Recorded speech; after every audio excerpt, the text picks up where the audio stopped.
B.H. Liddell Hart, Publius Cornelius Scipio Africanus. 2. The Master, Fellow and Scholars. All. Corpus Christi College. Introduction. The road to failure is the road to fame. Such apparently must be the verdict on posterity's estimate of the world's greatest figures. The flash of the meteor impresses the human imagination more than the remotest splendor of the star, fixed immutably in the high heavens. Is it that final swoop earthwards, the unearthly radiance ending in the common dust, that, by its evidence of the tangible or the finite, gives to the meteor a more human appeal? So with the luminaries of the human system, provided that the ultimate fall has a dramatic note, the memory of spectacular failure eclipses that of enduring success. Again, it may be that the completeness of his course lends individual emphasis to the great failure, throwing his work into clearer relief, whereas the man whose efforts are crowned with permanent success builds a stepping stone by which others may advance still farther, and so merges his own fame in that of his successors. The theory at least finds ample confirmation in the realm of action. A Napoleon and a Lee are enshrined in drama, in novel, and in memoir by the hundred. A Wellington and a Grant are almost forgotten by the writers of the nations they brought through peril intact and victorious. Even a Lincoln may only have been saved from comparative oblivion by the bullet of an assassin, a Nelson by death in the hour of victory, which relieved by emotion-awakening tragedy the disrepute of a successful end. It would seem likely that a century hence the name of Ludendorff will be emblazoned as the heroic figure of the European war, while that of Fox sinks into obscurity. There are signs already of this tendency to exalt the defeated. For permanence of reputation, a man of action must appeal to emotion, not merely to the mind, and since the living man himself no longer can kindle the emotions of posterity, the dramatic human touch of ultimate failure is essential. This truth would seem to hold in most branches of human effort. Scott's gallant but unavailing attempt to reach the South Pole lies in the world's memory, while the successful ventures of Amundsen and Peary are fading. In sport, Dorando's marathon is an enduring memory, but who among the general public could recall the name of Hayes, the actual victor, or, indeed, that of any subsequent marathon winner? For this irrational, this sentimental verdict, it is fashionable to fix the blame on modern journalism, yet the barest survey of history shows that its origins lie far back in the mist of time. On the historian, in fact, who of all men should by training and outlook put his trust in reason, falls the major responsibility for this eternal tendency, the glorification of dramatic failure at the expense of enduring achievement. The history of the ancient confirms that of the modern world, and in no example more strikingly than that of Scipio Africanus, the subject of this brief study, which is an attempt to redress the historical balance by throwing further weights of knowledge and military appreciation on Scipio's side, not as commonly by detraction from his rivals. Gradually, progressively, the belittlement of Scipio has been pressed by historians anxious to enhance the fame of Hannibal. It is the more unreasonable, the less excusable, because here there are no mass of conflicting sources and contemporary opinions. The reliable data on which to base a study and a judgment are practically limited to the works of Polybius and Livy, with but a few grains from other, and admittedly less trustworthy, ancient authorities. And of these two, Polybius, the earlier, is almost contemporary with events, the friend of Gaius Lys, Scipio's constant subordinate, from whom he could get first-hand evidence and judgments. He had the family archives of the Scipios at his disposal for research, and he had been over the actual battlefields while many of the combatants were still alive. Thus he gained an almost unique base upon which to form his estimate. Further, being a Greek, his views are less suspect than those of Livy of being coloured by Roman patriotic bias, while modern historical criticism is unanimous in its tribute alike to his impartiality, his thoroughness of research, and the soundness of his critical insight. The verdict of Polybius is clear, and his facts still more so. That there were divergent judgments of Scipio among the Romans of succeeding generations is true, but Polybius explains the reasons so convincingly, their truth borne out by the known facts of Scipio's strategical and tactical plans, that there is no vestige of excuse for modern writers to regard as due to luck what superstition led the ancients to ascribe to divine aid. The fact that he was almost the most famous man of all time makes everyone desirous to know what sort of man he was, and what were the natural gifts and the training which enabled him to accomplish so many great actions, but none can help falling into error and acquiring a mistaken impression of him, as the estimate of those who have given us their views about him is very wide of the truth. Yet they represent him as a man favoured by fortune, such men being, in their opinion, more divine and more worthy of admiration than those who always act by calculation. They are not aware that the one deserves praise and the other only congratulation, being common to ordinary men, whereas what is praiseworthy belongs only to men of sound judgment and mental ability, whom we should consider to be the most divine and most beloved by the gods. To me it seems that the character and principles of Scipio much resemble those of Lycurgus, the Lacedaemonian legislator, for neither must we suppose that Lycurgus drew up the constitution of Sparta under the influence of superstition and solely prompted by the Pythia,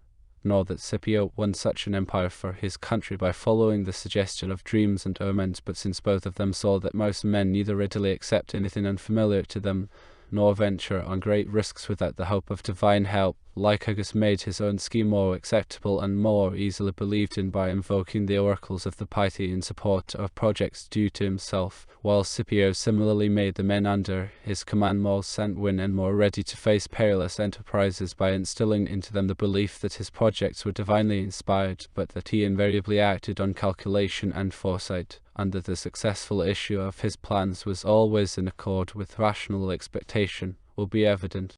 To the mind of today not only does such an explanation appear nearly probable, but affords a key to the understanding of a man whose triumphs, whether military, political, or diplomatic, were, above all, due to his supreme insight into the psychology of men, who, moreover, applied this gift like the conductor of a great orchestra to the production of a world harmony.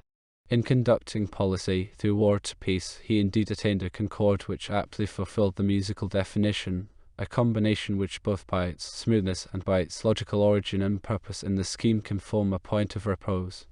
As the conductor of a human orchestra he had, however, two weaknesses, one inborn and one developing with years.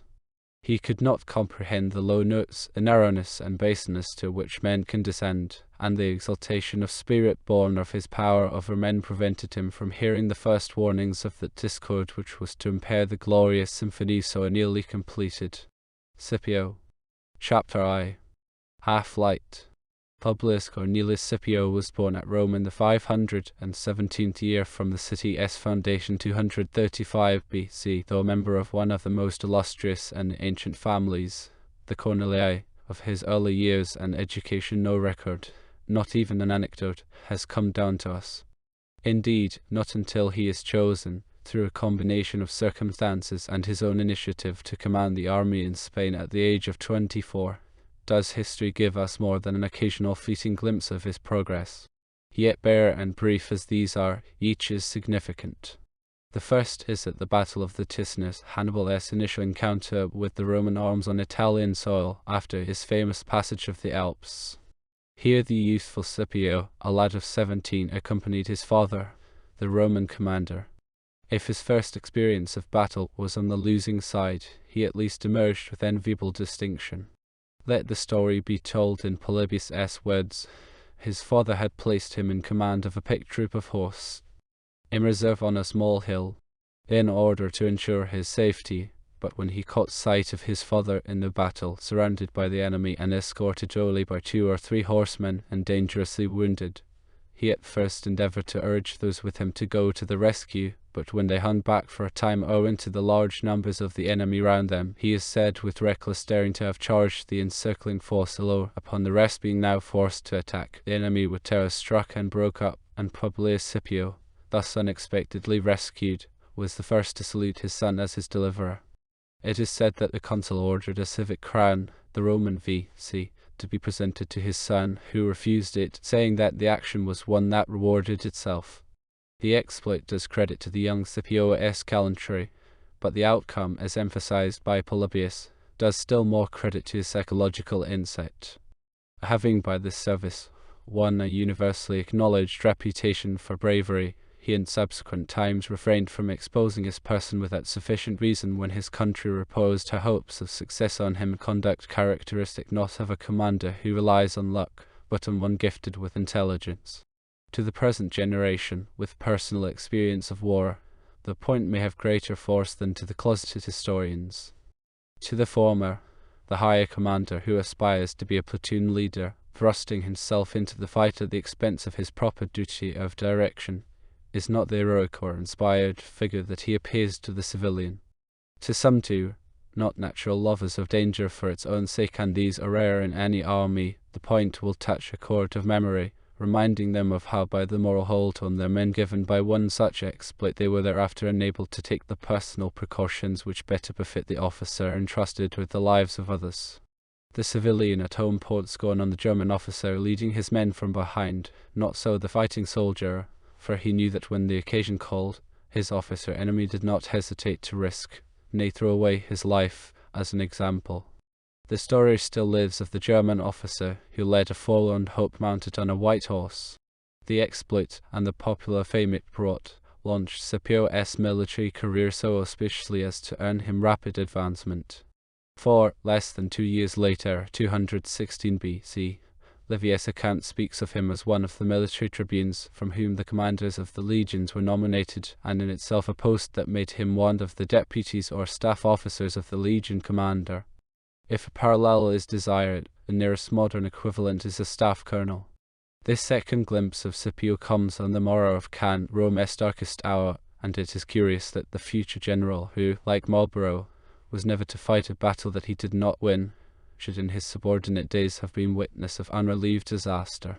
There is no record of Scipio's share in the battle, but from Livius' account it seems clear that he was among the 10,000 survivors who escaped to the greater Roman camp across the river Aufidus, and further, one of the undaunted 4,000 who, rather than surrender with their fellows, quitted the camp after nightfall, and eluding the Carthaginian horse, made their way to Canusium.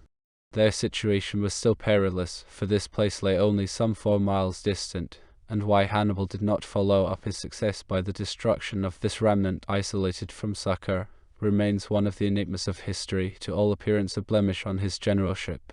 With the 4,000 at Canusium were 4 military tribunes, and, as Livy tells us, by the consent of all, the supreme command was vested in Publius Scipio, then a very young man, and Appius Claudius. Once more Scipio shines amid the darkness of defeat. Once more a time of general disaster is the opportunity of youth backed by character. Disruption, if not mutiny, threatens. Word is brought that men are saying that Rome is doomed, and that certain of the younger patricians, headed by Lucius Caecilius Metellus, are proposing to leave Rome to its fate and escape overseas to seek service with some foreign king. These fresh tidings of ill fortune dismay and almost paralyze the assembled leaders. But while the others urge that a council be called to deliberate upon the situation, Scipio acts. He declares that it is not a proper subject for deliberation, that courage and action, and not deliberation, were necessary in such a calamity, that those who desired the safety of the state would attend him in arms forthwith, that in no place was the camp of the enemy more truly than where such designs were meditated. Then, with only a few companions, he goes straight to the lodging of Metellus, surprising the plotters in council. Drawing his sword, Scipio proclaims his purpose. I swear that I will neither desert the cause of Rome, nor allow any other citizen of Rome to desert it. If knowingly I violate this oath, may Jupiter visit with the most horrible perdition my house, my family, and my fortune. I insist that you, Lucius Caecilius, and the rest of you present, take this oath, and let the man who demurs be assured that this sword is drawn against him. The upshot is that, terrified, as though they were beholding the victorious Hannibal, they all take the oath, and surrender themselves to Scipio to be kept in custody. This danger quelled, Scipio and Appius, hearing that Varro, the surviving consul, had reached Venusia, sent a messenger there, placing themselves under his orders. Scipio's next brief entry on the stage of history is in a different scene. His elder brother, Lucius, was a candidate for the dietship won, and the younger Publius for long did not venture to stand for the same office as his brother. But on the approach of the election, judging from the disposition of the people that his brother had a poor chance of being elected, and seeing that he himself was exceedingly popular, he came to the conclusion that the only means by which his brother would attain his object would be by their coming to an agreement and both of them making the attempt, and so he hit on the following plan. Seeing that his mother was visiting the different temples and sacrificing to the gods on behalf of his brother and generally showing great concern about the result, he told her, as a fact, that he had twice had the same dream. He had dreamt that both he and his brother had been elected to the dialship and were going up from the fort to their house when she met them at the door and fell on their necks and kissed them. She was affected by this, as a woman would be, and exclaimed, "Would I might see that day, or something similar." "Then would you like us to try, mother?" he said. Upon her consenting, as she never dreamt he would venture on it, but thought it was merely a casual joke, for he was exceedingly young, he begged her to get a white toga ready for him at once, this being the dress that candidates are in the habit of wearing. What she had said had entirely gone out of her head, and Scipio, waiting until he received the white toga, appeared in the forum while his mother was still asleep.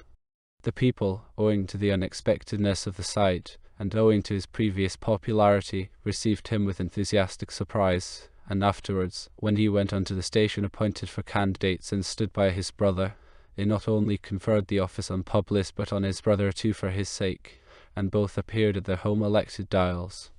When the news suddenly reached his mother ears, she, overjoyed, met them at the door and embraced the young men with deep emotion, so that from this circumstance all who had heard of the dreams believed that Publius communed with the gods not only in his sleep, but still more in reality and by day.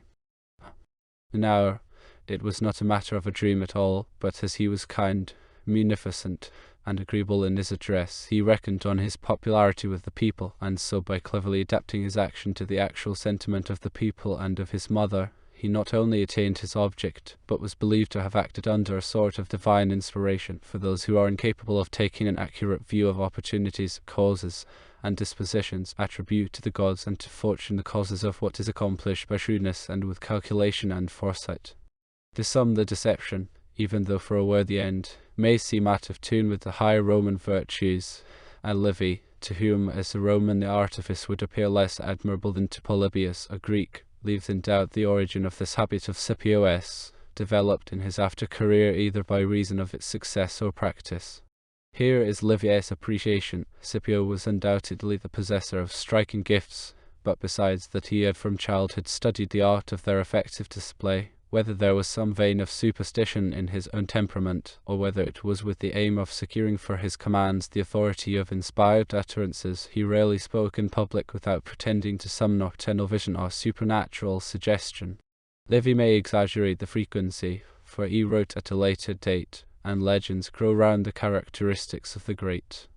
Such supernatural claims only appear occasionally in Scipio's recorded utterances, and he, supreme artist in handling human nature, would realize the value of reserving them for critical moments. Livy continues, in order to impress public opinion in this direction, he had made a practice from the day he reached manhood of never engaging in any business, public or private, without first paying a visit to the capital. There he would enter the sanctuary and pass some time, generally in solitude and seclusion. This habit made converts to a belief, to which accident or design had given wide currency, that his origin was other than human. There was a story once widely believed about Alexander the Great, that his male parent had been a huge serpent, often seen in his mother's chamber, but vanishing directly men appeared. This miracle was told again of Scipio, but he himself never cast ridicule upon it. Indeed, he rather lent it countenance by the course which he adopted of neither wholly disclaiming such tales nor openly asserting their truth. This last tale, incidentally, is repeated by several of the ancient writers and enshrined in Paradise Lost, where Milton writes, he with Olympias, this with her that bore Scipio, the height of Rome. The view that this claim to divine inspiration had a religious and not merely an intellectual basis gained some support from Scipio's conduct in the Syrian War of 190 BC, when, because he was a member of the College of the Priests of Mars, known as Salian priests, he stayed behind the army and indirectly kept it waiting at the Hellespont, as the rule bound him to stay where he was until the month ended.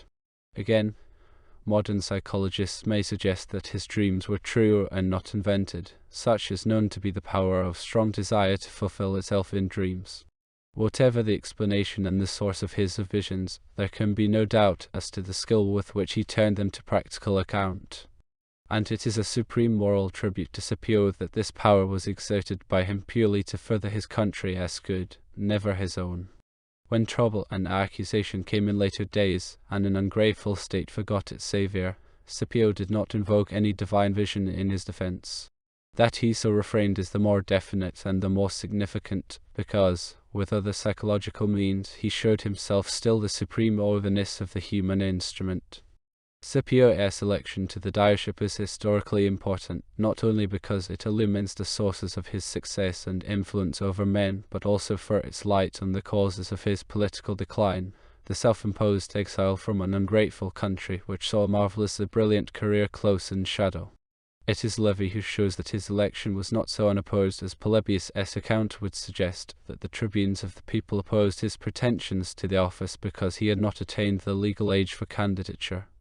Whereupon Scipio retorted that, if the citizens in general are desirous of appointing me Dial, I am old enough an appeal over the heads of the tribunes, which was instantly successful, but which by his triumphant defiance of tradition and rule was likely to add resentment to the jealousy which inevitably accompanies the precocious success of youth.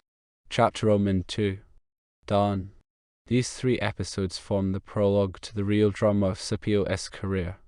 On this the curtain rises in 210 BC, which, if not Rome's blackest hour in her life and death struggle with Carthage, was at least the greyest.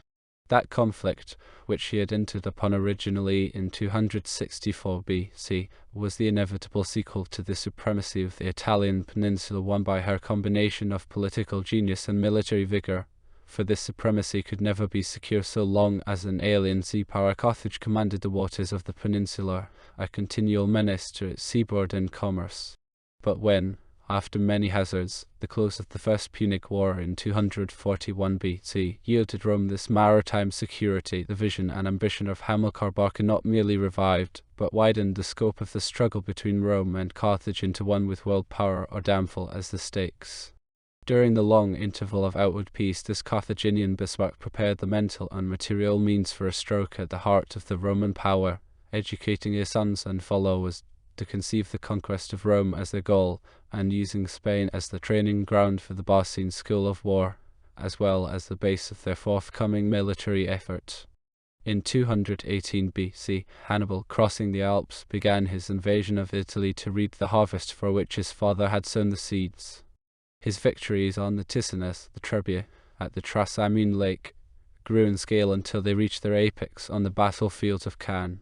If Roman fortitude, the loyalty of most of the Italian allies, and Hannibal's strategic caution then gained for Rome a reprieve, the passage of 5 years' unceasing warfare so drained her resources and exhausted her allies that by 211 BC, Roman power, internally if not superficially, was perhaps nearer than ever before to a breakdown. A machine that is new and in good condition can withstand repeated severe shocks, but when badly worn a jar may suffice to cause its collapse. Such a jar came for a while Hannibal was campaigning in southern Italy, destroying Roman armies if apparently drawing no nearer his object, the destruction of the Roman power. The Carthaginian arms in Spain had been crowned with a victory that threatened Rome's footing on the peninsula. For several years Scipio's father and uncle, Publius the Elder and Gallienus, had been in command of the Roman forces there, winning repeated successes until, caught divided, the two brothers were defeated in turn, both falling on the battlefield. The shattered remnants of the Roman forces were driven north of the Ebro, and only a gallant rally by Marcius prevented the Romans being driven out of Spain. Even so, their situation was precarious, for many of the Spanish tribes had forsaken the Romans in their hour of adversity. Though the determination of Rome itself, as before, was unbroken, and the disaster only spurred her to retrieve it, the choice of a successor proved difficult. Finally, it was decided to call an assembly of the people to elect a proconsul for Spain. But no candidates offered themselves for the dangerous honour. The people, at the wit's end, came down to the Campus Martius on the day of the election, where, turning towards the magistrate, they looked round at the countenances of their most eminent men, who were earnestly gazing at each other, and murmured bitterly that their affairs were in so ruinous a state, and the condition of the Commonwealth so desperate, that no one dared undertake the command in Spain, when suddenly Publius Cornelius, son of Publius who had fallen in Spain, who was about 24 years of age, declared himself a candidate, and took his station on an eminence by which he could be seen by all levy. His election was unanimous, not only by every century, but by every man there present. But after the business had been concluded, and the ardour and impetuosity of their zeal had subsided, a sudden silence ensued, and a secret reflection on what they had done, whether their partiality had not got the better of their judgment. They chiefly regretted his youth, but some were terrified at the fortune which attended his house and his name, for while the two families to which he belonged were in mourning, he was going into a province where he must carry on his operations amid the tombs of his father and his uncle. Realizing the prevalence of these second thoughts, these doubts, Scipio sought to offset them by summoning an assembly, at which his sagacious arguments did much to restore confidence. The secret of his sway, extraordinary in one so young, over the crowd mind, especially in times of crisis, was his profound self-confidence, which radiated an influence to which the stories of his divine inspiration were but auxiliary.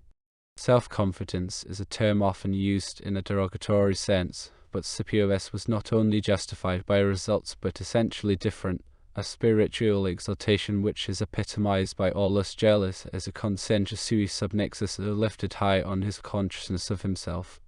To the remains of the army in Spain 10,000 foot and 1,000 horse were added, and taking these reinforcements, Scipio set sail with a fleet of 30 quinquaremes from the mouth of the Tiber. Coasting along the Gulf of Genoa, the Riviera shore, and the Gulf of Lions, he landed his troops just inside the Spanish frontier, and then marched overland to Tarraco, modern Tarragona. Here he received emphasis from the various Spanish allies. His appreciation of the moral factor and of the value of personal observation, two vital elements in generalship, was shown in his earliest steps.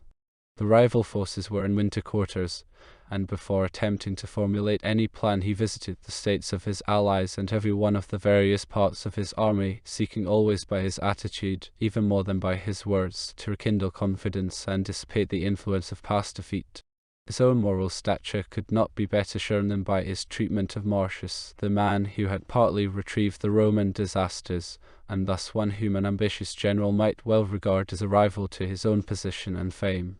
But to Marcius he kept with him, and treated him with such respect that it was perfectly clear that there was nothing he feared less than lest any one should stand in the way of his own glory. Napoleon's jealousy of Moreau, his deliberate overshadowing of his own marshals, is in marked contrast with Scipio's attitude, and one of the finest of military tributes to him is the abiding affection felt for him by his subordinate generals. No man is a hero to his valet, and but few generals are heroes to their chief staff officers, who see them intimately in their nude qualities beneath the trappings of authority and public reputation. Loyal subordinates will maintain the fiction of infallibility for the good of the army, and so long as is necessary, but they know the man as he is, and in later years the truth leaks out. Thus it is worth remembering that the verdict of Polybius is founded on direct conversations with Gaius Lus, Scipio's coadjutor, and the one man to whom he confided his military plans before operations. To the soldiers suffering under defeat he made no reproaches, but haply mingled an appeal to their reason and to their spirit, reminding them how often in Roman history early defeat had been the presage to ultimate victory, how the sure tilting of the balance had already begun. The initial disasters found their counterpoise, and in Italy and Sicily everything was going prosperously. Then he pointed out that the Carthaginian victories were not due to superior courage, but to the treachery of the Celtiberians and Tyrrhachus, the generals having been cut off from each other owing to their trust in the alliance of that people. Next he showed how their disadvantages had shifted to the other side, the Carthaginian armies being encamped a long distance apart, their allies estranged by tactlessness and tyranny, and, above all, personal ill-feeling between the enemy's commanders would make them slow to come to each other's assistance. Finally, he kindled their enthusiasm by touching their affection for their lost leaders. I will soon bring it to pass that, as you can now trace in me a likeness to my father and uncle in my features, countenance, and figure, I will so restore a copy of their genius, honor, and courage, that every man of you shall say that his commander, Scipio, has either returned to life, or has been born again. His first step was to restore and fortify the confidence of his own troops and allies, his next to attack that of his enemies, to strike not at their flesh but at their moral Achilles' heel. His acute strategical insight, in a day when strategy, as distinct from battle tactics, had hardly been born, made him realize that Spain was the real key to the whole struggle. Spain was Hannibal's real base of operations. There he had trained his armies, and thence he looked for his reinforcements. Scipio's first move was to apply his appreciation of the moral objective within the Spanish theatre of war. While others urged him to attack one of the Carthaginian armies, he decided to strike at their base, their lifeline. First, he concentrated all his troops at one place, leaving one small but compact detachment of 3,000 foot and 300 horse under Marcus Silanus to secure his own essential pivot of operations, Tarraco. Then, with all the rest, 25,000 foot and 2,500 horse, here was true economy of force. He crossed the Ebro, revealing his plan to no one. The fact was that he had decided not to do any of the things he had publicly announced, but to invest suddenly in New Carthage, modern Cartagena. To this end, he gave secret orders to Gaius Elias, who commanded the fleet, who alone was aware of the project, to sail to that place, while he himself with his land forces marched rapidly against it. As Polybius sagely emphasizes, calculation marked this youth, for he, in the first place, took in hand the situation pronounced by most people as desperate, and secondly, in dealing with it he put aside the measures obvious to any one, and planned out and decided on a course which neither his enemies nor his friends expected. On his arrival in Spain he inquired from everyone about the circumstances of the enemy, and learnt that the Carthaginian forces were divided into three bodies: Mago, near the Pillars of Hercules, Gibraltar; Hasdrubal, son of Gisco, near the mouth of the Tagus; and Hasdrubal Barca besieged a city in central Spain not far from modern Madrid. None of them were within less than 10 days' march from New Carthage. He himself, as the event proved, was within 7 days' forced marches of it. The news of his attack must take several days to reach them, and if he could take it by a surprise coup de main he would forestall any aid, and, in the event of failure, he could, since he was master of the sea, place his troops in a position of safety.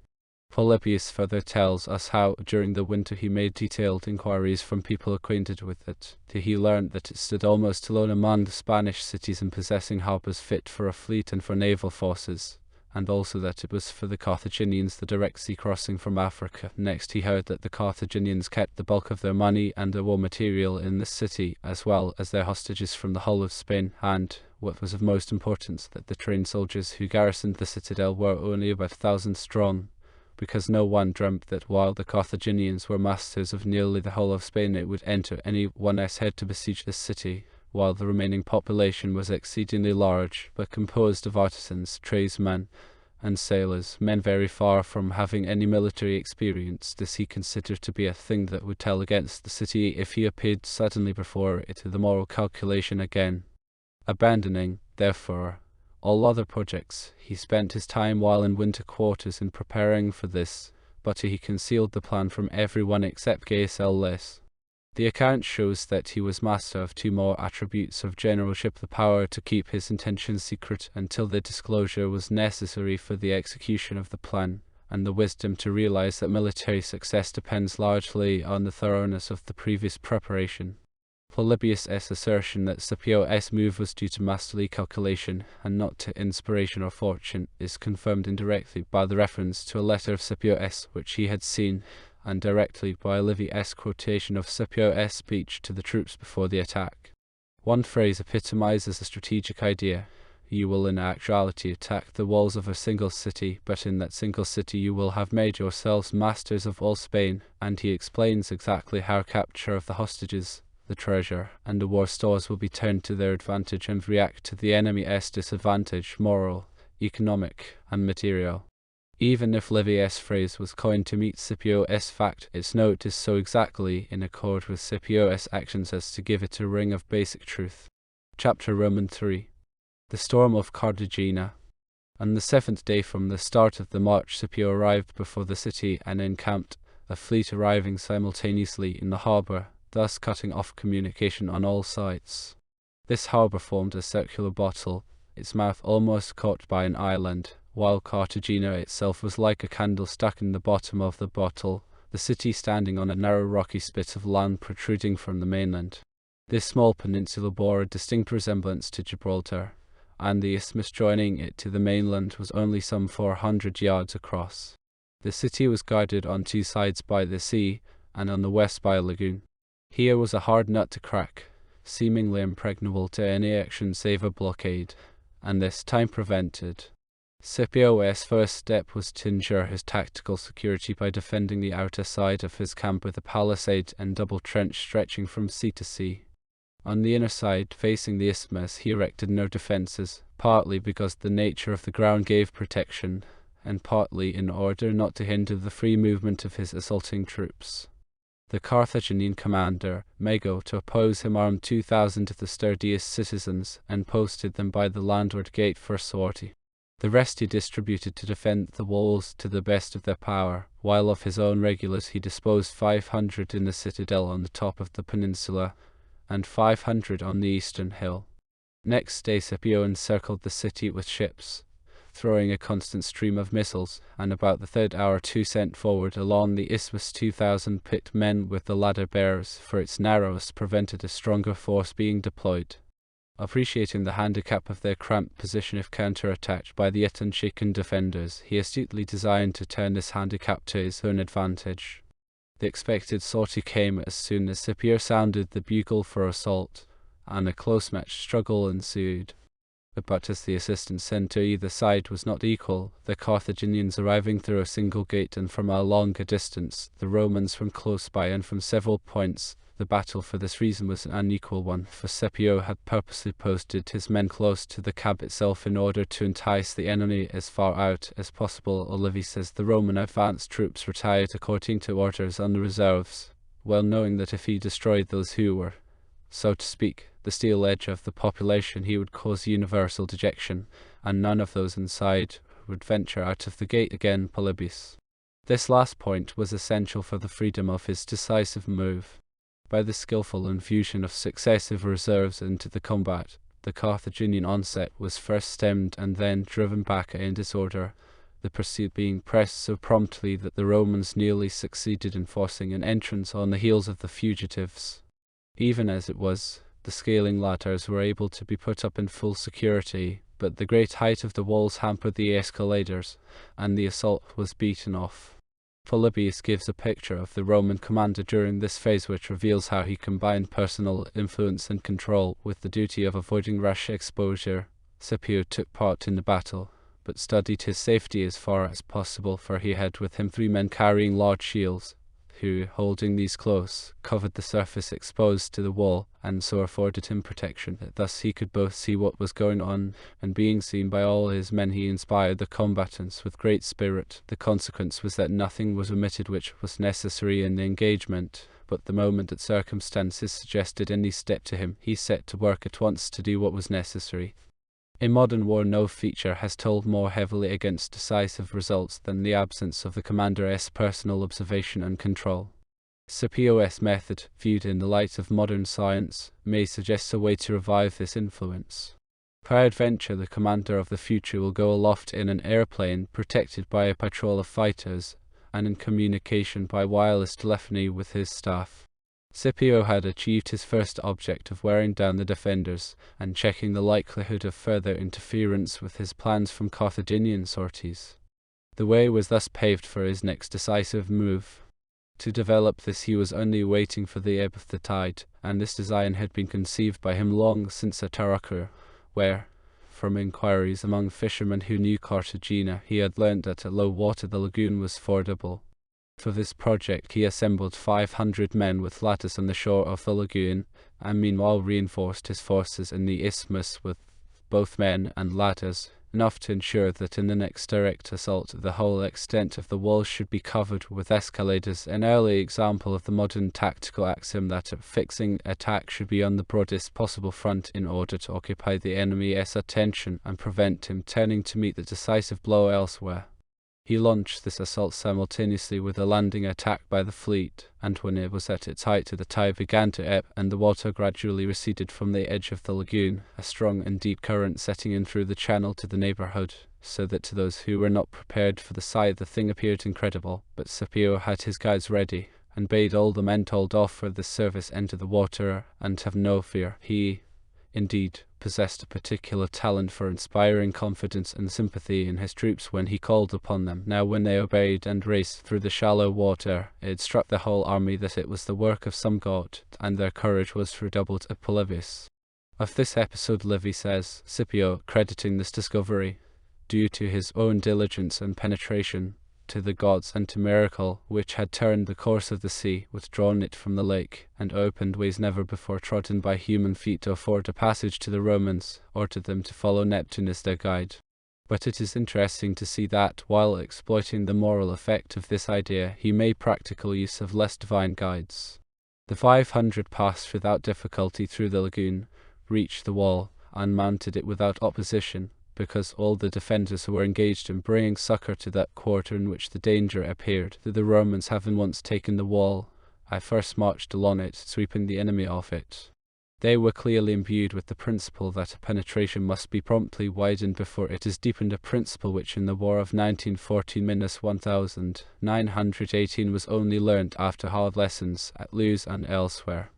Next they converged on the landward gate, already assailed in front, and taking the defenders in rear and by surprise, overpowered the resistance and opened the way for the main body of the attackers. The walls thus captured, Scipio at once exploited his success. For while the mass of those who had by now scaled the wall set about the customary massacre of the townsmen, Scipio himself took care to keep in regular formation those who entered by the gate, and led them against the citadel. Here Mago, once he saw that the city had undoubtedly been captured, surrendered. If the massacre of the townspeople is revolt into modern ideas, it was the normal custom then and for many centuries thereafter, and with the Romans was a deliberate policy aimed at the moral factor rather than mere insensate slaughter. The direct blow at the civil population, who are the seat of the hostile will, may indeed be revived by the potentialities of aircraft which can jump hammer-wise over the armed men who form the shield of the enemy nation. Such a course, if militarily practicable, is the logical one, and ruthless logic usually overcomes the humaner sentiments in a life and death struggle. Proof of the discipline of Scipio's troops is that the massacre ceased on a signal after the citadel surrendered, and only then did the troops begin pillaging. The massacre, however difficult for modern minds to excuse, was a military measure, and the conduct of the action was not impeded by the individualized desire to obtain loot or souvenirs, an undisciplined impulse which has affected even recent battles. The massacre, moreover, was partly offset by Scipio's generous, if diplomatic, conduct to the vanquished, once the initial ruthlessness had achieved its purpose of quenching the citizens' will to resist. Of the 10,000 male prisoners, he set free all who were citizens of New Carthage, and restored their property. The artisans, to the number of 2,000, he declared the property of Rome, but promised them their freedom when the war was over if they showed goodwill and industry in their several crafts. The pick of the remainder were taken for sea service, thus enabling him to man the captured vessels and so increase the size of his fleet. These also were promised their freedom after the final defeat of Carthage.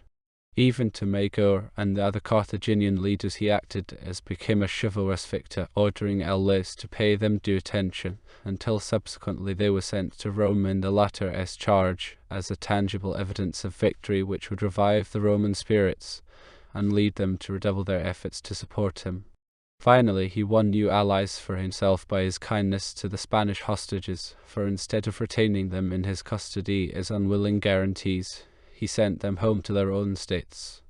Two incidents, related by both Livy and Polybius, throw Scipio's character into relief, and enhance his reputation as one of the most humane and far-sighted of the great conquerors.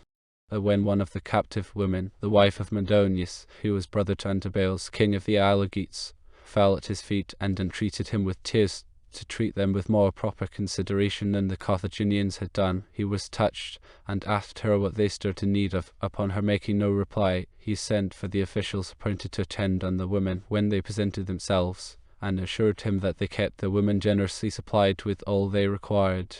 She repeated her entreaty, upon which Scipio was still more puzzled, and conceiving the idea that the officials were neglecting their duty and had now made a false statement, he bade the women be of good cheer, saying that he would himself appoint other attendants, who would see to it that they were in want of nothing. The old lady, after some hesitation, said, "General, You do not take me rightly if you think that our present petition is about our food." Scipio then understood what she meant, and noticing the youth and beauty of the daughters of Antibiles and the other princes, he was forced to tears, recognizing in how few words she had pointed out to him the danger to which they were exposed. So now he made it clear to her that he understood, and grasping her hand bade her and the rest be of good cheer, for he would look after them as if they were his own sisters and children, and would appoint trustworthy men to attend on them. Polybius. The second incident, as told by Polybius, was, some young Romans came across a girl of surpassing bloom and beauty, and being aware that Scipio was fond of women, brought her to him, saying that they wished to make a present of the damsel to him. He was overcome and astonished by her beauty, and he told them that had he been in a private position no present would have been more welcome, but as he was the general it would be the least welcome of any. So he expressed his gratitude to the young men, but called the girl as father, and handing her over to him, at once bade him give her in marriage to whomever of the citizens he preferred. The self-restraint and moderation Scipio showed on this occasion secured him the warm approbation of his troops. Livius' account enlarges the picture, saying that she was previously betrothed to a young chief of the Celtiberians, named Lucius, who was desperately enamored of her, that Scipio, hearing this, sent for Lucius and presented her to him, and that when his parents pressed thank offerings upon him, he gave these to Lucius as a dowry from himself. This kindly and tactful act not only spread his praises through the Spanish tribes, but earned a more tangible reinforcement, for Lucius reappeared a few days later with 1,400 horsemen to join Scipio. With his own troops also, his blend of generosity and wisdom was no less noticeable. The booty was scrupulously divided according to the Roman custom, which ensured that all was pooled, and as he had so cleverly used every art to inspire them beforehand, so now he appreciated the moral value of praise and distinctive reward for feats achieved. Better still was his haste to make the victory secure against any unforeseen slip or enemy counterstroke. He had led back the legions to their entrenched camp on the same day as the city's capture, leaving Liddell with the marines to guard the city. Then, after one day's rest, he began a course of military exercises to keep the troops up to concert pitch. On the first day the soldiers had to double 3.5 miles in their armour, and the legions carried out various drill movements. The second day they had to polish up, repair, and examine their arms. The third day they rested, and the fourth day they carried out weapon training, some of them sword fighting with wooden swords covered with leather and with a button on the point, while others practiced javelin throwing, the javelins also having a button on the point. On the fifth day they began the course again, and continued during their stay at Cartagena. The rowers and marines, pushing out to sea when the weather was calm, made trial of the manoeuvring of their ships in mock sea fights. The general went round to all the works with equal attention. At one time he was employed in the dockyard with his fleet, at another he exercised with the legions. Sometimes he would devote himself to the inspection of the works, which every day were carried out with the greatest eagerness by a multitude of artificers, both in the workshops and in the armory and docks levy. Then, when the walls had been repaired, he left adequate detachments to hold the city, and set out for Tarraco with the army and the fleet. In summing up this first brilliant exploit in command, the first tribute is due to the strategic vision and judgment shown in the choice of Cartagena as his objective.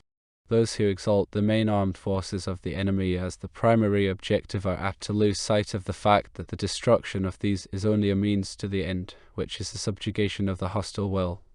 In many cases this means is essential, the only safe one, in fact, but in other cases the opportunity for a direct and secure blow at the enemy's base may offer itself, and of its possibility and value this master stroke of Scipio is an example which deserves the reflection of modern students of war.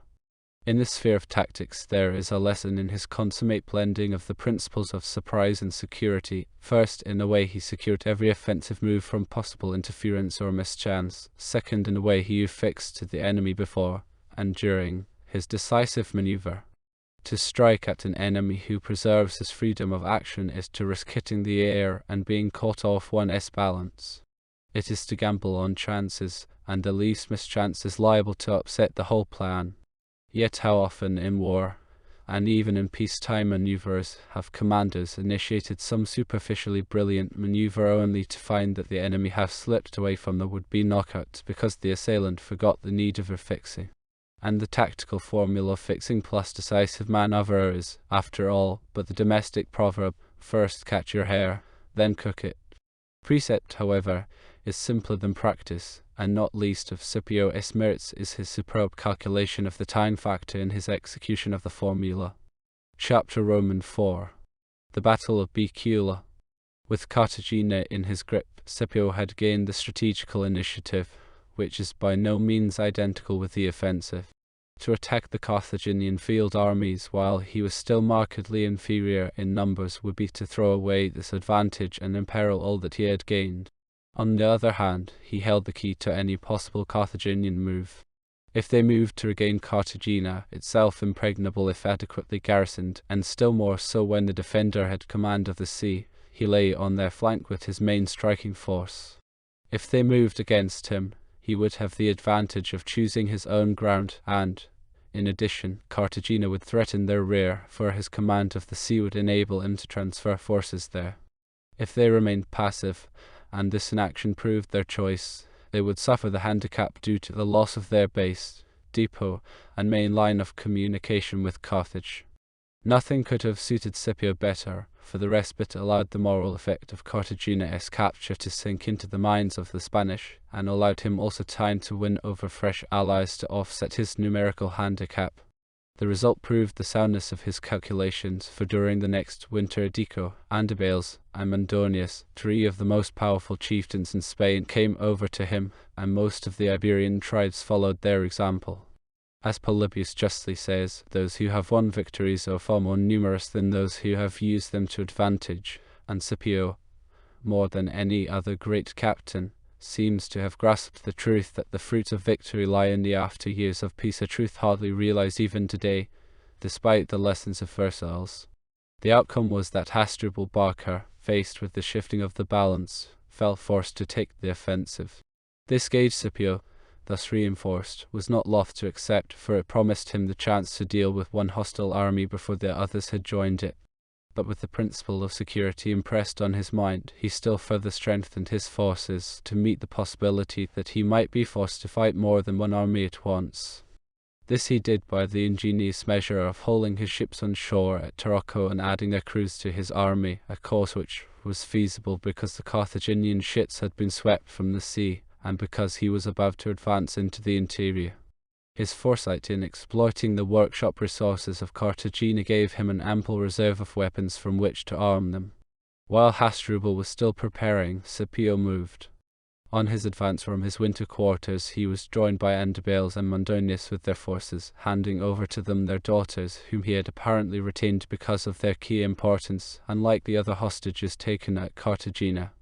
Next day he made a treaty with them, of which the essential part was that they should follow the Roman commanders and obey their orders. Scipio evidently appreciated the importance of unity of command. The army of Hasdrubal lay in the district of Castellan, near the town of Baecula on the upper reaches of the Beates, today called the Guadalquivir.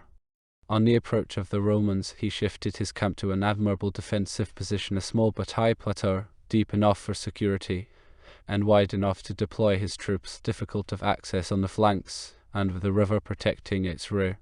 The formation of this plateau, moreover, was in 2 steps, and on the lower Hasdrubal posted his screen of light troops, Numidian horse and Balearic slingers, while on the high ridge behind he entrenched his camp. Scipio for a moment was at a loss how to tackle such a strong position, but not daring to wait lest the 2 other Carthaginian armies should come up, he devised a plan. He sent the velites and other light troops to scale the first step of the enemy's position, and despite the rocky ascent and the shower of darts and stones, their determination and practice in using cover enabled them to gain the crest. Once a footing was secured, their better weapons and training for close combat prevailed over skirmishers trained for missile action with ample space for a running fight. Thus the Carthaginian light troops were driven back in disorder on the higher ridge. Scipio, who had the rest of his army ready but inside their camp, now dispatched the whole of his light troops with orders to support the frontal attack, while, dividing his heavy foot into 2 bodies, he himself led one half round the left flank of the enemy's position, and sent Elias with the other to skirt the opposite flank of the ridge until he could find a good line of ascent. Making the shorter circuit, Scipio's men climbed the ridge first, and fell on the Carthaginians' flank before they had properly deployed, as Hasdrubal, relying on the strength of his position, had delayed leading his main forces out of the camp.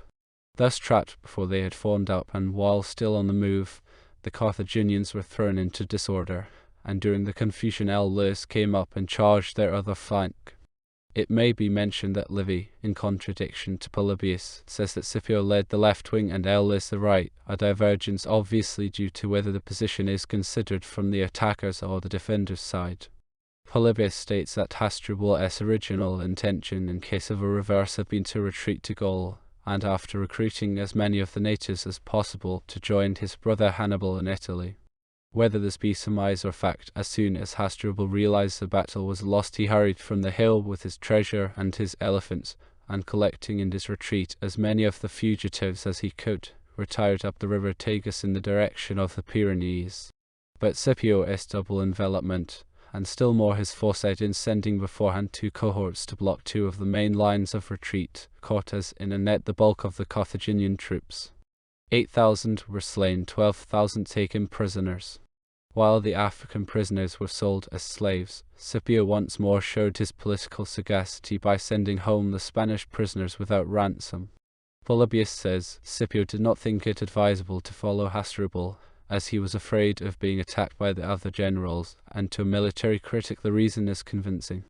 It would have been foolhardy to press farther into the mountainous interior with 2 more hostile armies, superior in strength, able to converge on him or to cut him off from his base. A best statement of the military problem is ample answer to those, mainly civil historians, who decry Scipio on the score that he allowed Hasdrubal to quit Spain and move into Italy on his ill-fated attempt to join Hannibal. It is interesting to note that Hasdrubal followed the route of Wellington after Vittoria, making his way to the northern coast of Spain and crossing by modern San Sebastian in the western gap where the Pyrenees slope down to this sea. To pretend that Scipio, had he remained on the defensive, could have barred this passage is absurd, based as he was on the eastern coast. Either of the other Carthaginian armies could have contained him while Hasdrubal slipped through one of the numerous western passes, or again, if he attempted so distant a move through wild and mountainous country, not only would he have exposed his base but have invited disaster.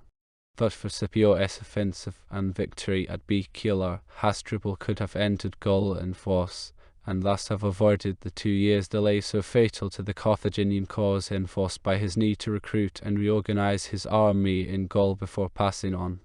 The aftermath of Baecula, like that of Cartagena, contains 2 incidents which illumine Scipio's character. The first was when the Spanish allies, old and new, all saluted him as king. Edico and Andabales had done so when joining him on the outward march, and he had then paid little attention, but when the title was re-echoed so universally he took action. Summoning them to an assembly, he told them that he wished to be called kingly by them, and actually to be kingly, but that he did not wish to be king or to be called so by anyone. After saying this, he ordered them to call him General Polybius. Livy, relating this incident in other words, adds, even barbarians were sensible of the greatness of mind which from such an elevation could despise a name, at the greatness of which the rest of mankind was overawed. It is assuredly the clearest indication of Scipio's mental stature that in the first flush of triumph this youthful conqueror could preserve such self-command and balance of mind. Weighed solely by his character, apart from his achievements, Scipio has claims to be considered the highest embodiment of the Roman virtues, humanized and broadened by the culture of Greece, yet proof against its degenerate tendencies. The second incident, whether it be due solely to the sympathetic insight which peculiarly distinguished him or to the diplomatic foresight which made this gift of such inestimable value to his country, is equally significant. The store selling the African prisoners came upon a handsome boy, and learning that he was of royal blood, sent him to Scipio.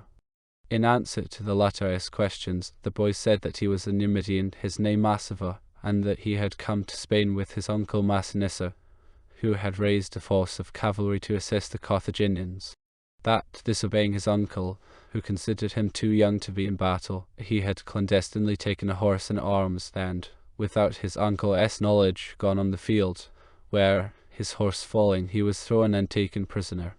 Scipio asked him whether he wished to return to Massinissa, and on his assenting with tears of joy, presented the youth with a gold ring, a vest with broad purple border, a Spanish cloak with gold clasp, and a horse completely caparisoned, and then released him, ordering a party of horse to escort him as far as he chose.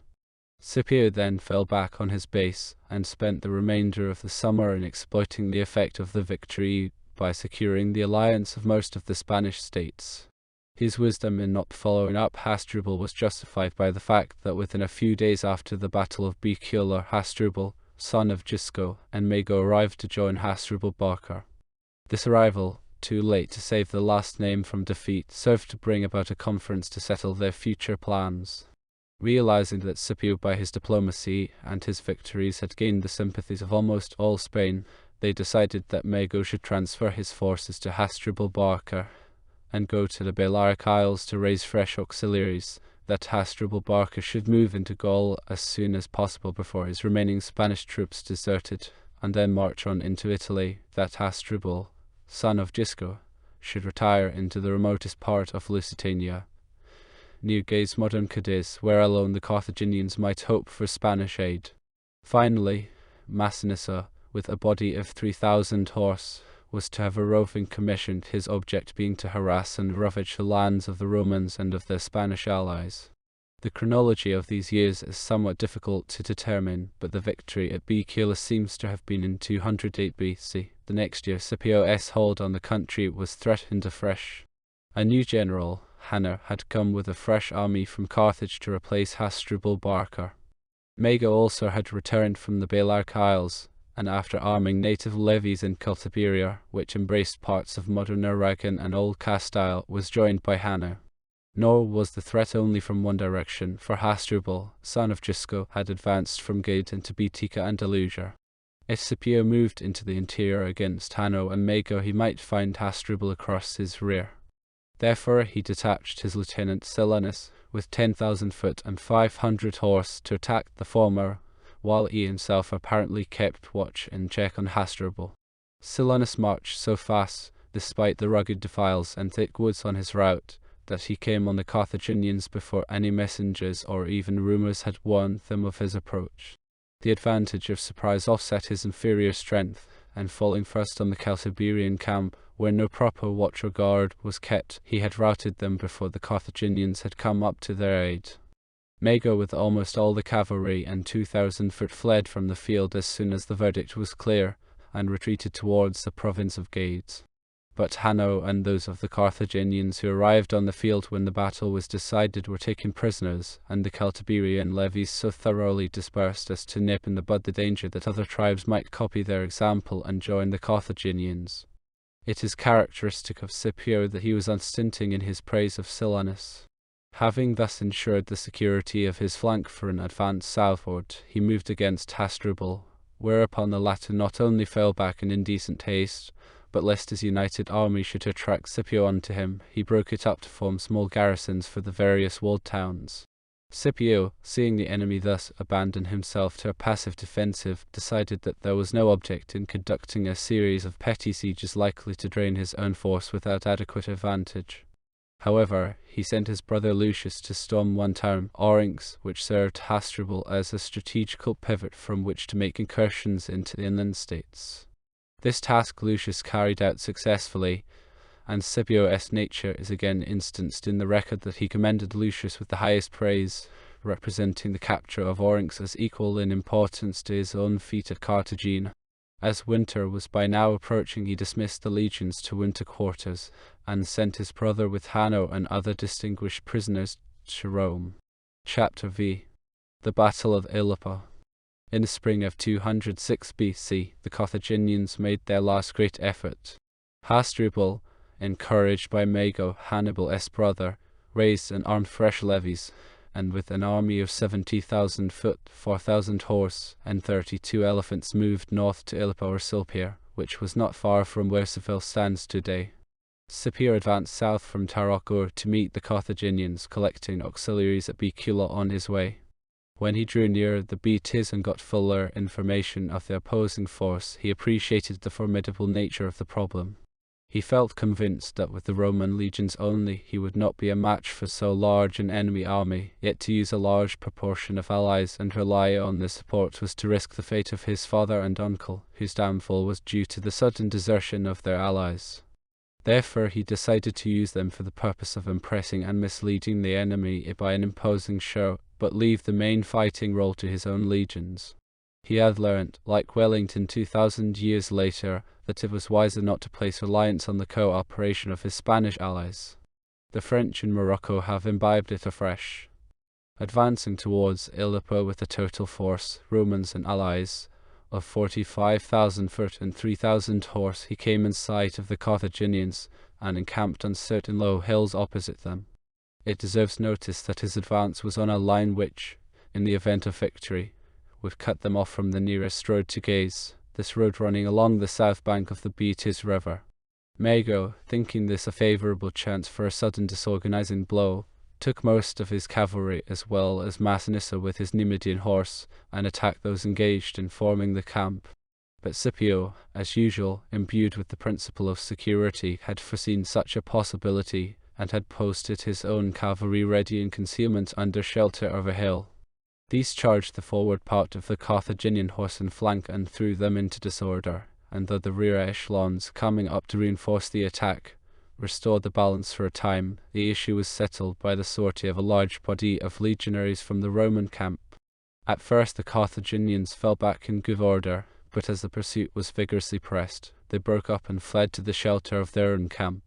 The result gave Scipio an initial moral advantage. The two camps lay facing each other across a valley between the two low ridges. For several successive days Hasdrubal led his army out and offered battle. On each occasion Scipio waited until the Carthaginians were moving out before he followed suit. Neither side, however, began the attack, and towards sundown the two armies, weary of standing, retired to their camps, the Carthaginians always first. One cannot doubt, in view of the upshot, that on Scipio's side the delay had a special motive. On each occasion also the legions were placed in the Roman centre opposite to the Carthaginian and African regulars, with the Spanish allies on the wings of each army. It became common talk in the camps that this order of battle was definite, and Scipio waited until this belief had taken firm hold. Then he acted. He had observed that the Carthaginians made their daily advance at a late hour, and had himself purposely waited still later to fix this habit on his opponent's mind. Late in the evening he sent orders through the camp that the troops should be fed and armed before daylight, and the cavalry have their horses saddled. Then, while it was scarcely yet daylight, he sent on the cavalry and light troops to attack the enemy's outposts, and himself followed with the legions. This was the first surprise change, and its effect was that the Carthaginians, caught napping by the onset of the Roman cavalry and light troops, had to arm themselves and sally forth without a meal. It further ensured that Hasdrubal would have no time to alter his normal dispositions, even should the idea occur to him. For the second surprise change was that Scipio reversed his former order of battle, and placed the Spanish in his centre and the legions on the wings. The Roman infantry made no attempt to advance for some hours, the reason for this being Scipio's desire and design to let his hungry opponents feel the effects of their lost breakfast. There was no risk to his other surprise change by so doing, for once drawn up in order of battle the Carthaginians dared not alter their array in face of a watchful and ready opponent. The skirmishing fight between the opposing cavalry and light troops remained indecisive, each one hard-pressed able to take shelter behind their own infantry. Eventually, when Scipio judged the time right, he sounded a retreat and received his skirmishers back through the intervals between the cohorts, then placing them in reserve behind each wing, the velites behind the heavy infantry and the cavalry behind the velites. It was about the 7th hour 3 when he ordered the line to advance, but the Spanish centre only at a slow pace. On arriving within 800 yards of the enemy, Scipio, with the right wing, turned to the right and, wheeling left, made an oblique advance outwards by successive cohorts in column. He had previously sent a messenger to Silanus and Marcius commanding the left wing to manoeuvre similarly. Advancing rapidly, so that the slow-moving centre was well refused, the Roman infantry corps wheeled successively inwards into line as they neared the enemy, and fell directly on the enemy's flanks, which but for this man Ava would have overlapped them. While the heavy infantry thus pressed the enemy's wings in front, the cavalry and the Velites, under orders, wheeled outwards, and sweeping round the enemy's flanks took them in enfilade. This convergent blow on each wing, sufficiently disruptive because it forced the defenders to face attack from two directions simultaneously, was made more decisive in that it fell on the Spanish irregulars. To add to Hasdrubal's troubles, the cavalry flank attacks drove his elephants, mad with fright, in upon the Carthaginian centre, spreading confusion. All this time the Carthaginian centre was standing helplessly inactive, unable to help the wings for fear of attack by Scipio's Spaniards, who threatened it without coming to close quarters. Scipio's calculation had enabled him to fix the enemy's centre with a minimum expenditure of force, and thus to effect the maximum concentration for his decisive double manoeuvre. Hasdrubal's wings destroyed, the centre, worn out by hunger and fatigue, fell back, at first in good order, but gradually under relentless pressure they broke up, fleeing to their entrenched camp. A drenching downpour, churning the ground in mud under the soldiers' feet, gave them a temporary respite, and prevented the Romans storming the camp on their heels. During the night Hasdrubal evacuated his camp, but as Scipio's strategic advance had placed the Romans across the line of retreat to Gades, he was forced to retire down the western bank towards the Atlantic. Nearly all his Spanish allies deserted him. Scipio's light troops were evidently alive to the duty of maintaining contact with the enemy, for he got word from them as soon as it was light of Hasdrubal's departure. He at once followed them up, sending the cavalry ahead, and so rapid was the pursuit that, despite being misled by guides and attempting a short-cut to get across Hasdrubal's new line of retreat, the cavalry and Velites caught him up. Harassing him continuously by attacks in flank or in rear, they forced such frequent halts that the legions were able to come up.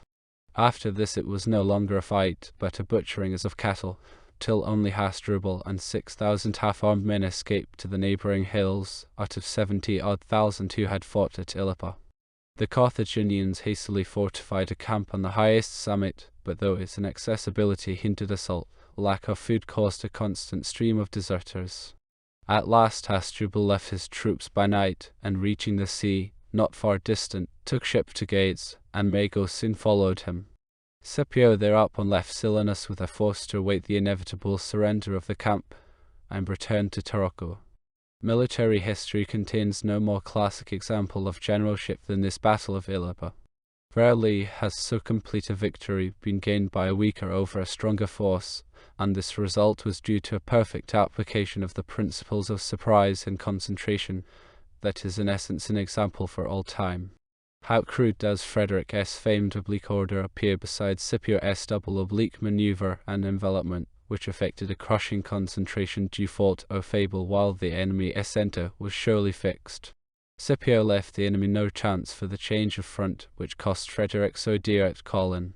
Masterly as were his battle tactics, still more remarkable perhaps were the decisiveness and rapidity of their exploitation, which found no parallel in military history until Napoleon came to develop the pursuit as the vital complement of battle, and one of the supreme tests of generalship. To Scipio no cavalry leader could have complained as Mahabal, whether justly or not, to Hannibal. You know, indeed, how to win a victory, Hannibal, but you know not how to use one. But Scipio, in whom the idea of strategic exploitation was as inborn as the tactical, was not content to rest on his laurels.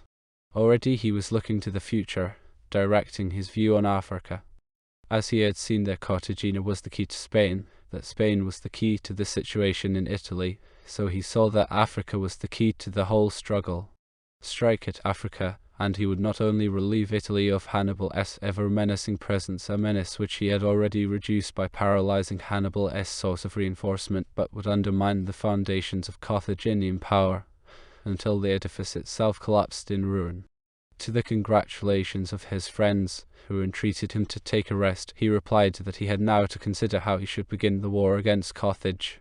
For up to now the Carthaginians had been making war on the Romans, but now fortune had given the Romans the opportunity of making war on the Carthaginians. Although it must still be some time before he could convert the Roman Senate to his strategy, he set about preparing the ground. Massinissa, after the defeat at Illapor, had come over to the Roman side and was dispatched to Africa to induce the Numidians to follow his lead. Further, Scipio sent Aulus on an embassy to sound Syphax, king of the Massilians, whose territory embraced most of what is today Algeria. Syphax, while expressing his willingness to break with Carthage, refused to ratify any treaty except with Scipio in person. Though promised a safe conduct, the hazard of such a journey was immense. Diplomatic privileges were then in infancy, and an envoy ran risks and not infrequently suffered a fate that was enough to chill the stoutest heart. How much greater, too, when the envoy was Rome's one victorious leader, the man whose existence was an ever-growing menace to Carthage and her allies, and who was now asked to entrust himself, far from his army, to the care of a dubious neutral. Yet this risk Scipio, calculating the risk against the prize, took, considering that the winning over of Syphax was an essential step to the further development of his policy. After making the necessary dispositions for the protection of Spain, he sailed from Cartagena with 2 quinquaremes. The risk, as it proved, was even greater than he calculated. Indeed, it may be that the history of the ancient world turned on a puff of wind, for he arrived off the harbour just after Hasdrubal, driven out of Spain, had cast anchor there on his way back to Carthage. Hasdrubal had with him 7 triremes, and sighting the approach of what were obviously Roman ships, he hurriedly attempted to prepare his own ships and weigh anchor, in order to overpower the 2 quinquaremes before they could enter the neutral harbour. But a freshening breeze helped the Roman ships to enter before Hasdrubal's fleet could sail forth, and once Scipio was inside the harbour, the Carthaginians did not dare to interfere. Hasdrubal and Scipio both then sought audience of Syphax, who was much flattered by this recognition of his importance. He invited them both to be his guests, and after some demur they overcame their scruples, and supped together at Syphax's table. In such a delicate situation, Scipio's personal charm and diplomatic gifts effected a brilliant coup.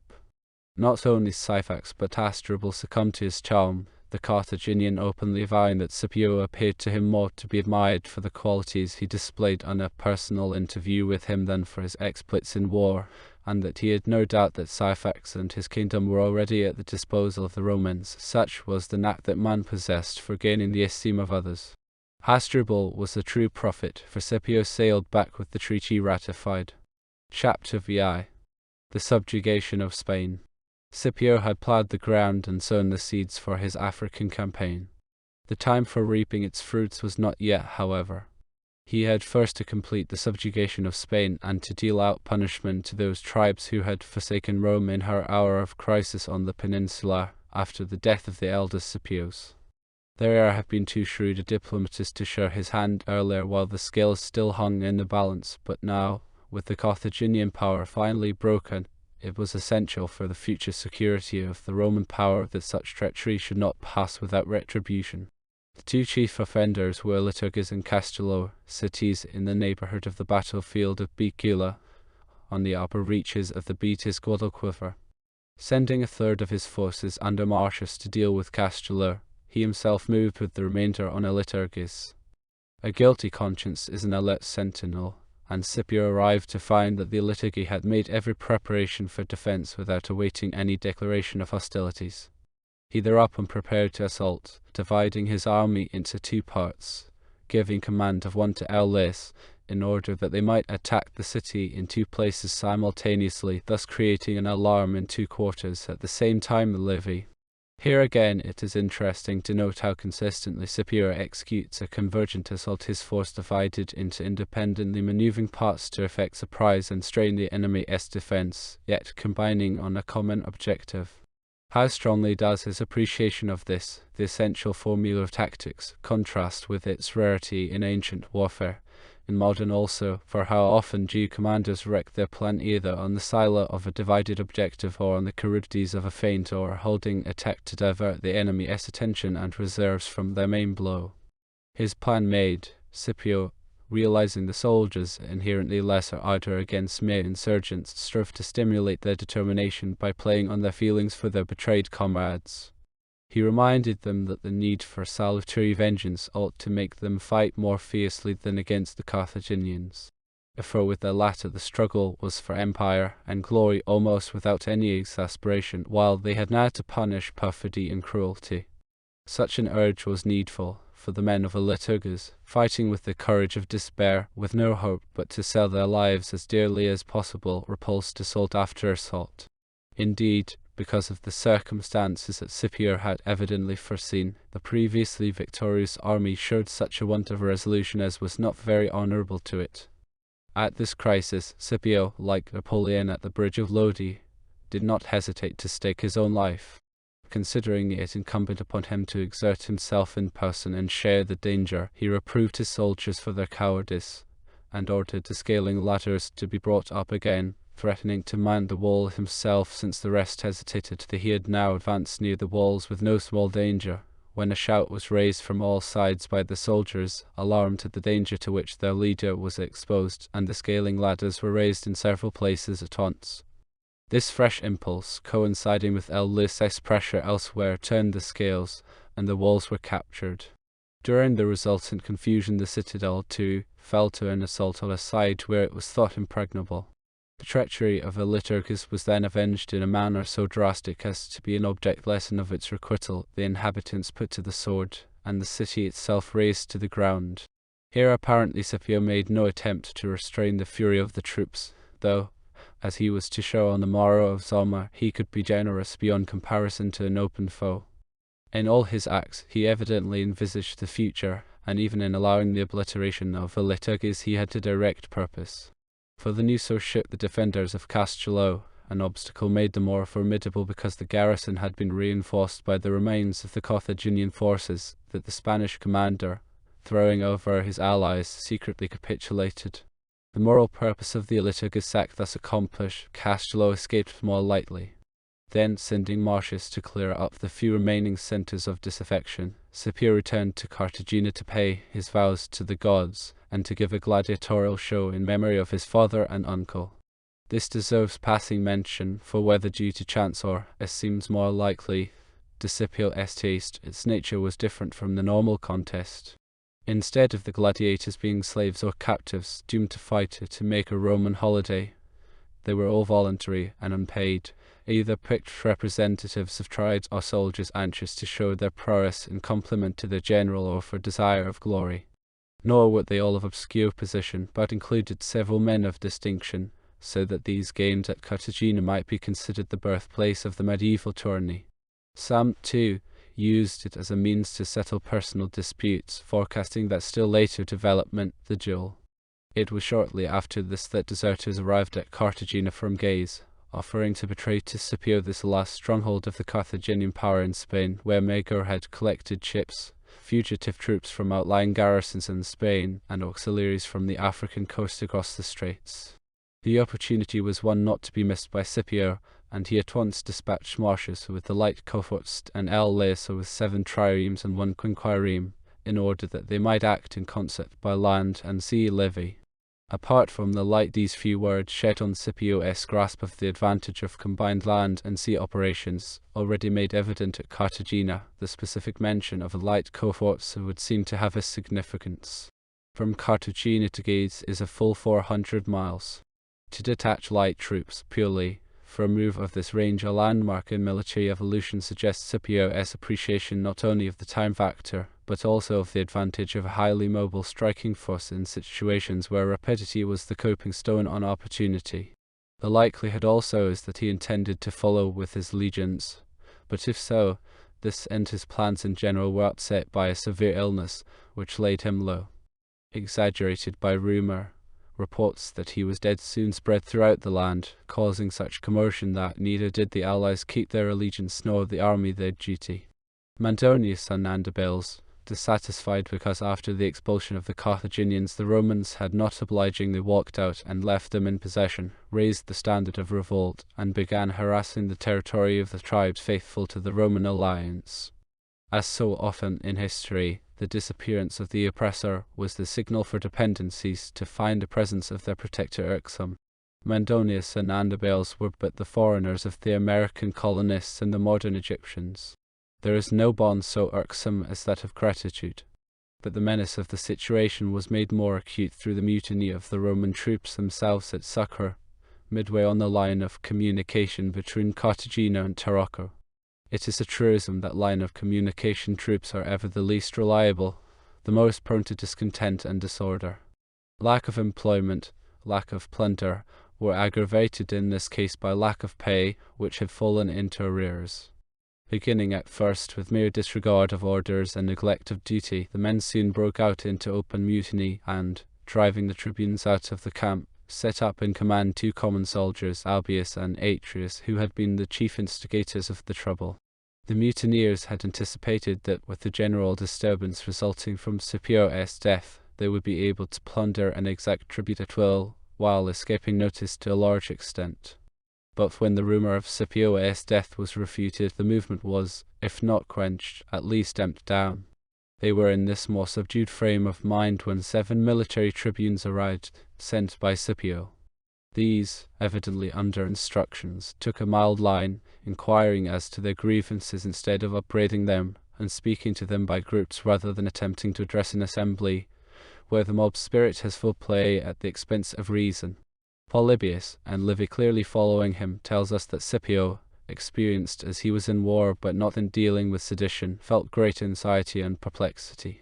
If this be so, his course of action does not suggest it. For a novice, or, indeed, for a veteran commander, his handling of the situation was a masterpiece of blended judgment, tact, and decision. He had sent collectors round to gather in the contributions levied in the various cities for the army's maintenance, and took care to let it be known that this was to adjust the arrears of pay. Then he issued a proclamation that the soldiers should come to Carthage to receive their pay, in a body or in detached parties as they wished. At the same time he ordered the army at Carthage to prepare to march against Mandonius and Andabels. These chiefs, incidentally, had withdrawn within their own borders on hearing that Scipio was definitely alive.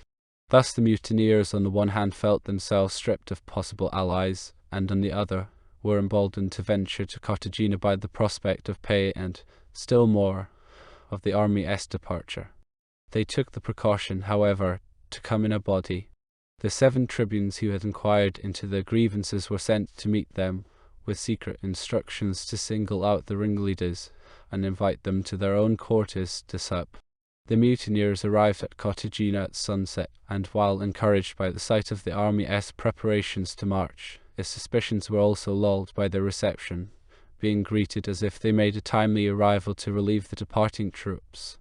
These marched out, according to orders, at daybreak with their baggage, but on reaching the gate were halted and their baggage dumped. Then promptly guards were told off to bar all the exits from the camp, and the rest of the troops to surround the mutineers. Meanwhile the latter had been summoned to an assembly, a summons which they obeyed the more readily because they imagined that the camp, and, indeed, the general himself, were at their mercy.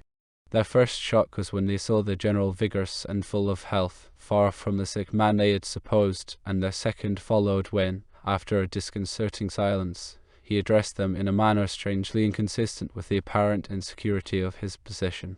Livy purports to give this speech word for word and at great length, and in his rendering it is a masterpiece of oratory and of style. Polybius is shorter and crisper, more natural too, and is prefaced by the remark that Scipio began to speak somewhat as follows.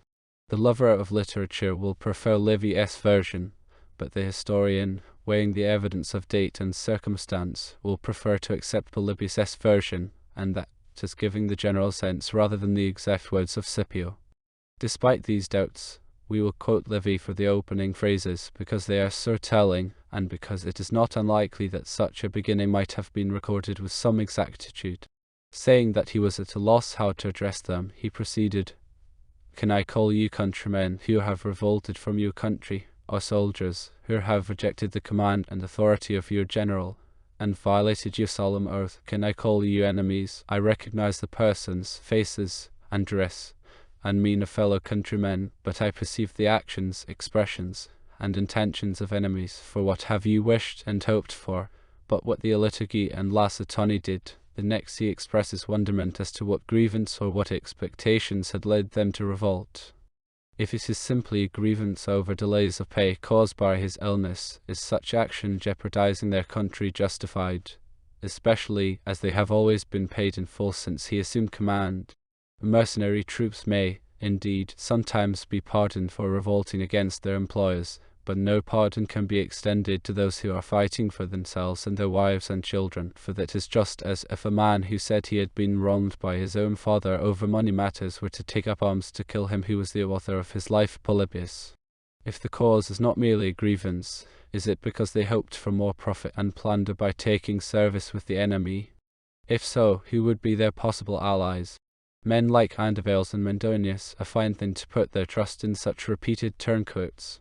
Then he turns his scorn on the leaders they have chosen, ignorant and base-born, parodying their names, Atreus and Albus Sublaki and witty, and so appealing to their sense of the ridiculous and their superstition. He throws in a grim reminder of the legion which revolted at Rhegium, and for it suffered beheading to the last man. But even these put themselves under command of a military tribune. What hope of successful revolt could they have entertained? Even had the rumor of his death been correct, did they imagine that such tribe leaders as Silanus, Lys, or Scipio's brother could have failed to avenge the insult to Rome? When he has shattered their confidence and stimulated their fears by such telling arguments, the way is paved for him to detach them from the instigators of the revolt and to win back their loyalty.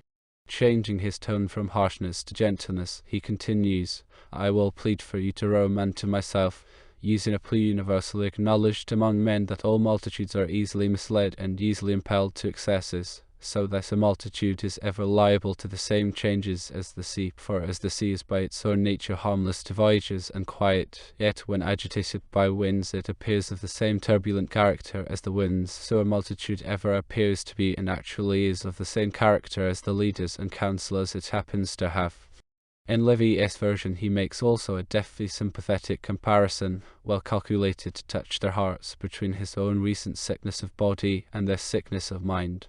Therefore I, too, on the present occasion consent to be reconciled to you, and grant you an amnesty, but with the guilty instigators of revolt we refuse to be reconciled, and have decided to punish for their offences. As he finished speaking, the loyal troops, who had encircled the assembly, clashed their swords on their shields to strike terror into the mutineers. The heraldess' voice was heard citing by name the condemned agitators, and these offenders were brought bound and naked into the midst of the assembly, and then executed in the sight of all. It was a perfectly timed and concerted plan, and the mutineers were too cowed to raise a hand or utter a protest. The punishment carried out, the master received assurance of forgiveness and took a fresh oath of loyalty to the tribunes. By a characteristic touch of Scipio's, each man received his full demand of pay as he answered his name. This masterly handling of a gravely menacing situation as more than a reminder of Pétain's methods in quelling the mutinies of 1917 had the great Frenchman perchance studied the mutiny of Sucre, not only in its splendor severity to ringleaders with the just rectification of grievances, but in the way the moral health of the body military was restored with the least possible use of the knife.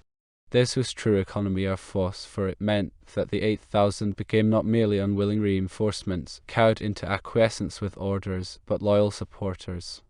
But the suppression of this mutiny was only one step towards restoring the situation caused by Scipio's illness. The expedition against Gades had been abortive, primarily because the plot had been discovered by the Carthaginian commander, and the conspirators arrested. Though they won local successes, Lys and Marcius found Gades prepared, and so, forced to abandon their project, returned to Cartagena. There Scipio was about to march against the Spanish rebels. In 10 days he reached the Ebro, a full 300 miles, and 4 days later pitched his camp within sight of the enemy. A circular valley lay between the two camps, and into this he drove some cattle protected only by light troops, to excite the rapacity of the barbarians. At the same time he placed Lys with the cavalry in concealment behind a spur. The bait succeeded, and while the rival skirmishers were merrily engaged, Lys emerged from cover, part of his cavalry charging the Spanish in front, and the other part riding round the foot of the hill to cut them off from their camp. The consequent reverse so irritated the Spanish that next morning at daybreak their army marched out to offer battle. This suited Scipio excellently, for the valley was so confined that the Spanish by this act committed themselves to a cramped close-quarter combat on the level, where the peculiar aptitude of the Romans in hand-to-hand fighting gave them an initial advantage over troops more adapted to hill fighting at longer ranges. And, furthermore, in order to find room for their horse they were forced to leave 1/3 of their foot out of the battle, stationed on the slope behind. The conditions suggested a fresh expedient to Scipio. The valley was so narrow that the Spanish could not post their cavalry on the flanks of the infantry line, which took up the whole space. Seeing this, Scipio realized that his own infantry flanks were automatically secured, and accordingly sent Ellis with the cavalry round by the hills in a wide-turning movement. Then, ever alive to the vital importance of securing his intended manoeuvre by a vigorous fixing attack, he himself advanced into the valley with his infantry, with 4 cohorts in front, this being the most he could effectively deploy on the narrow front. This thrust, as he intended, occupied the attention of the Spanish, and prevented them from observing the cavalry maneuver until the blow fell, and they heard the noise of the cavalry engagement in their rear. Thus the Spanish were forced to fight 2 separate battles, their cavalry neither able to aid their infantry, nor the infantry their cavalry, and each doomed to the demoralizing sound of conflict in their rear, so that each action had a moral reaction on the other. Cramped and assailed by skilled close-quarter fighters, whose formation gave them the advantage of depth for successive blows, the Spanish infantry were cut to pieces. Then the Spanish cavalry, surrounded, suffering the pressure of the fugitives, the direct attack of the Roman infantry, and the rear attack of the Roman cavalry, could not use their mobility, and, forced to a standing fight, were slain to the last man after a gallant but hopeless resistance. It is a testimony to the fierceness of the fight and to the quality of the Spanish resistance, when hope had gone, that the Roman losses were 1,200 killed and over 3,000 wounded. Of the Spanish, the only survivors were the light-armed third of their force who had remained on the hill, idle spectators of the tragedy in the valley. These, along with their chiefs, fled in time. This decisive triumph was a fitting conclusion to Scipio's Spanish campaigns which, for all their long neglect by military students, reveal a profound grasp of strategy at a time when strategy had hardly been born, and of its intimate relation to policy. But, above all, they deserve to be immortalized for their richness of tactical achievement. Military history hardly contains such another series of ingenious and inspired battle maneuvers, surpassing on balance even those of Hannibal in Italy. If Scipio profited by Hannibal's unintended course of instruction on the battlefields of Italy, the pupil surpassed even the master. Nor does such a probability diminish Scipio's credit, for the highest part of the art of war is inborn, not acquired. Or why did not later captains, ancient and modern, profit more by Scipio's demonstrations? Wonderful as was Hannibal's fertility of plan, there appears in Scipio's record a still richer variety, a still more complete calculation, and in 3 directions a definite superiority. The attack on a fortified place was admittedly in Hannibal a weakness, and Scipio the reverse, for Cartagena is a landmark in history. The pursuit after Ilipa marks a new advance in warfare, as also the wide concealed turning movement in this last battle against Andebales, a development clearly beyond the narrow outflanking manoeuvres which had hitherto been the high-order mark of tactical skill. Scipio's military motto would seem to have been every time a new stratagem. Has ever a general been so fertile an artist of war? Beside him most of the celebrated captains of history appear mere dabblers in the art, showing in their whole career but 1 or 2 variations of orthodox practice. And be it remembered that with one exception Scipio's triumphs were won over first-class opponents, not, like Alexander, over Asiatic mobs, like Caesar, over tribal hordes, or like Frederick and Napoleon, over the courtier generals and senile pedants of an atrophied military system. This victory over Andebales and Mandonius proved to be the coping stone not only on his military career in Spain, but on the political conquest of the country.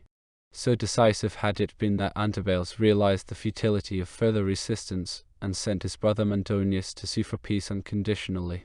One imagines that Mandonius must have felt some pessimism as to his reception and as to his tenure of life. It would have been natural to have dealt out to these twice-repeated rebels a die of vengeance. But Scipio knew human nature, including Spanish nature. No vengeance could improve his military or political position, now unchallenged, whereas, on the other hand, it would merely sow the seeds of future trouble, convert the survivors into embittered foes, biding their time for a fresh outbreak. Little as he counted on their fidelity, generosity was the one cause which might secure it. Therefore, after upbraiding Mundonius, and through him Antibales, driving home the helplessness of their position and the rightful forfeiture of their lives, he made a peace as generous as it was diplomatically foresighted. To show how little he feared them, he did not demand the surrender of their arms and all their possessions, as was the custom, nor even the required hostages, saying that should they revolt, he would not take vengeance on their unoffending hostages, but upon themselves, inflicting punishment not upon defenseless but on armed enemies levy. The wisdom of this policy found its justification in the fact that from this juncture Spain disappears from the history of the Punic War, whether as a base of recruitment and supply for the Carthaginian armies or as a distraction from Scipio's concentration on his new objective, Carthage itself. True, revolts broke out at intervals, the first avowedly from the contempt felt by the Spanish for the generals who succeeded Scipio and recurred for centuries.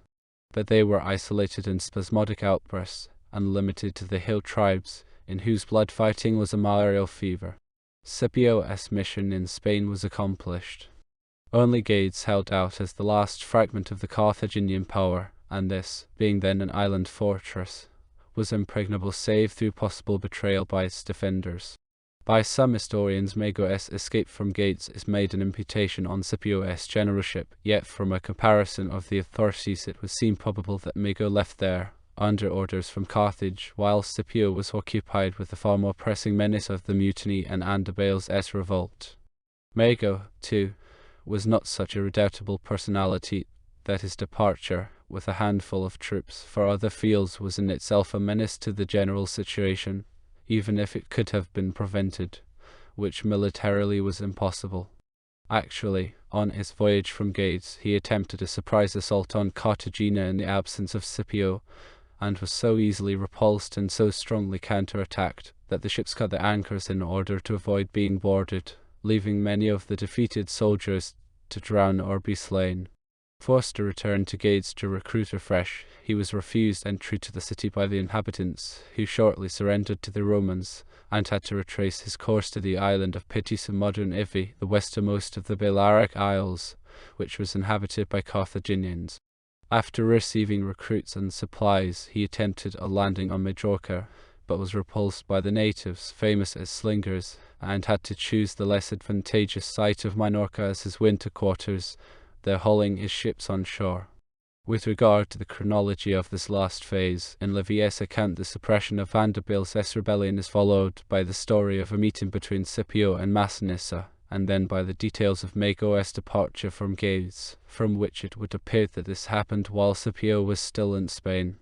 But for accuracy of historical sequence, Livy is a less reliable guide than Polybius, and the latter's narrative definitely states that directly after the subjugation of Vanderbilt, Scipio returned to Tarraco, and then, anxious not to arrive in Rome too late for the consular elections, sailed for Rome after handing over the army to Silanus and Marcius, and arranging for the administration of the province.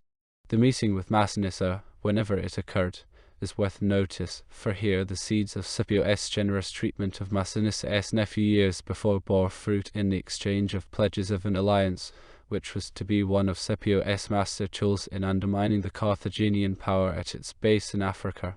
Chapter Roman 7. The true objective. On arrival at Rome, Scipio obtained an audience of the Senate outside the city at the Temple of Bellona, and they gave them a formal report of his campaigns.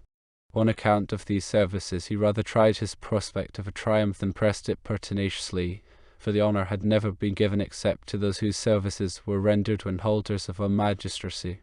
His tact was wise, for the astonishing success of youth had already inspired envy among his seniors. The Senate did not break with precedent, and at the close of the audience he entered the city in the ordinary way. His reward, however, came without delay. At the assembly for the election of the two consuls for the coming year, he was named by all the centuries. The popularity of his election was shown not only by the enthusiasm which greeted it, but by the gathering of a larger number of voters than at any time during the Punic War, crowds swarming to his house and to the capital full of curiosity to see the victor of the Spanish wars. But on the morrow of this personal triumph, compensation for the formal triumph denied him by a hidebound Senate, the first shoots appeared of that undergrowth of narrow-minded conservatism, reinforced by envy, which was to choke the personal fruits of his work, though happily not before he had garnered for Rome the first fruits Hannibal's overthrow. Hitherto in Spain he had enjoyed a free hand unfettered by jealous politicians or the compromising councils of government by committee. If he had to rely on his own local resources, he was at least too far distant for his essential freedom of action to be controlled by any many-headed guardian of national policy. But from now on he was to suffer, like Marlborough and Wellington some 2,000 years later, the curve of political faction and jealousy, and finally, like Marlborough, end his days in embittered retirement. The report got about that he was saying that he had been declared consul not merely to prosecute, but to finish the war, that for this object it was essential for him to move with his army into Africa, and that if the Senate opposed this plan he would carry it through with the people's backing, overriding the Senate. Perhaps his friends were indiscreet, perhaps Scipio himself, so old beyond his years in other ways, allowed youthful confidence to outride his discretion. Perhaps, most probable of all, he knew the Senate's innate narrowness of vision and had been sounding the people's opinion. The upshot was that when the question was raised in the Senate, Fabius Cunctator voiced the conservative view. The man who had worthily won his name by an action, his natural caution reinforced by an old man's jealousy, cleverly if spitefully criticizes the plan of a young man whose action threatens to eclipse his fame. First, he points out that neither had the Senate voted nor the people ordered that Africa should be constituted a consul-s province this year, insinuating that if the consul came before them with his mind already made up, such conduct is an insult to them. Next, Fabius seeks to parry any imputation of jealousy by dwelling on his own past achievements as if they were too exalted for any possible feats of Scipio to threaten comparison. How characteristic, too, of age the remark, "What rivalry can there exist between myself and the man who is not equal in years even to my son?" He urges that Scipio's duty is to attack Hannibal in Italy. Why do you not apply yourself to this, and carry the war in a straightforward manner to the place where Hannibal is, rather than pursue that roundabout course according to which you expect that when you have crossed into Africa Hannibal will follow you thither? How vivid is the reminder here of Eastern v. Western controversy in the War of 1914–1918. What if Hannibal should advance against Rome? How familiar to modern ears is this argument employed against any military heretic who questions the doctrine of Clausewitz that the enemy's main army is the primary military objective. Fabius then insinuates that Scipio's head has been turned by his successes in Spain. These Fabius damns with faint praise and covert sneers which Mommsen and other modern historians seem to have accepted as literal truth, forgetting how decisively all Fabius's arguments were refuted by Scipio's actions. How different, Fabius contends, is the problem Scipio will have to face if he ventures to Africa. Not a harbour open, not even a foothold already secured, not an ally. Does Scipio trust his hold over Mussinus when he could not trust even his own soldiers? A jibe at the Sacro mutiny. Land in Africa, and he will rally the whole land against him, all internal disputes forgotten in face of the foreign foe. Even in the unlikely event of forcing Hannibal's return, how much worse will it be to face him near Carthage, supported by all Africa, instead of with the remnant in southern Italy? What sort of policy is that of yours, to prefer fighting where your own forces will be diminished by one half, and the enemy is greatly augmented? Fabius finishes with a scathing comparison of Scipio with his father, who, setting out for Spain, returned to Italy to meet Hannibal, while you are going to leave Italy when Hannibal is there, not because you consider such a course beneficial to the state, but because you think it will redound to your honour and glory. The armies were enlisted for the protection of the city and of Italy, and not for the consuls, like kings, to carry into whatever part of the world they please from motives of vanity. This speech makes a strong impression on the senators, especially those advanced in years, and when Scipio rises to reply the majority are clearly against him. His opening is an apt counter-thrust. Even Quintus Fabius himself has observed that in the opinion he gave a feeling of jealousy might be suspected, and though I dare not myself charge so great a man with harbouring that feeling, yet, whether it is owing to a defect in his phrasing, or to the fact that suspicion has certainly not been removed, for he has so magnified his own honours and the fame of his exploits to do away with the imputation of envy, that it would appear I am in danger of being rivalled by every obscure person, but not by himself. Because he enjoys an eminence above everybody else, he has represented himself as an old man, and as one who has gone through every gradation of honour, and me as below the age even of his son, as if he supposed that the desire of glory did not exceed the span of life, and as if its chief part had no respect to memory and future ages. Then, with gentle sarcasm, Scipio refers to Fabius' express solicitude for his safety, and not only for the army and the state, should he cross over to Africa. Whence has this concern so suddenly sprung? When his father and uncle were slain, when Spain lay beneath the heel of 4 victorious Carthaginian armies, when no one except himself would offer themselves for such a forlorn venture, why was it that no one at that time made any mention of my age, of the strength of the enemy, of the difficulties, of the recent fate of my father and uncle? Are there now larger armies in Africa, more and better generals than were then in Spain? Was my age then more mature for conducting a war than now? After having routed 4 Carthaginian armies, after having regained possession of the whole of Spain, so that no trace of war remains, it is an easy matter to make light of my services, just as easy as it would be, should I return from Africa, to make light of those very conditions which are now magnified for the purpose of detaining me here. Then, after demolishing the historical examples which Fabius had quoted as warnings, Scipio makes this appeal to history recoil against Fabius by adducing Hannibal's example in support of his plan. He who brings danger upon another has more spirit than he who repels it. Add to this, that the terror excited by the unexpected is increased thereby. When you have entered the territory of an enemy, you obtain a new view of his strong and weak points. After pointing out the moral soft spots in Africa, Scipio continues, provided no impediment is caused here, you will hear at once that I have landed, and that Africa is blazing with war, that Hannibal is preparing to depart from this country. Many things which are not now apparent at this distance will develop, and it is the part of a general not to be wanting when opportunity arises, and to bend its events to his designs. I shall, Quintus Fabius, have the opponent you assign me, Hannibal, but I shall rather draw him after me than be kept here by him. As for the danger of a move by Hannibal on Rome, it is a poor compliment to Crassus, the other consul, to suppose that he will not be able to keep Hannibal's reduced and shaken forces in check, when Fabius did so with Hannibal at the height of his power and success in unanswerable master thrust this.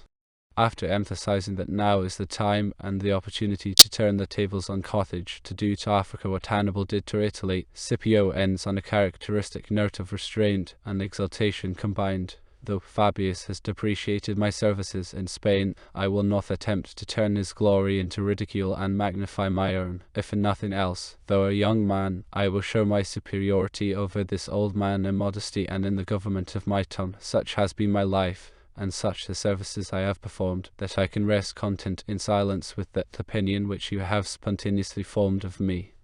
The Senate, however, were more concerned with the preservation of their own privileges than with the military arguments, and demanded to know if Scipio would leave the decision with them, or, if they refused, appeal over their heads to the people's verdict. They refused to give a decision until they had an assurance that he would abide by it. After a consultation with his colleague, Scipio gave way to this demand. Thereupon the Senate, a typical committee, effected a compromise by which the consul to whose lot Sicily fell might have permission to cross into Africa if he judged it to be for the advantage of the state. Furiously, Sicily fell to Scipio. He took with him 30 warships, which by great energy he had built and launched within 45 days of the timber being taken from the woods. Of these 20 were quinquaremes and 10 quadrarms. On board he embarked 7,000 volunteers, as the Senate, afraid to block him but keen to obstruct him, have refused him leave to levy troops. The story of how, beset with difficulties and hampered by those he was aiming to save, he took this unorganized band of volunteers and trained it to be the nucleus of an effective expeditionary force finds a notable parallel in our own history. Sicily was to be Scipio's shore and cliff camp, the place where he forged the weapon that was to be thrust at the heart of Carthage. But Scipio, unlike Sir John Moore in the Napoleonic War, was himself to handle the weapon his genius had created, and with it to strike the death blow at Hannibal's power. His vision penetrating the distant future, a quality in which he perhaps surpasses all other great commanders, enabled him to realize that the tactical key to victory lay in the possession of a superior mobile arm of decision cavalry. It is not the least tribute to his genius that to appreciate this he had to break loose from the fetters of a great tradition, for Rome's military greatness was essentially built on the power of her legionary infantry. The long and splendid annals of Roman history are the testimony to its effectiveness, and only in Scipio's brief passage across the stage do we find a real break with this tradition, a balance between the two arms by which the power of the one for fixing and of the other for decisive maneuver are proportioned and combined. It is an object lesson to modern general staffs shivering on the brink of mechanicalization, fearful of the plunge despite the proved ineffectiveness of the older arms in their present form, for no military tradition has been at times so enduring and so resplendent as that of the legion. From his arrival in Sicily onwards, Scipio bent his energies to developing a superior cavalry, and Zama, where Hannibal's decisive weapon was turned against himself, is Scipio's justification. How unattainable must this goal have seemed when he landed in Sicily with a mere 7,000 heterogeneous volunteers. Yet within a few days the first progress was recorded. At once organizing his volunteers into cohorts and centuries, Scipio kept aside 300 of the pick. One can imagine their perplexed wonder at being left without arms and not told off to centuries like their comrades. Next, he nominated 300 of the noblest born Sicilian youths to accompany him to Africa, and appointed a day on which they were to present themselves equipped with horses and arms. The honor of nomination for such a hazardous venture affrighted both them and their parents, and they paraded most reluctantly.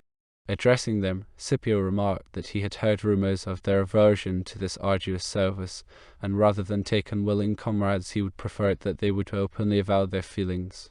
One of them immediately seized this loophole of escape, and Scipio thereupon released him from service and promised to provide a substitute on condition that he handed over his horse and arms and trained his substitute in their handling. The Sicilian joyfully accepted, and the rest, seeing that the general did not take his action amiss, promptly followed his example. By this means Scipio obtained a nucleus of picked Roman cavalry at no expense to the state. His next measure showed not only how his every step tended towards his ultimate object, but also how alive he was to the importance of foresight in securing his future action. He sent Liddell on an advance reconnoitring expedition to Africa, and in order not to impair the resources he was building up, repaired his old ships for this expedition, hauling his new ones upon shore for the winter at Panomus, as they had been hastily and inevitably built of unseasoned timber. Further, after distributing his army through the towns, he ordered the Sicilian states to furnish corn for the troops, saving up the corn which he had brought with him from Italy. Economy of force even in the details of supply. Scipio knew that strategy depends on supply, that without security of food the most dazzling maneuvers may come to naught. Furthermore, an offensive, whether strategical or tactical, must operate from a secure base. This is one of the cardinal axioms of war.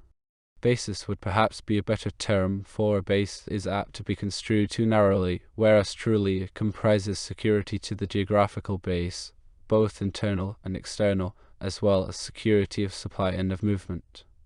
Napoleon in 1814, the Germans in 1918, both suffered the dislocation of their offensive action through the insecurity of their base internally. It is thus interesting to note how Scipio sought among his preparatory measures to ensure this security. He found Sicily, and especially Syracuse, suffering from internal discontent and disorder which had arisen out of the war. The property of the Syracusans had been seized after the famous siege by covetous Romans and Italians, and despite the decrees of the Senate for its restitution, had never been handed back.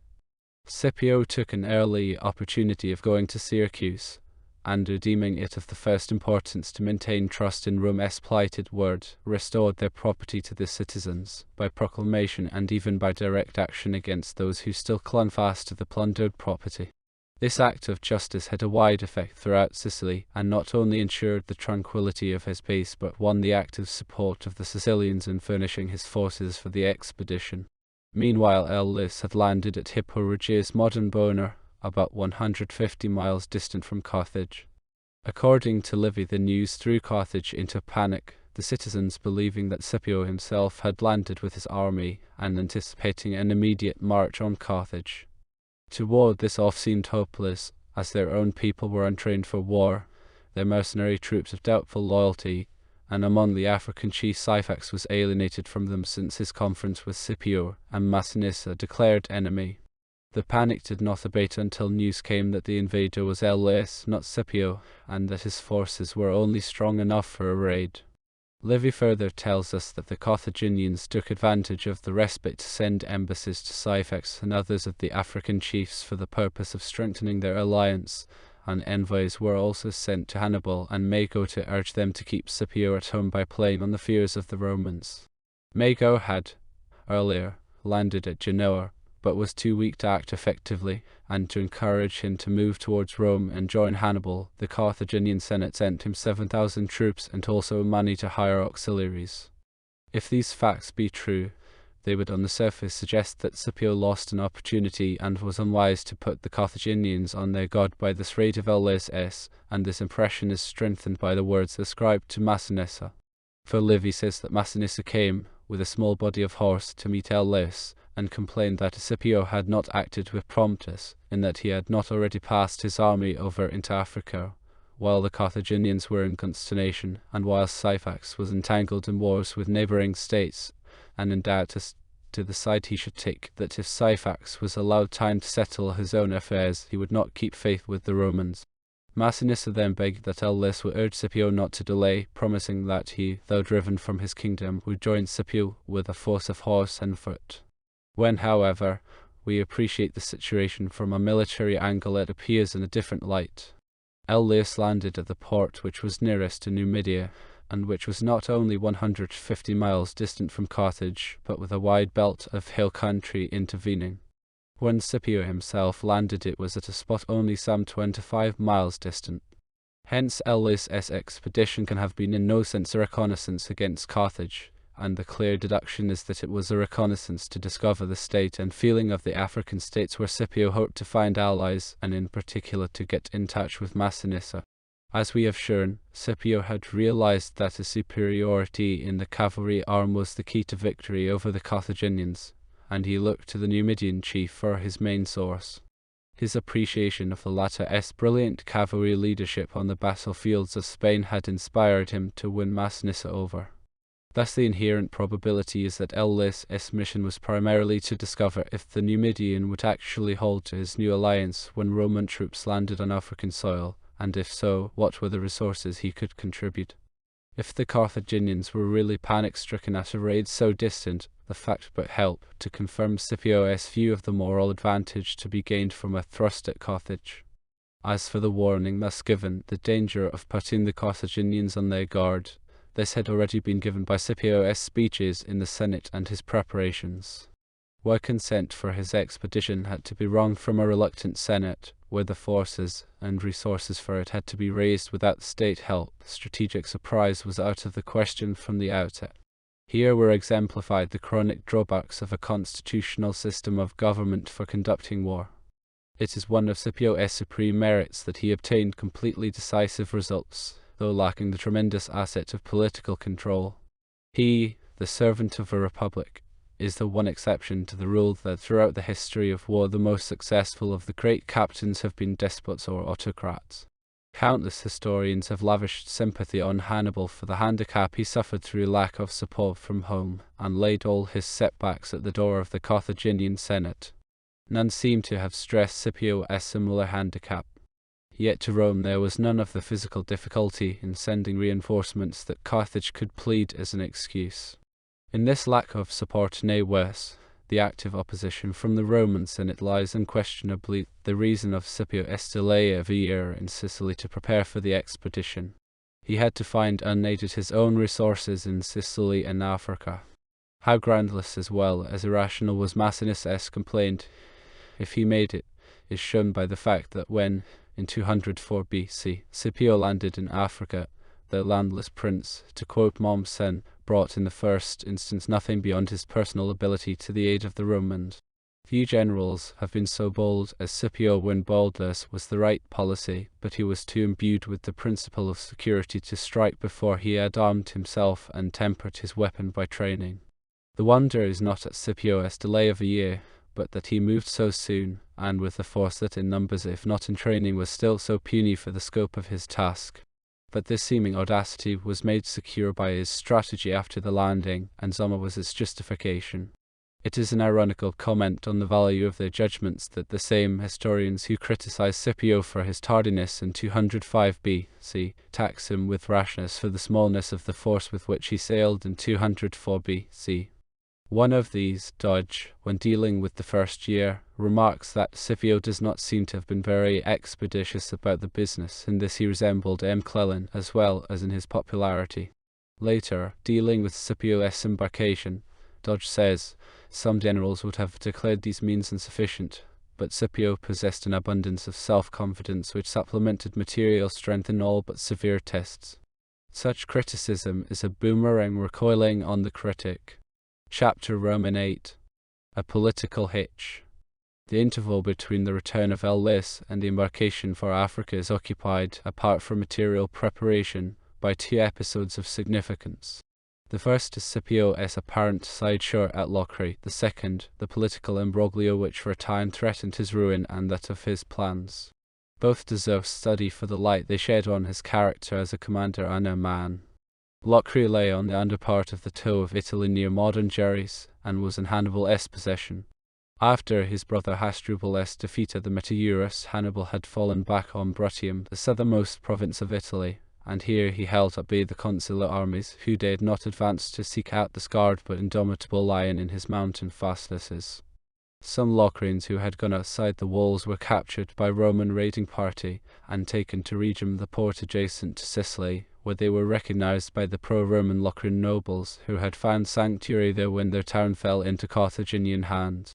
Certain of the prisoners, who were skilled artisans and had been in the employment and trust of the Carthaginians, suggested that, if ransomed, they would be willing to betray the citadel at Locri.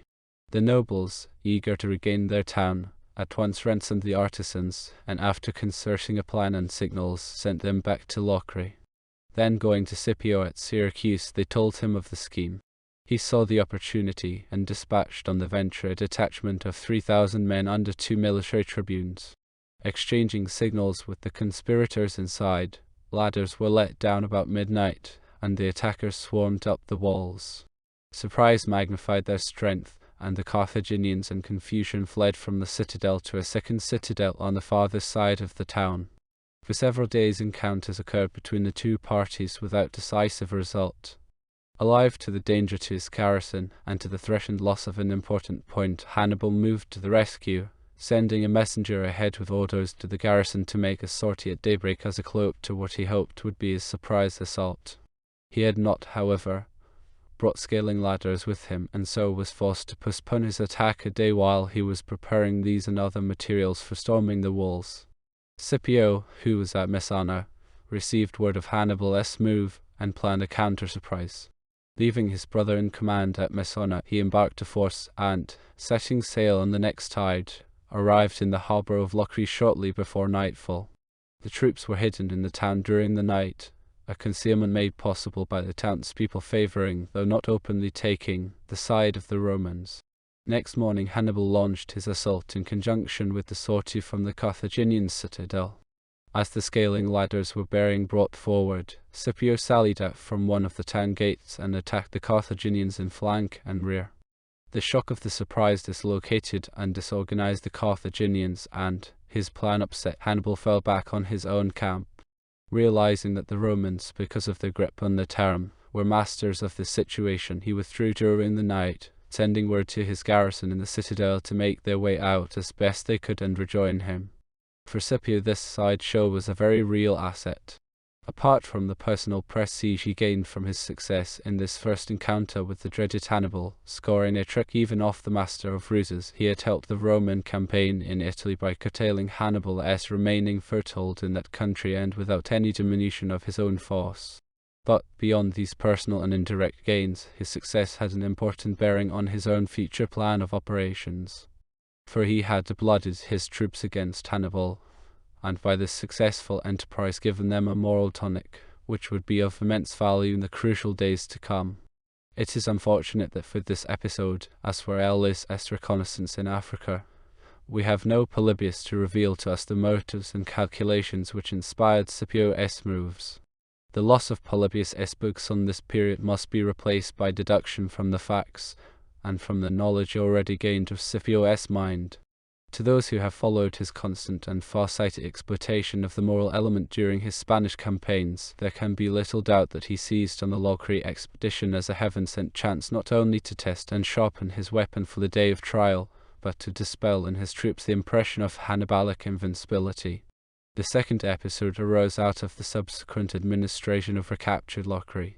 When Scipio had sent the original force to seize the town, he had instructed Quintus Flaminius, the propraetor at Rhegium, to assist the tribunes, and when the place was captured, Flaminius, by virtue of his seniority, assumed the command until Scipio arrived.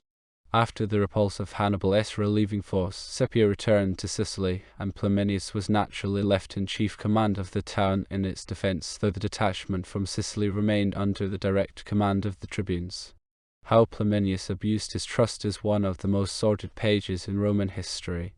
The wretched inhabitants suffered worse from his tyranny and loss than ever they had from the Carthaginians an ill requital of their aid to the Romans in regaining the town. The example of their leader infected the troops, and their greed for loot not only harassed the townspeople but inevitably led to disorder among themselves. It would seem that the tribunes strove to check this growing license, and to uphold the true standards of military discipline. One of Flaminius' men, running away with a silver cup that he had stolen from a house and pursued by its owners, met the tribunes in his flight. They stopped him and had the cup taken away, whereat his comrade showered abuse on the tribunes, and the disturbance soon ended in a free fight between the soldiers of the tribunes and those of Flaminius. The latter were worsted and invoked the aid of their commander, inciting him by tales of the reproaches cast upon his behavior and control. Flaminius thereupon ordered the tribunes to be brought before him, stripped and beaten. During the short delay while the rods were being brought and themselves stripped, the tribunes called upon their men for aid. The latter, hastily gathering from all quarters, were so inflamed at the sight that, breaking loose from the habits of discipline, they vented their rage on Flaminius. Cutting him off from his party, they mutilated his nose and ears, and left him almost lifeless. When word of the disturbance reached Scipio, he sailed immediately for Locri and held a court of inquiry. Of the evidence and of the reasons for his judgment we know nothing. All that is handed down is the fact that he acquitted Flaminius, restored him to command, and pronouncing the tribunes guilty, ordered them to be thrown into chains and sent back to Rome for the Senate to deal with. He then returned to Sicily. The verdict appears somewhat astonishing, the one serious blemish, in fact, on Scipio's judgment. The motives which inspired it are difficult to surmise. Perhaps it was partly pity for the mutilated Flaminius, combined with anger that his own men should have shown such gross insubordination and committed such an atrocity. It is a natural instinct with the best type of commander to be more severe on the misconduct of his own direct subordinates than on those who are only attached to him, and in case of dispute between the two such a man may err because of his very scrupulousness to hold the balance fairly, and to avoid partiality towards his own. It was said of one of the finest British commanders in the War of 1914–18 that if he had a personal dislike or distrust of a subordinate he invariably gave the latter more rope than the others, knowing that if his distrust was justified the man would assuredly use this rope to hang himself. Similar may have been the motives underlying Scipio's outwardly inexplicable verdict. In criticizing it, the historian must consider not only the gaps in our knowledge of the case, but view the incident in the general light of all Scipio's recorded acts as a commander. The whole weight of evidence, as we have seen, goes to show that two qualities which especially distinguished Scipio were the acuteness of his understanding of men and his humanity to the conquered. Trust in a Flaminius or condonation of brutality were the last things to be expected of him, and so, lacking evidence as to the facts on which his decision was based, it would be rash to pass adverse judgment on his action. We need to remember also that Locri was in Italy, and therefore outside his province, and a close attention to its administration could only be at the expense of his primary object, preparation for the expedition to Africa. The importance of the Lockery incident is not as a light on Scipio's character, but as a political rock on which his military plans nearly foundered. How this came about can be briefly told. After Scipio's departure, Flaminius, who thought that the injury he had sustained had been treated too lightly by Scipio, disobeyed the latter's instructions. He had the tribunes dragged before him and tortured to death, refusing even to allow their mangled bodies to be buried. His injury still rankling, he then sought to avenge himself by multiplying the burdens put on the Locrians. In despair, they sent a deputation to the Roman Senate. Their envoys arrived soon after the consular elections, which had marked the end of Scipio's term of office, though he was continued in command of the troops in Sicily. Their tale of misery raised a storm of popular indignation at Rome, and Scipio's senatorial opponents were not slow to divert this onto the head of the man nominally responsible. It is no surprise to find that Fabius initiated this by asking if they had carried their complaints to Scipio. The envoys replied, according to Livy, that deputies were sent to him, but he was occupied with the preparations for the war, and had either already crossed over into Africa or was on the point of doing so. They added that his previous decision between Flaminius and the tribunes had given them the impression that the former was in favor with Scipio. Fabius had got the answer he wanted, and after the envoys had withdrawn, hastened to condemn Scipio unheard, declaring that he was born for the corruption of military discipline. In Spain he almost lost more men in consequence of the mutiny than in the war, that, after the manner of foreigners and kings, he indulged the licentiousness of the soldiers, and then punished them with cruelty. This envenomed speech Fabius followed up with a resolution equally harsh. It was that Flaminius should be conveyed to Rome in chains, and in chains plead his cause, that, if the complaints of the Locrians were founded in truth, he should be put to death in prison, and his effects confiscated, that Publius Scipio should be recalled for having quitted his province without the permission of the Senate. A hot debate followed, in which, besides the atrocious conduct of Flaminius, much was said about the dress of the general himself, as being not only un-Roman, but even unsoldierly. His critics complained that he walked about the gymnasium in a cloak and slippers, and that he gave his whole time to light books in the palestra, that his whole staff were enjoying the delights which Syracuse afforded, with the same indolence and effeminacy that Carthage and Hannibal had dropped out of his memory. It is somewhat inconsistent on the part of the people who were proposing to recall him because he had been fighting with Hannibal. How petty, but how true to human nature! The real grievance of his crusted seniors was not his leniency with Flaminius, but his Greek refinement and studies. But wiser counsels prevailed. Metellus pointed out how inconsistent it would be for the state now to recall, condemned in his absence and without a hearing, the very man whom they had commissioned to finish the war, and to do so in the face of the Locrians' evidence that none of their tribulations occurred while Scipio was there.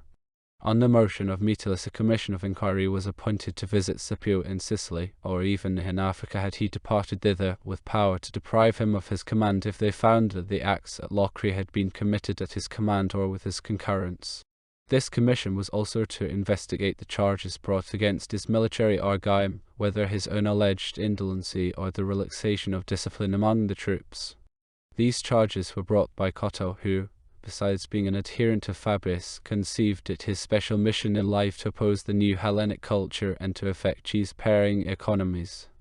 It is related that to save money he sold his slaves as soon as they were too old for work, that he esteemed his wife no more than his slaves, and that he left behind in Spain his faithful charger rather than incur the charge of transporting it to Italy.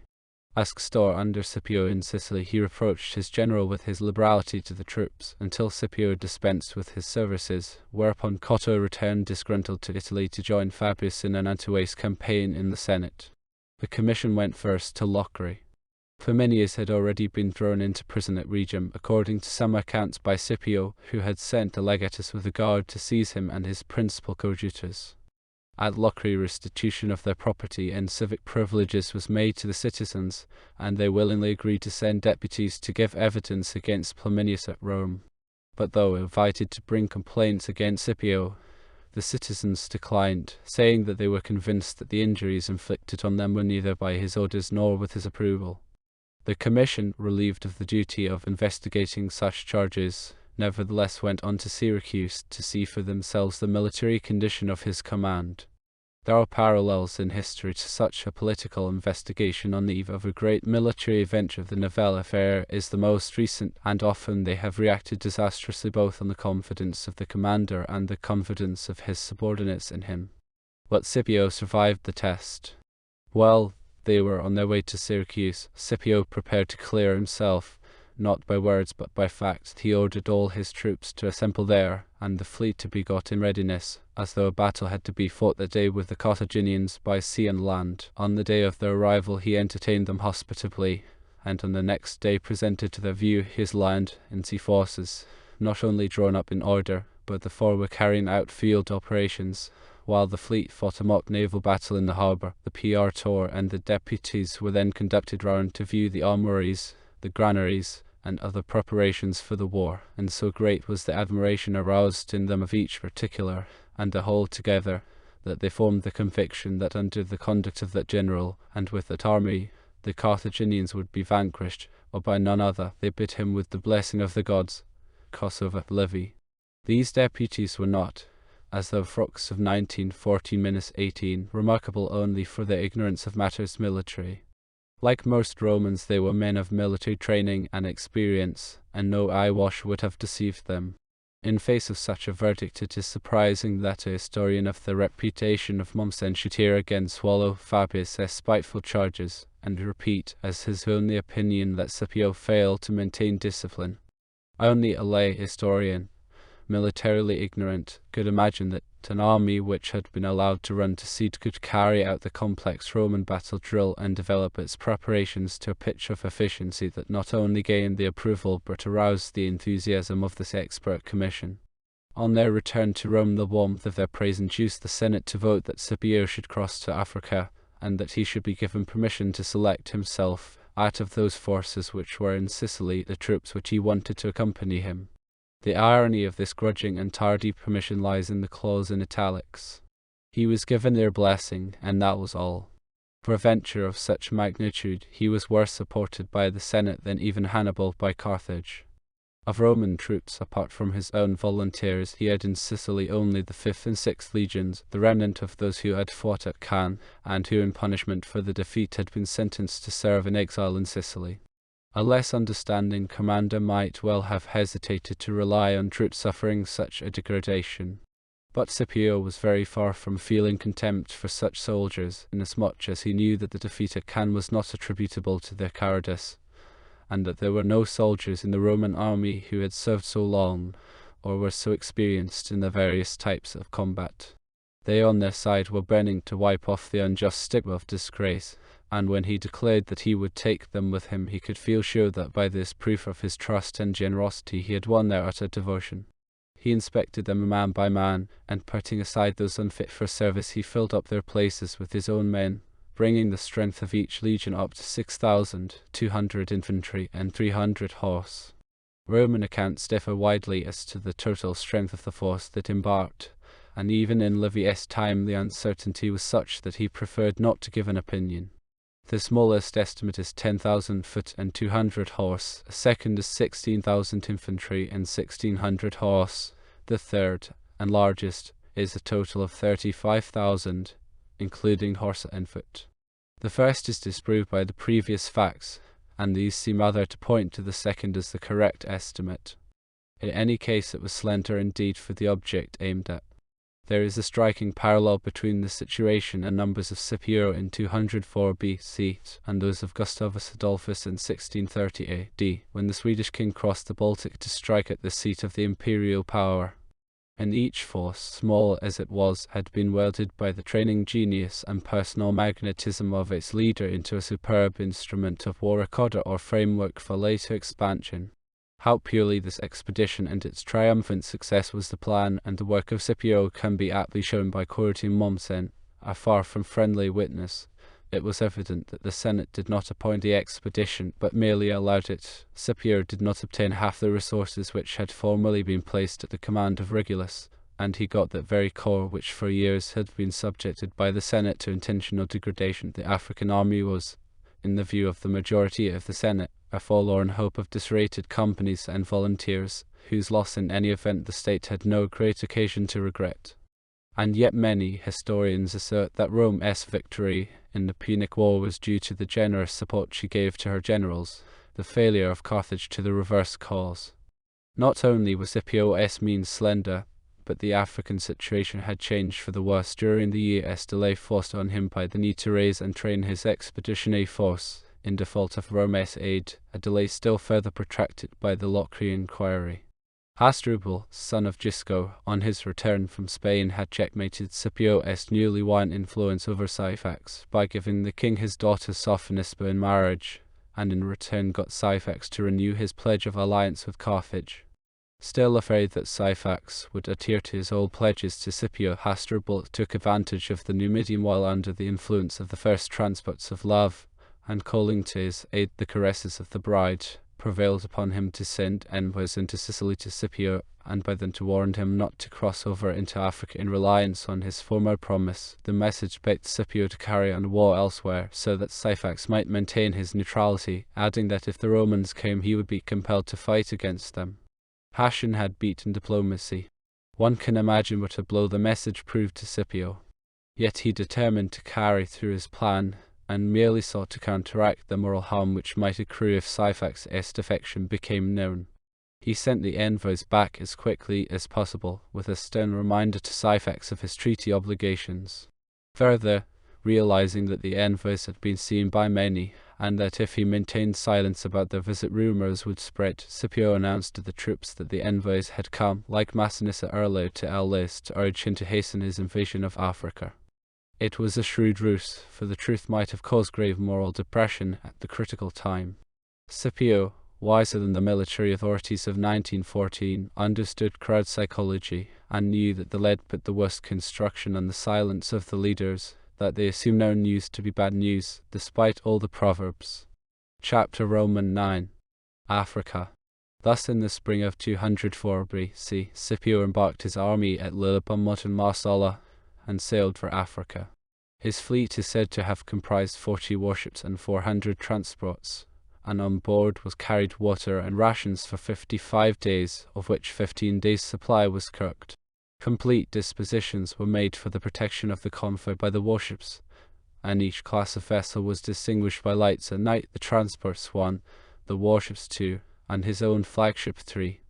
It is worth notice that he personally supervised the embarkation of the troops.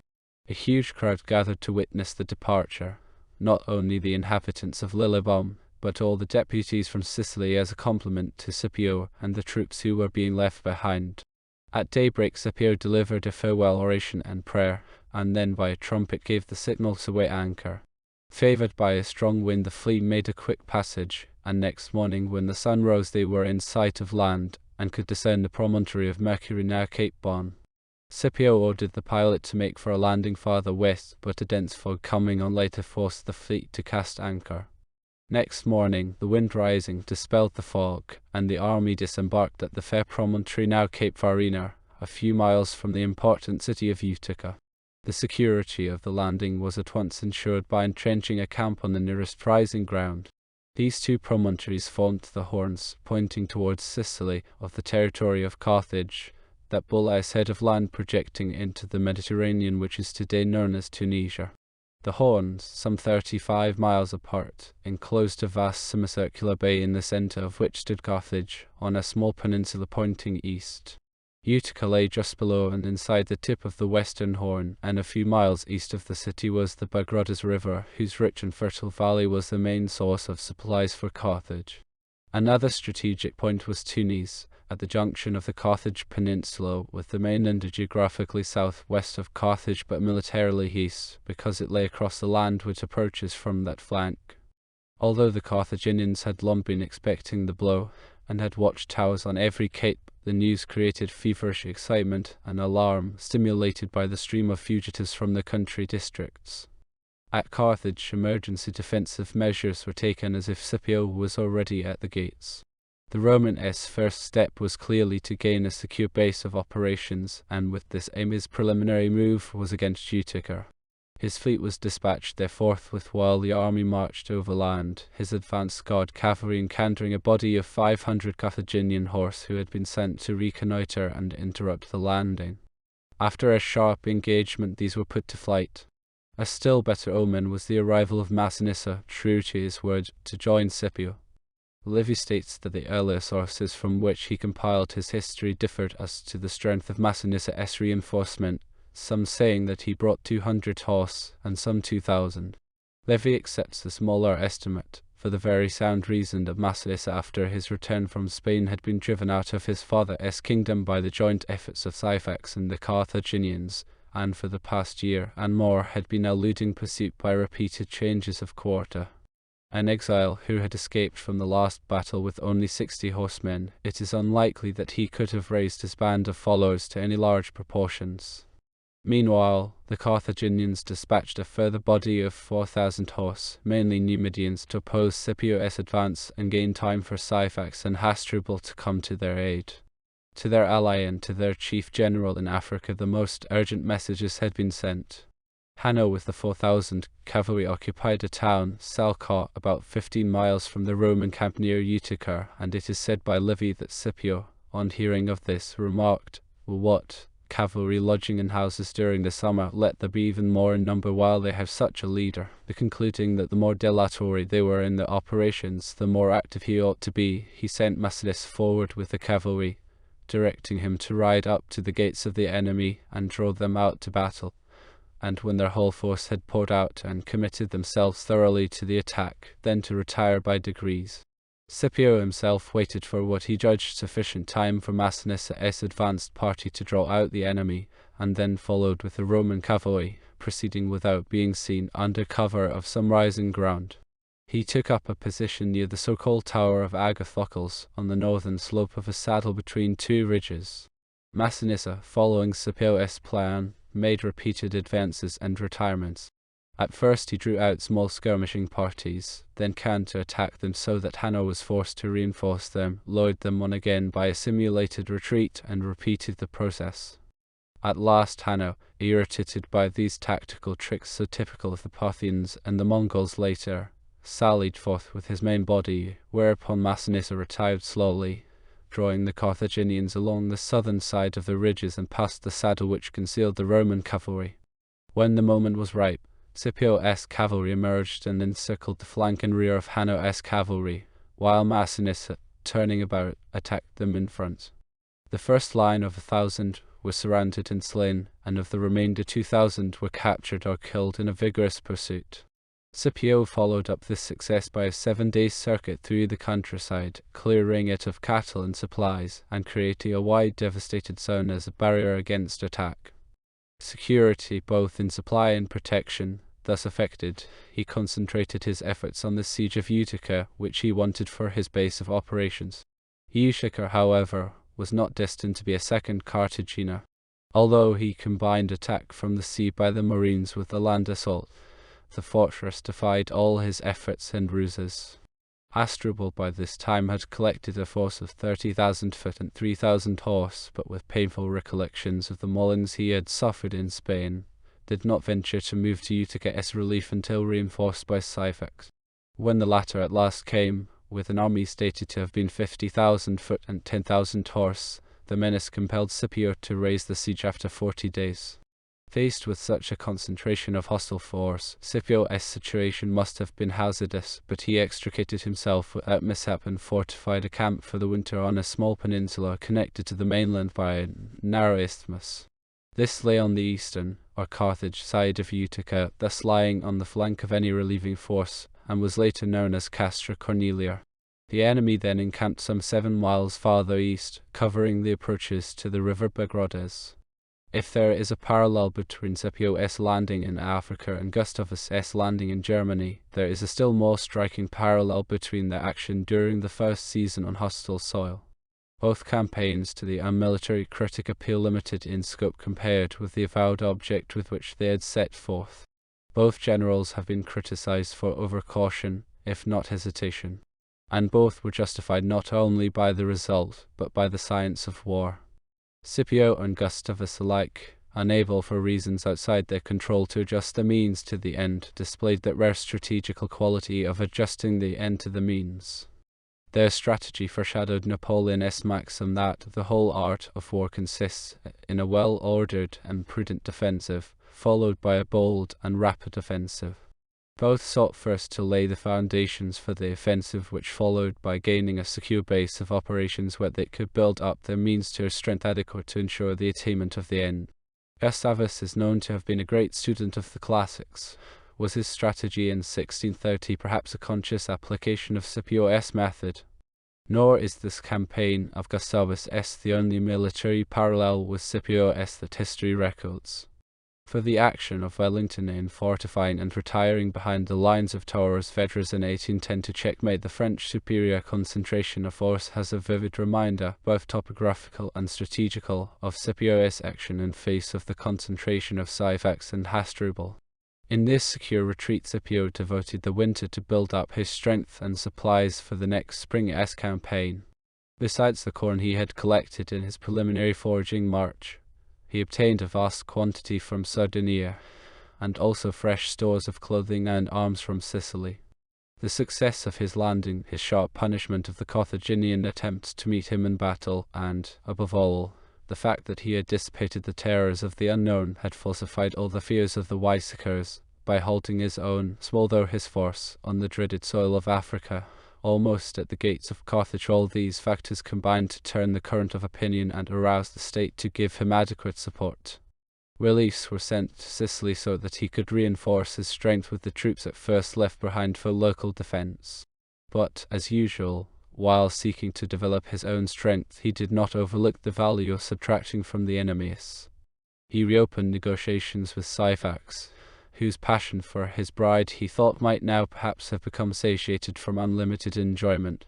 In these he was disappointed, for while Syphax went so far as to suggest terms of peace by which the Carthaginians should quit Italy in return for a Roman evacuation of Africa, he did not hold out any hope that he would abandon the Carthaginian cause if the war continued. For such terms Scipio had no use, but he only rejected them in a qualified manner in order to maintain a pretext for his emissaries to visit the hostile camp. The reason was that he had conceived a plan whereby to weaken the enemy and anticipate the attack that he feared owing to the enemy's heavy superiority of numbers. Some of his earlier messengers to Syphax had reported that the Carthaginians' winter huts were built almost entirely of wood, and those of the Numidians of interwoven reeds and matting, disposed without order or proper intervals, and that a number even lay outside the ramparts of the camps. This news suggested to Scipio the idea of setting fire to the enemy's camp and striking a surprise blow in the confusion. Therefore, in his later embassies, Scipio sent certain expert scouts and picked centurions dressed as officers' servants. While the conferences were in progress, these rambled through the camps, both that of Syphax and of Hasdrubal, noting their approaches and entrances and studying the general plan of the camps, the distance between them, the times and methods of stationing guards and outposts. With each embassy, too, a different lot of observers was sent, so that as large a number as possible should familiarize themselves with the lie of the enemy camps. As a result of their reports, Scipio ascertained that Syphax's camp was the more inflammable and the easier to attack. He then sent further envoys to Syphax, who was hoping for peace, with instructions not to return until they received a decisive answer on the proposed terms, saying that it was time that either an agreement was settled or the war vigorously prosecuted. After consultation between Syphax and Hasdrubal, they apparently decided to accept, whereupon Scipio made further stipulations as a suitable way of terminating the truce, which he did next day, informing Syphax that while he himself desired peace, the rest of his council were opposed to it.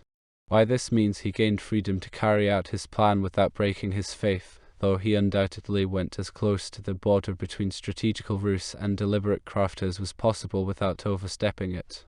Syphax, much vexed at this breakdown of negotiations, at once conferred with Hasdrubal, and it was decided to take the offensive and challenge Scipio to battle on level ground if possible. But Scipio was ready to strike, his preparations complete. Even in his final preparations, he sought to mystify and mislead the enemy in order to make his surprise more effective. The orders issued to the troops spoke of the surprise being aimed at Utica. He launched his ships and mounted on board siege machines as if he was about to assault Utica from the sea, and he dispatched 2,000 infantry to seize the hill which commanded the town. This move had the dual purpose to convince the enemy that his plan was directed against Utica, and to occupy the city garrison to prevent them making a sortie against his camp when he marched out to attack the hostile camps. Thus he was able to achieve economy of force by concentrating the bulk of his troops for the decisive blow, and leaving only a slight force to guard the camp, and thus once more he did not lose sight of the principle of security in carrying out that of surprise. He had fixed the enemy's attention in the wrong direction. About midday he summoned a conference of his ablest and most trusted tribunes and disclosed his plan. To this conference he summoned the officers who had been to the enemy's camp. He questioned them closely and compared the accounts they gave of the approaches and entrances of the camp, letting Massinissa decide, and following his advice owing to his personal knowledge of the ground. Then he ordered the tribunes to give the troops their evening meal early, and lead the legions out of the camp after retreat had been sounded as usual. On this point Polybius has the interesting note that it is the custom among the Romans at supper time for the trumpeters to sound their instruments outside the general's tent as a signal that it is time to set the night watches at their several posts. About the first watch the troops were formed up in march order and moved off on their 7-mile march, and about midnight arrived in the vicinity of the hostile camps, which were just over a mile apart. Thereupon Scipio divided his force, placing all the Numidians and half his legionaries under Aulus and Massinissa with orders to attack Syphax's camp. The two commanders he first took aside and urged on them the need for caution, emphasizing that the more the darkness and night attacks hinders and impedes the sight, the more must one supply the place of actual vision by skill and care. He further instructed them that he would wait to launch his attack on Hasdrubal's camp until Aulus had set fire to the other camp, and with this purpose marched his own men at a slow pace. Aulus and Massinissa, dividing their force, attacked the camp from two directions simultaneously, a convergent maneuver, and Massinissa also posted his Numidians, because of their knowledge of the camp, to cut off the various exits of escape. As had been foreseen, once the leading Romans had set the fire alight, it spread rapidly along the first row of huts, and in a brief while the whole camp was aflame because of the closeness of the huts and the lack of proper intervals between rows. Fully imagining that it was an accidental conflagration, Syphax's men rushed out of their huts unarmed and in a disorderly flight. Many perished in their huts while half asleep, many were trampled to death in the frenzied rush for the exits, while those who escaped the flames were cut down unawares by the Numidians posted at the gates of the camp. Meanwhile, in the Carthaginian camp, the soldiers, aroused by the sentry's report of the fire in the other camp, and seeing how vast was the volume of flame, rushed out of their own camp to assist in extinguishing the fire, they also imagining it an accident and Scipio 7 miles distant. This was as Scipio had hoped and anticipated, and he at once fell on the rabble, giving orders not to let a man escape to give warning to the troops still in the camp. Instantly he followed up this by launching his attack on the gates of the camp, which were unguarded as a result of the confusion. By the cleverness of his plan in attacking Syphax's camp first, he had turned to advantage the fact that a number of the latter's huts were outside the ramparts and so easily accessible, and had created the opportunity to force the gates of the better protected Carthaginian camp. The first troops inside set fire to the nearest huts, and soon the whole camp was aflame, the same scenes of confusion and destruction being here repeated, and those who escaped through the gates meeting their fate at the hands of Roman parties posted for the purpose. Hasdrubal at once desisted from any attempt to extinguish the fire, as he knew now from what had befallen him that the calamity which had overtaken the Numidians also was not, as they had supposed, the result of chance, but was due to the initiative and daring of the enemy. He therefore forced his way out and escaped, along with only 2,000 foot and 500 horsemen, half-armed and many wounded or scorched. With this small force he took refuge in a nearby town, but when Scipio's pursuing troops came up, and seeing that the inhabitants were disaffected, he resumed his flight to Carthage. Syphax, who had also escaped, probably with a larger proportion, retired to a fortified position at Abba, a town quite close. The armies of Sennacherib had not suffered a swifter, more unexpected, or more complete fate than those of Hasdrubal and Syphax. According to Livy, 40,000 men were either slain or destroyed by the flames, and about 5,000 were captured, including many Carthaginian nobles. As a spectacle of disaster, it surpasses any in history. Polybius, who presumably got his information from Lais and other eyewitnesses, thus describes it: "The whole place was filled with wailing and confused cries, panic, fear, strange noises, and above all raging fire and flames that overbore all resistance, things any one of which would be sufficient to strike terror into a human heart. And how much more this extraordinary combination of them all, it is not possible to find any other disaster which, however magnified, could be compared with this. So much did it exceed in horror all previous events. Therefore, of all the brilliant exploits performed by Scipio, this seems to me the most brilliant and most adventurous." In Carthage the news caused great alarm and anxiety. Hasdrubal's purpose in retreating there had been to allay the panic and forestall any capitulation. His presence and his resolute spirit was needed. The Carthaginians had expected with the spring campaign to find their army shutting in Scipio on the cape near Utica, cutting him off by land and sea. Finding the table so dramatically turned, they swung from confidence to extreme despondency. At an emergency debate in the Senate, 3 different opinions were put forward: to send envoys to Scipio to treat for peace, to recall Hannibal, to raise fresh levies, and urge Syphax to renew the struggle in co-operation with them. The influence of Hasdrubal, combined with that of all the bossing party, carried the day, and the last policy was adopted. It is worth a passing note, in view of the charge of ultra-Roman prejudice often made against Livy, that he speaks with obvious admiration of this third motion which breathed the spirit of Roman constancy and adversity. Syphax and his Numidians had at first decided to continue their retreat and, abandoning the war, retire to their own country, but 3 influences caused them to change their minds. These were the pleadings of Sophonisba to Syphax not to desert her father and his people, the prompt arrival of the envoys from Carthage, and the arrival of a body of over 4,000 Celtiberian mercenaries from Spain, whose numbers were exaggerated by popular rumor, doubtless inspired by the war party, to 10,000. Accordingly, Syphax gave the envoys a message that he would co-operate with Hasdrubal, and showed them the first reinforcement of fresh Numidian levies who had arrived. By energetic recruiting, Hasdrubal and Syphax were able to take the field again within 30 days, joining forces, and entrenched a camp on the Great Plain. Their strength is put as between 30 and 35,000 fighting men. Scipio, after his dispersion of the enemy's field forces in the recent surprise, had turned his attention to the siege of Utica in order to gain the secure base which he wanted as a prelude to further operations.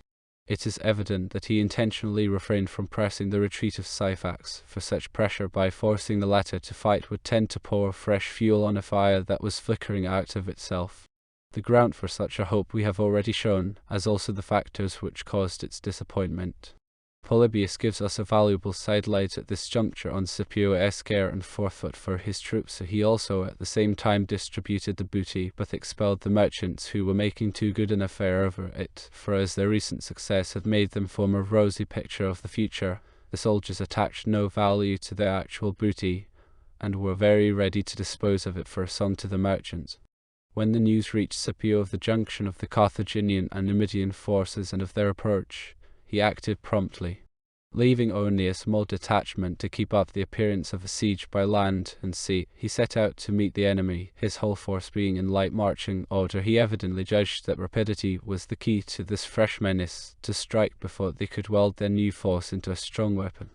On the 5th day he reached the Great Plain, and fortified a camp on a hill some 3.5 miles distant from the enemy's camp. The 2 following days he advanced his forces, harassing the enemy's outposts, in order to tempt them out to battle.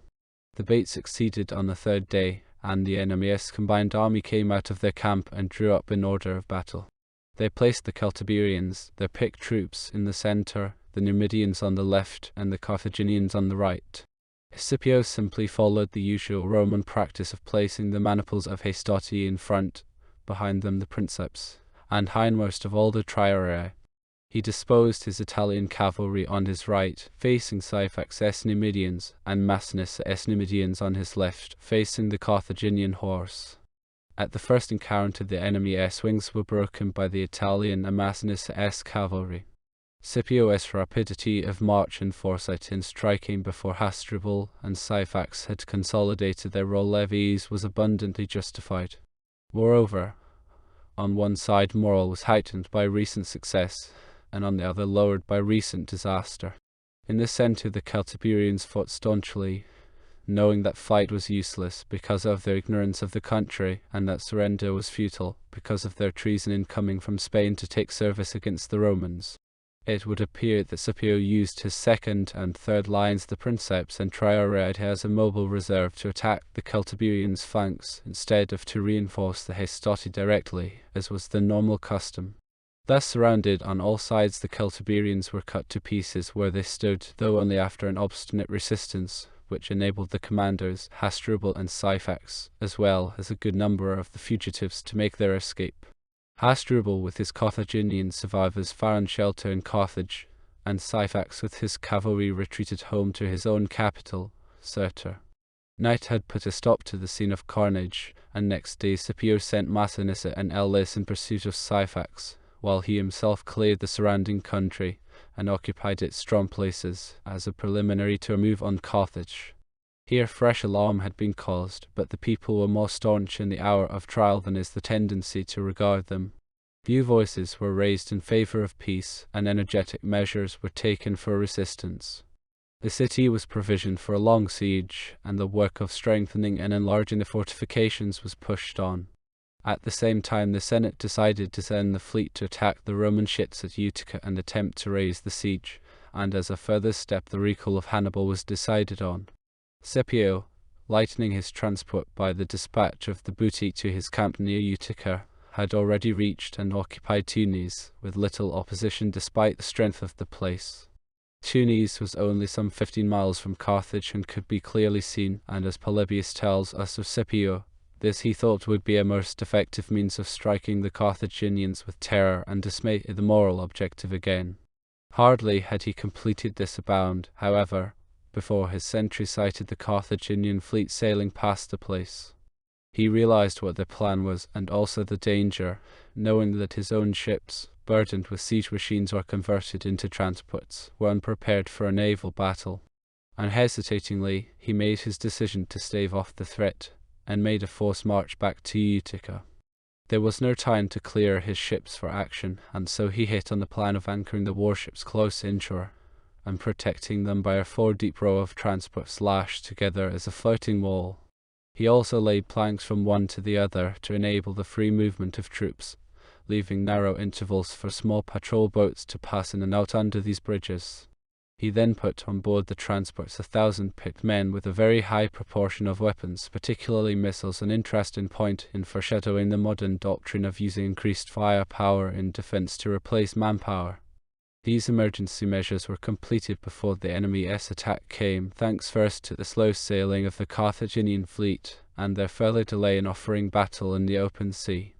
Thus they were forced to sail in against the Romans' unexpected type of formation, like ships attacking a wall. Their weight of numbers, too, was partly discounted by the fact of the transports being higher out of the water, so that the Carthaginians had to throw their weapons upwards, and the Romans, conversely, gained additional impetus and better aim through casting their missiles from a superior height. But the device of sending patrol boats and light craft out through the intervals to harass the Carthaginian ships, a device obviously adapted by Scipio for military tactics, failed of its effect, and proved an actual handicap to the defense. For when they went out to harass the approaching warships, they were run down by the mere momentum and bulk of the latter, and in the later stages became so intermingled with the Carthaginian ships as to mask the fire of the troops on the transports. Beaten off in their direct assaults, the Carthaginians tried a new measure, throwing long beams with iron hooks at the end onto the Roman transports, these beams being secured by chains to their own vessels. By this means the fastenings were broken, and a number of transports dragged away, the troops manning them having barely time to leap onto the second line of ships. Only one line had been broken, and the opposition had been so severe that the Carthaginians contented themselves with this limited success, and sailed back to Carthage. They towed away 6 captured transports, though doubtless more were broken adrift and lost by the Romans. Balked in this quarter, The Carthaginians' hopes were shattered in another, for the pursuing force sent by Scipio after Syphax had fulfilled its object and finally cut away this prop of Carthaginian power in Africa. The success went still further, as it gained for Scipio the Numidian source of manpower which he had so long schemed for, and which he needed to build up his forces to an adequate strength for his decisive blow. Following up Syphax, Aulis and Massinissa arrived in Massilia, Massinissa's hereditary kingdom, from which he had been driven after a 15 days' march, and there expelled the garrisons left by Syphax. The latter had fallen back farther east to his own dominions, Massilia, modern Algeria, and there, spurred on by his wife, raised a fresh force from the abundant resources of his kingdom. He proceeded to organize them on the Roman model, imagining, like so many military copyists in history, that imitation of externals gave him the secret of the Roman success. His force was large enough, as large, in fact, as his original strength, but it was utterly raw and undisciplined. With this he advanced to meet Aulis and Massinissa. At the first encounter between the opposing cavalry, numerical superiority told, but the advantage was lost when the Roman infantry reinforced the intervals of the cavalry, and before long the raw troops broke and fled. The victory was essentially won due to superior training and discipline, and not to any subtle maneuver such as appears in all Scipio's battles. This is worth note in view of the fact that some historians lose no opportunity of hinting that Scipio's success was due more to his able lieutenants than to himself. Syphax, seeing his force crumbling, sought to shame his men into resistance by riding forward and exposing himself to danger. In this gallant attempt he was unhorsed, made prisoner, and dragged into the presence of Aulis. As Livy remarks, this was a spectacle calculated to afford peculiar satisfaction to Massinissa. The latter showed fine military spirit as well as judgment after the battle, when he declared to Aulis that, much as he would like to visit his regained kingdom, it was not proper in prosperity any more than in adversity to lose time. He therefore asked permission to push on with the cavalry to Cirta, Syphax's capital, while Aulis followed with the infantry. Having won Aulis' assent, Massinissa advanced, taking Syphax with him. On arrival in front of Cirta, he summoned the principal inhabitants to appear, but they refused until he showed them Syphax in chains, whereupon the faint-hearted threw open the gates. Massinissa, posting guards, galloped off to seize the palace and was met by Sophonisba. This woman, almost as famous as Helen or Cleopatra for her beauty and for her disastrous influence, made such a clever appeal to his pride, his pity, and his passion that she not only won his pledge not to hand her over to the Romans, but as the Numidians are an excessively amorous race, he became the slave of his captive. When she had withdrawn, and he had to face the problem of how to reconcile his duty with his pledge, his passion suggested to him a loophole to marry her himself that very day. When Aulis came up, he was so annoyed that at first he was on the point of having her dragged from the marriage bed and sent with the other captives to the Utica camp, but afterwards relented, agreeing to leave the decision to Scipio. The two then set to work on the reduction of the remaining towns in Numidia, which were still garrisoned by the troops of Syphax. When the captives arrived at Scipio's camp, Syphax himself in chains at their head, the troops poured out to see the spectacle. What a contrast with a few years back! Now a captive in chains, then a powerful ruler who held the balance of power, for whose friendship Scipio and Hasdrubal vied on their simultaneous visits, both placing themselves in his power, so highly did they assess the prize at stake. This thought evidently passed through Scipio's mind, the recollection, too, of their quondam friendship, and moved him to sympathy. He questioned Syphax as to the motives that had led him to break his pledge of alliance with the Romans and make war on them unprovoked. Syphax, gaining confidence from Scipio's manner, replied that he had been mad to do so, but that taking up arms was only the consummation of his frenzy, and not its beginning, which dated from his marriage to Sophonisba. That fury and pests had fascinated and blinded him to his enduring. But ruined and fallen as he was, he declared that he gained some consolation from seeing her fatal lures transferred to his greatest enemy. These words caused Scipio great anxiety, for he appreciated both her influence and the menace to the Roman plans for Massinissa's hasty wedding. She had detached one passionate Numidian, she might well lead astray another. When Aulis and Massinissa arrived shortly after, Scipio showed no signs of his feelings in his public greeting, praising both in the highest terms for their work. But as soon as possible he took Massinissa aside privately. His talk with the delinquent was a masterpiece of tact and psychological appeal.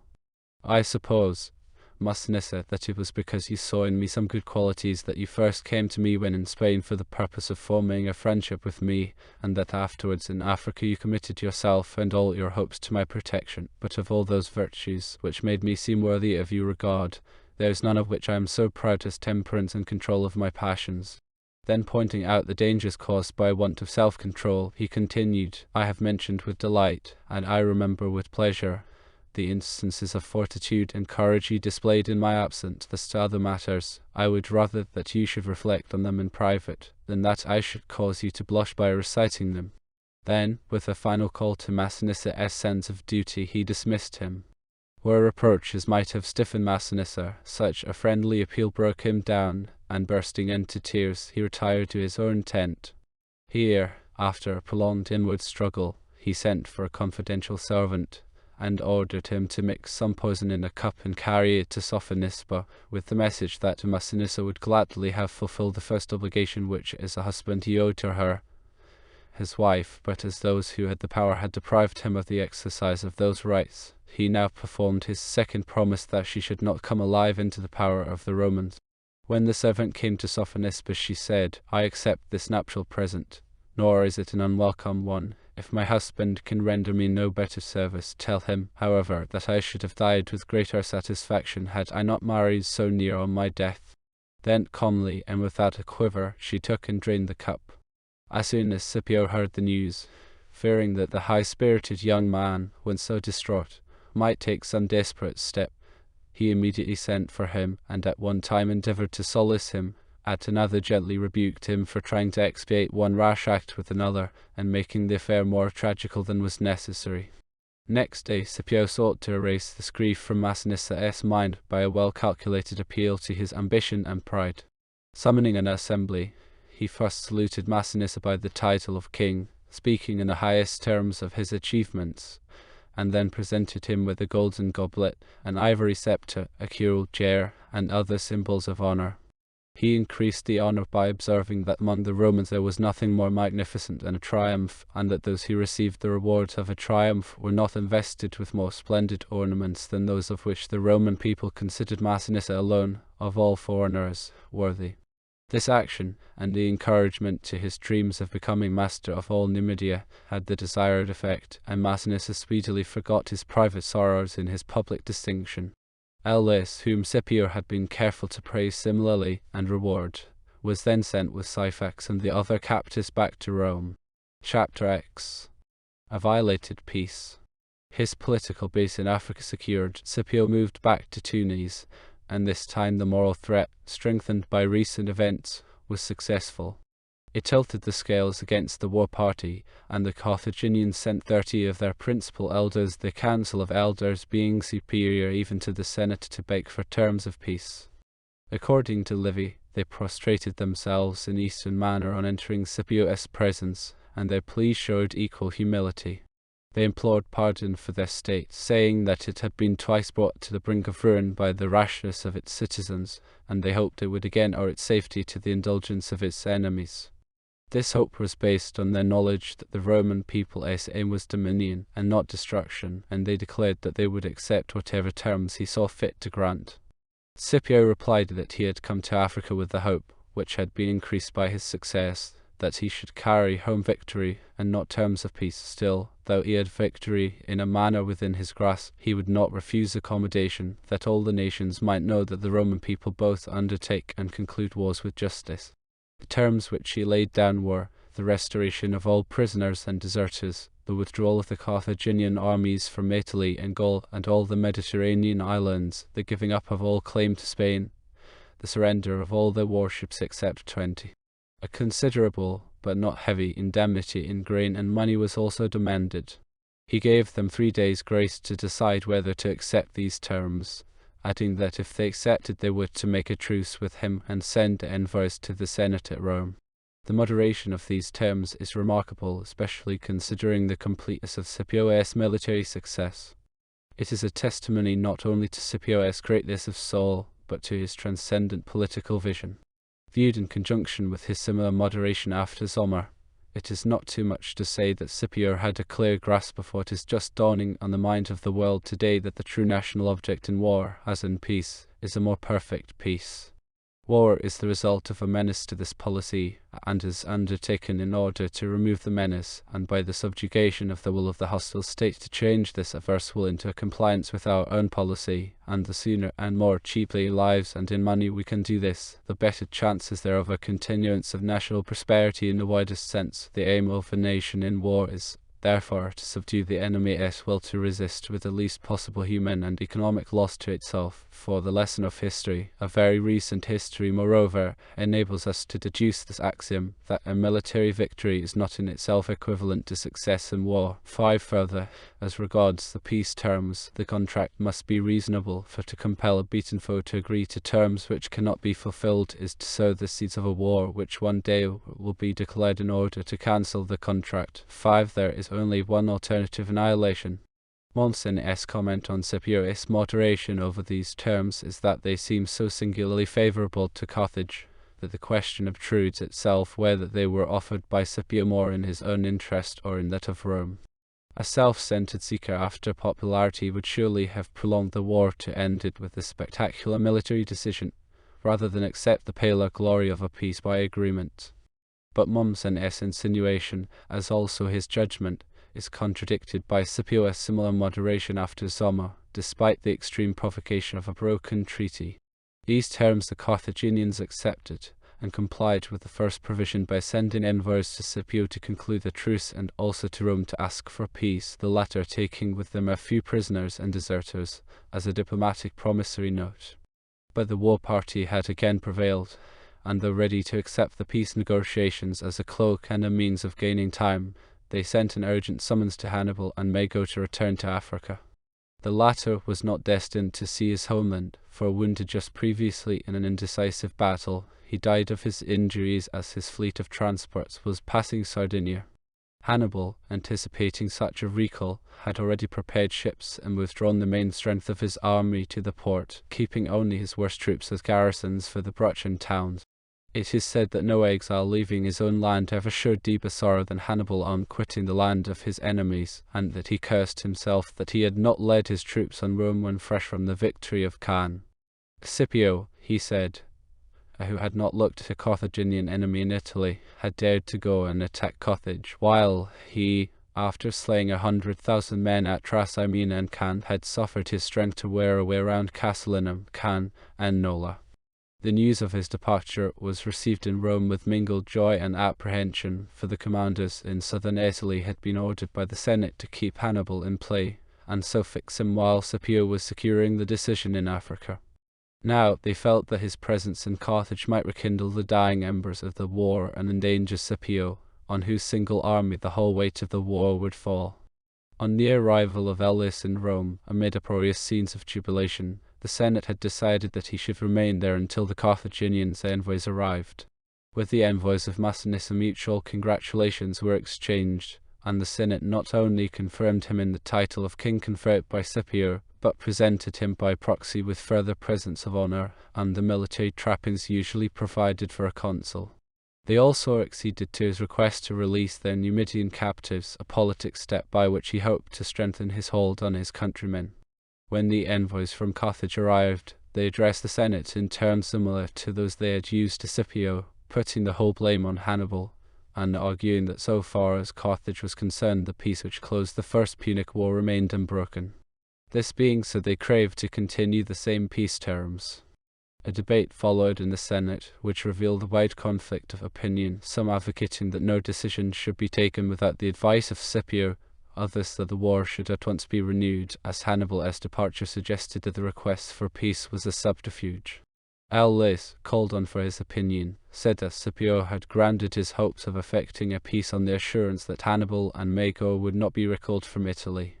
The Senate failed to come to a definite decision, and the debate was adjourned, though it would appear from Polybius that it was renewed later, and a settlement reached. Meanwhile, however, the war had already restarted in Africa by a violation of the truce. While the embassy was on its way to Rome, fresh reinforcements and stores had been sent from Sardinia and Sicily to Scipio. The former arrived safely, but the convoy of 200 transports from Sicily encountered a freshening gale when almost within sight of Africa, and though the warship struggled into harbour, the transports were blown towards Carthage, the greater part to the island of Gimmerus 30 miles distant at the mouth of the Bay of Carthage, and the rest were driven onto the shore near the city. The sight caused great popular excitement, the people clamouring that such immense booty should not be missed. At a hasty assembly, into which the mob penetrated, it was agreed that Hasdrubal should cross over to Gimmerus with a fleet and seize the transports. After they had been brought in, those that had been driven ashore near Carthage were refloated and brought into harbour. Directly Scipio heard of this breach of the truce, he dispatched 3 envoys to Carthage to take up the question of this incident, and also to inform the Carthaginians that the Roman people had ratified the treaty, for dispatches had just arrived for Scipio with this news. The envoys, after a strong speech of protest, delivered the message that while the Romans would be justified in inflicting punishment, they entreated them in the name of the common fortune of mankind not to push the matter to an issue, but rather let their folly afford a proof of the generosity of the Romans. The envoys then retired for the Senate to debate.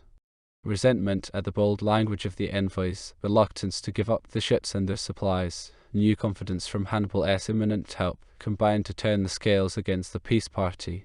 It was decided simply to dismiss the envoys without a reply. The latter, who had barely escaped from mob violence on arrival, requested an escort on their return journey, and 2 triremes were assigned them. This fact gave some of the leaders of the war party an idea whereby to detonate a fresh explosion which should make the breach irreparable. They sent to Hasdrubal, whose fleet was then anchored off the coast near Utica, to have some ships lying in wait near the Roman camp to attack and sink the envoy's ship. Under orders, the commanders of the escort quitted the Roman quinquireme when within sight of the Roman camp. Before it could make the harbour, it was attacked by 3 Carthaginian quadriremes dispatched for the purpose. The attempt to board her was beaten off, but the crew, or rather the survivors, only saved themselves by running the ship ashore. This dastardly action drove Scipio to renew operations for the final trial of strength. An immediate move direct on Carthage was impossible, for this would have meant a long siege, and to settle down to siege operations in face of the imminent arrival of Hannibal, who might menace his rear and cut his communications, would have been madness. Nor was his own situation pleasant, for not only had he suffered the heavy loss of the supplies and reinforcements from Sicily, but Massinissa was absent with his own and part of the Roman force 10 cohorts. Immediately on the conclusion of the provisional treaty, Massinissa had set out for Numidia to recover his own kingdom and, with the assistance of the Romans, add that of Syphax to it. When the truce was broken, Scipio sent urgent and repeated messages to Massinissa, telling him to raise as strong a force as possible and rejoin him with all speed.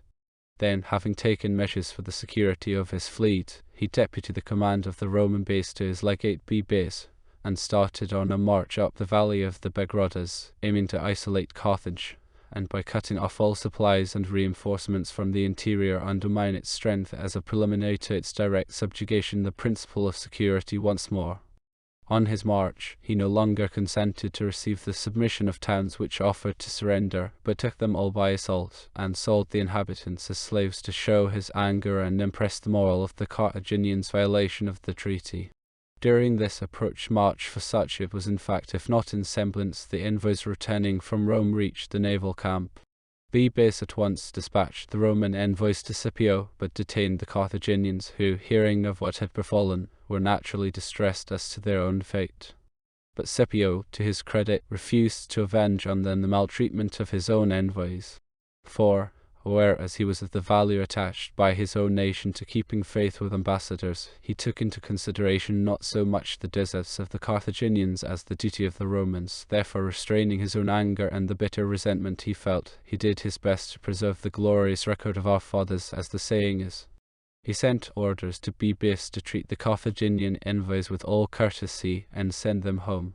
The consequence was that he humiliated all the people of Carthage and Hannibal himself, by thus requiting in ampler measure their baseness by his generosity. Polybius. In this act Scipio revealed his understanding of the ethical object in war, and of its value. Chivalry governed by reason is an asset both in war and in view of its sequel peace.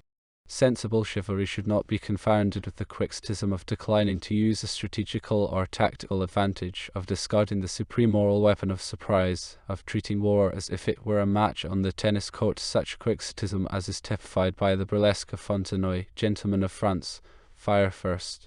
This is merely stupid. So also is the traditional tendency to regard the use of a new weapon as hitting below the belt, regardless of whether it is inhuman or not in comparison with existing weapons. So the Germans called the use of tanks an atrocity, and so did we term gas. So also the medieval knight spoke of firearms when they came to interfere with his safe slaughter of unarmed peasants. Yet the proportion of combatants slain in any battle decreased as much when firearms superseded the battle axe and sword as when gas came to replace shell and the bullet. This antagonism to new weapons is mere conservatism, not chivalry. But chivalry, as in this example of Scipio is both rational and far-sighted, for it endows the side which shows it with a sense of superiority, and the side which falls short with a sense of inferiority. The advantage in the moral sphere reacts on the physical. If this chivalrous act of Scipio was partly the fruit of such psychological calculation, it was clearly in accord also with his natural character, for his attitude earlier in Spain shows that it was no single theatrical gesture. Just as in war we cannot separate the moral from the mental or physical spheres, so also in assessing character. We cannot separate the nobility of Scipio's moral conduct throughout his career from the transcendent clearness of his mental vision that blended to form not only a great general but a great man. Some time before this, probably during the episode which broke the truce, Hannibal had landed at Leptis in what today is the Gulf of Hammamet with 24,000 men, and had moved to Hadrumetum. Stopping here to refresh his troops, he sent an urgent appeal to the Numidian chief Tichas, who was thought to have the best cavalry in Africa, to join him in saving the situation. He sought to play on the fears of Tichas, who was a relative of Syphax, by the argument that if the Romans won he would risk losing his dominion, and his life too, through Maecenas' greed of power. As a result, Tichas responded, and came with a body of 2,000 horse. This was a welcome accession, for Hannibal had lost his old superiority in cavalry, his master weapon. In addition, Hannibal could expect, and shortly received, the 12,000 troops of Mago's force from Liguria, composed of Gauls who had shown their fine quality in the last battle before the recall, also a large body of new levies raised in Africa, whose quality would be less assured. Further, according to Livy, 4,000 Macedonians had recently come to the aid of Carthage, sent by King Philip. Let this force once reach Carthage and be able to base its operations on such a fortress and source of reinforcement, and the situation would turn strongly in favor of Hannibal.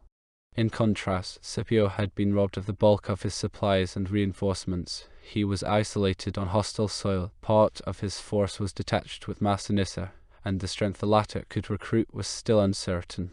It is well to weigh these conditions, for they correct common but false historical impressions.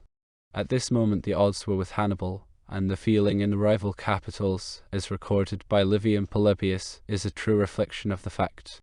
Chapter Roman 11. Thomo.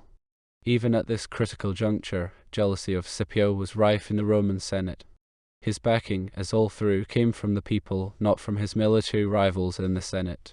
The consuls had done nothing to assist Scipio's campaign through fixing Hannibal in Italy, save that Servilius advanced to the shore after Hannibal was safely away. But at the beginning of the year, when the allocation of the various provinces was decided, according to custom, both consuls pressed for the province of Africa, eager to reap the fruits of Scipio's success and thus earn glory cheaply. Metellus again tried to play the part of protecting deity. As a result, the consuls were ordered to make application to the tribunes for the question to be put to the people to decide whom they wished to conduct the war in Africa. All the tribes thereupon nominated Scipio. Despite this emphatic popular verdict, the consuls drew lots for the province of Africa, having persuaded the Senate to make a decree to this effect. The lot fell to Tiberius Claudius, who was given an equal command with Scipio, and an armada of 50 quinquiremes for his expedition. Happily for Scipio, this jealousy-inspired move failed to prevent him putting the coping stone on his own work, for Claudius was slow over his preparations, and when he eventually set out was caught in a storm and driven to Sardinia. Thus he never reached Africa. Soon, too, as news of the changed situation in Africa filtered through, Scipio's detractors combined with the habitual pessimists in the distillation of gloom. They recalled that Quintus Fabius, recently deceased, who had foretold how arduous the contest would be, had been accustomed to predict that Hannibal would prove a more formidable enemy in his own country than he had been in a foreign one, and that Scipio would have to encounter not Syphax, a king of undisciplined barbarians, nor his father-in-law Hasdrubal, that most fugacious general, a Fabian libel on a man of undaunted spirit, nor tumultuary armies hastily collected out of a crowd of half-armed rustics, but Hannibal, who, having grown old in victory, had filled Spain, Gaul, and Italy with monuments of his vast achievements, who commanded troops of equal length of service, troops hardened by superhuman endurance, stained 1,000 times with Roman blood. The tension in Rome was increased by the past years of indecisive warfare, carried on languidly and apparently endless, whereas now Scipio and Hannibal had stimulated the minds of all as generals prepared for a final death clinch.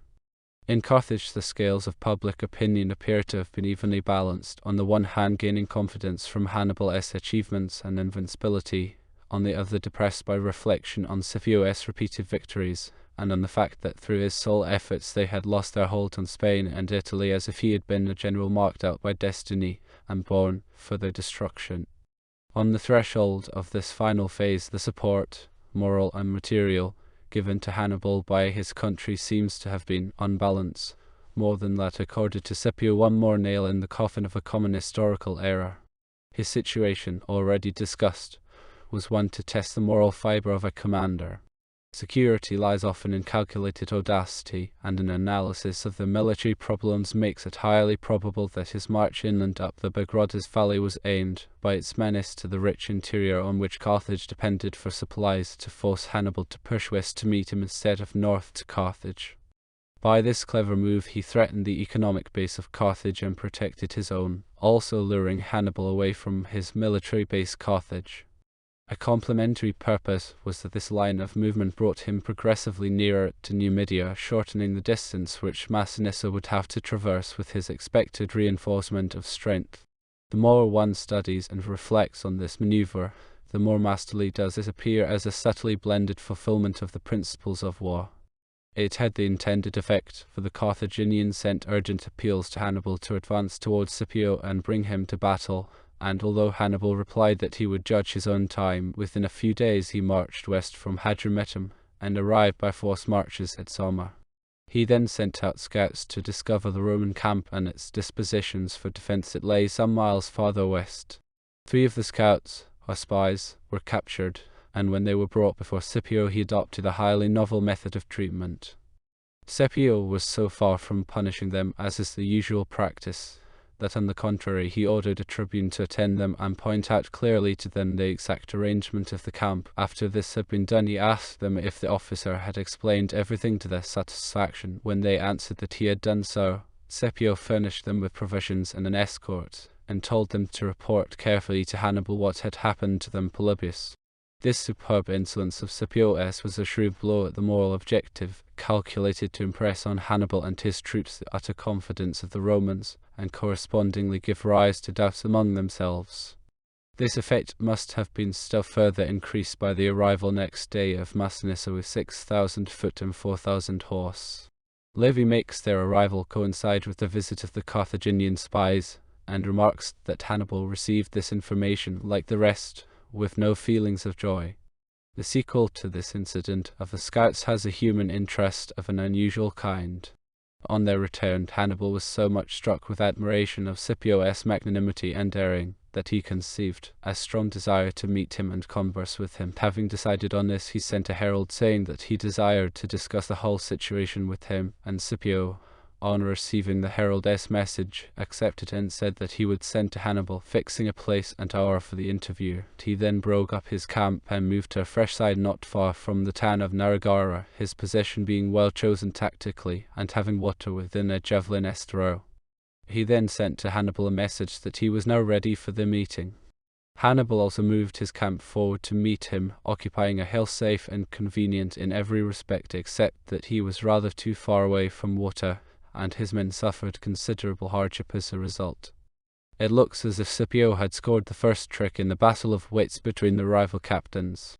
The second trick also, because he ensured a battle in the open plain where his advantage in cavalry could gain its full value. He was ready to trump Hannibal's master card. On the following day both generals came out of their camps with a small armed escort, and then, leaving these behind at an equal distance, met each other alone, except that each was attended by one interpreter. Livy prefaces the account of the interview with the remark that he met the greatest generals not only of their own times, but of any to be found in the records of preceding ages, a verdict with which many students of military history will be inclined to agree, and even to extend the scope of the judgment another 2,000 years. Hannibal first saluted Scipio and opened the conversation. The accounts of his speech, as of Scipio's, must be regarded as only giving its general sense, and for this reason as also the slight divergences between the different authorities may best be paraphrased, except for some of the more striking phrases. Hannibal's main point was the uncertainty of fortune which, after so often having victory almost within his reach, now found him coming voluntarily to sue for peace. How strange, too, the coincidence that it should have been Scipio's father whom he met in his first battle, and now he came to solicit peace from the son. Would that neither the Romans had ever coveted possessions outside Italy, nor the Carthaginians outside Africa, for both had suffered grievously. However, the past could not be mended, the future remained. Rome had seen the arms of an enemy at her very gates. Now the turn of Carthage had come. Could they not come to terms, rather than fight it out to the bitter? And I myself am ready to do so, as I have learnt by actual experience how fickle fortune is, and how by a slight turn of the scale either way she brings about changes of the greatest moment, as if she were sporting with little children. But I fear that you, Publius, both because you are very young, and because success has constantly attended you both in Spain and in Africa, and you have never up to now at least fallen into the counter-current of fortune, will not be convinced by my words, however worthy of credit they may be. Let Scipio take warning by Hannibal's own example. What I was at Trasimene and at Cannes, that you are this day, and now here am I in Africa on the point of negotiating with you, a Roman, for the safety of myself and my country. Consider this, I beg you, and be not overproud. What man of sense, I ask, would rush into such danger as confronts you now? The chance of a single hour might blot out all that Scipio had achieved to let him remember the fate of Regulus, from whom likewise the Carthaginians had sought peace on African soil.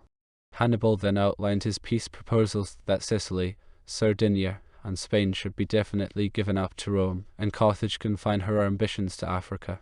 In conclusion, he said that if Scipio felt a natural doubt as to the sincerity of the proposals after his recent experience, he should remember that these came from Hannibal himself, the real power, who would guarantee so to exert himself that no one should regret the peace. Hannibal later was to prove both his sincerity and the truth of this guarantee. But in the circumstances of the moment and of the past, Scipio had good ground for doubt. To Hannibal's overture he pointed out that it was easy to express regret that the two powers had gone to war, but who had begun it? Had Hannibal even proposed them before the Romans crossed Africa and voluntarily retired from Italy, his proposals would almost certainly have been accepted. Yet in spite of the utterly changed position, with the Romans in command of the open country, Hannibal now proposed easier terms than Carthage had already accepted in the broken treaty. All he offered, in fact, was to give up territory which was already in Roman possession and had been for a long time. It was futile for him to submit such empty concessions to Rome. If Hannibal would agree to the conditions of the original treaty, and add compensation for the seizure of the transports during the truce, and for the violence offered to the envoys, then he would have something to lay before his council. Otherwise, the question must be decided by arms. This brief speech is a gem of clear and logical reasoning. Hannibal apparently made no advance on his former proposals, and the conference therefore came to an end, the rival commanders returning to their camps. Both sides recognized the issues that hung upon the morrow, the Carthaginians fighting for their own safety and the dominion of Africa, and the Romans for the empire of the world. Is there any one who can remain unmoved in reading the narrative of such an encounter? For it would be impossible to find more valiant soldiers, or generals who had been more successful and were more thoroughly experienced in the art of war. Nor indeed had fortune ever offered to contending armies a more splendid prize of victory. Polybius. If the prize was great, so was the prize of defeat. For the Romans, if beaten, were isolated in the interior of a foreign land, while the collapse of Carthage must follow if the army that formed her last bulwark was beaten. These crucial factors were stressed by the opposing commanders when next morning at daybreak they led out their troops for the supreme trial, and had made their dispositions. Scipio rode along the lines and addressed his men in a few appropriate words. Polybius' account, though necessarily but the substance and not an exact record, is so in tune with Scipio's character as to be worth giving.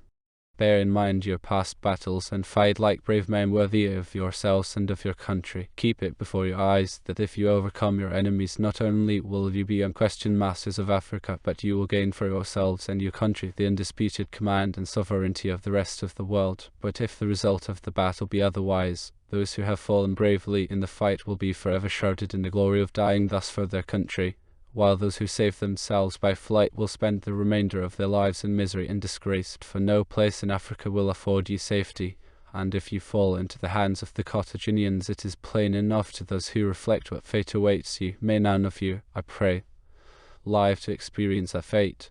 Now that fortune offers us the most glorious of prizes, how utterly craven, nay, how foolish shall we be, if we reject the greatest of goods and choose the greatest of evils from mere love of life. Go, therefore, to meet the foe, with two objects before you, either victory or death, for men animated by such a spirit must always overcome their adversaries, since they go into battle ready to throw their lives away. Of this address Livy says he delivered these remarks with a body so erect, and with a countenance so full of exultation, that one would have supposed that he had already conquered. On the other side, Hannibal ordered each commander of the foreign mercenaries to address his own men, appealing to their greed for booty, and bidding them be sure of victory from his presence and that of the forces he had brought back. With the Carthaginian levies he ordered their commanders to dwell on the sufferings of their wives and children should the Romans conquer. Then to his own men he spoke personally, reminding them of their 17 years' comradeship and invincibility, of the victory of Trebia won over the father of the present Roman general, of Trasimene and Cannae battles with which the action in which we are about to engage is not worthy of comparison. Speaking thus, he bade them cast their eyes on the opposing army and see for themselves that the Romans were fewer in numbers, and further, only a fraction of the forces they had conquered in Italy. The dispositions made by the rival leaders have several features of note. Scipio placed his heavy Roman foot. He had probably 2 legions in the centre, Elis with the Italian cavalry on the left wing, and on the right wing Massinissa with the whole of the Numidians horse and foot, the latter presumably pluming the centre and the cavalry on their outer flank. The heavy infantry were drawn up in the normal 3 lines, first the Histoti, then the Princeps, and finally the Triarii. But instead of adopting the usual checker formation, with the maniples of the second line opposite her and covering the intervals between the maniples of the first line, he ranged the maniples forming the rear lines directly behind the respective maniples of the first line. Thus he formed wide lanes between each cohort, which was primarily composed of 1 maniple of Histoti, 1 of Princeps, and 1 of Triarii. His object was twofold: on the one hand, to provide an antidote to the menace of Hannibal's war elephants and to guard against the danger that their onset might throw his ranks into disorder; on the other, to oil the working of his own machine by facilitating the sallies and retirements of his skirmishers. These velites he placed in the intervals in the first line, ordering them to open the action, and if they were forced back by the charge of the elephants, to retire. Even this withdrawal he governed by special instructions, ordering those who had time to fall back by the straight passages and pass right to the rear of the army, and those who were overtaken to turn right or left as soon as they passed the first line, and make their way along the lateral lanes between the lines. This wise provision economized life, ensured smooth functioning, and increased the offensive power through fulfillment of economy of force. It may even be termed the origin of modern extended order, for its object was the same: to negative the effect of the enemy's projectiles by creating empty intervals for reduction of the target by dispersion, the only difference being that Hannibal's projectiles were animal, not mineral. The Carthaginian had 80 elephants, more than in any previous battle, and in order to terrify the enemy he placed them in front of his line. Supporting them in the first line were the Ligurian and Gallic mercenaries intermixed with Balearic and Moorish light troops. These were the troops with whom Mago had sailed home, about 12,000 in number, and it is a common historical mistake to regard the whole force as composed of light troops. In the second line, Hannibal placed the Carthaginian and African levies as well as the Macedonian force, their combined strength probably exceeding that of the first line. Finally, Hannibal's own troops formed the third line, held back more than 200 yards distant from the others, in order evidently to keep it as an intact reserve and lessen the risk of it becoming entangled in the melee before the commander intended. On the wings, Hannibal disposed his cavalry, the Numidian allies on the left and the Carthaginian horse on the right. His total force was probably in excess of 50,000, perhaps 55,000. The Roman strength is less certain, but if we assume that each of Scipio's 2 legions was duplicated by an equal body of Italian allies, and add Massinissa's 10,000, the complete strength would be about 36,000 if the legions were at full strength. It was probably less, because some wastage must have occurred during the earlier operations since quitting his base. The first phase. The battle opened after preliminary skirmishing between the Numidian horse with Hannibal's orders to the drivers of the elephants to charge the Roman line. Scipio promptly trumped his opponent's ace by a tremendous blare of trumpets and cornets along the whole line. The strident clamor so startled and terrified the elephants that many of them at once turned tail and rushed back on their own troops. This was especially the case on the left wing, where they threw the Numidians, Hannibal's best cavalry wing, into disorder just as they were advancing to the attack. Massinissa seized this golden opportunity to launch a counterstroke, which inevitably overthrew the disorganized opponents. With Massinissa in hot pursuit, they were driven from the field, and so left the Carthaginian left wing exposed. The remainder of the elephants wrought much havoc among Scipio's fellows caught by their charge in front of the Roman line. But the foresight that had provided the lanes and laid down the method of withdrawal was justified by its results. For the elephants took the line of least resistance, penetrating into the lanes rather than face the firm-knit ranks of the heavy infantry maniples. Once in these lanes, the velites who had retired into the lateral passages between the lines bombarded them with darts from both sides. The reception was far too warm for them to linger when the door of escape was held wide open.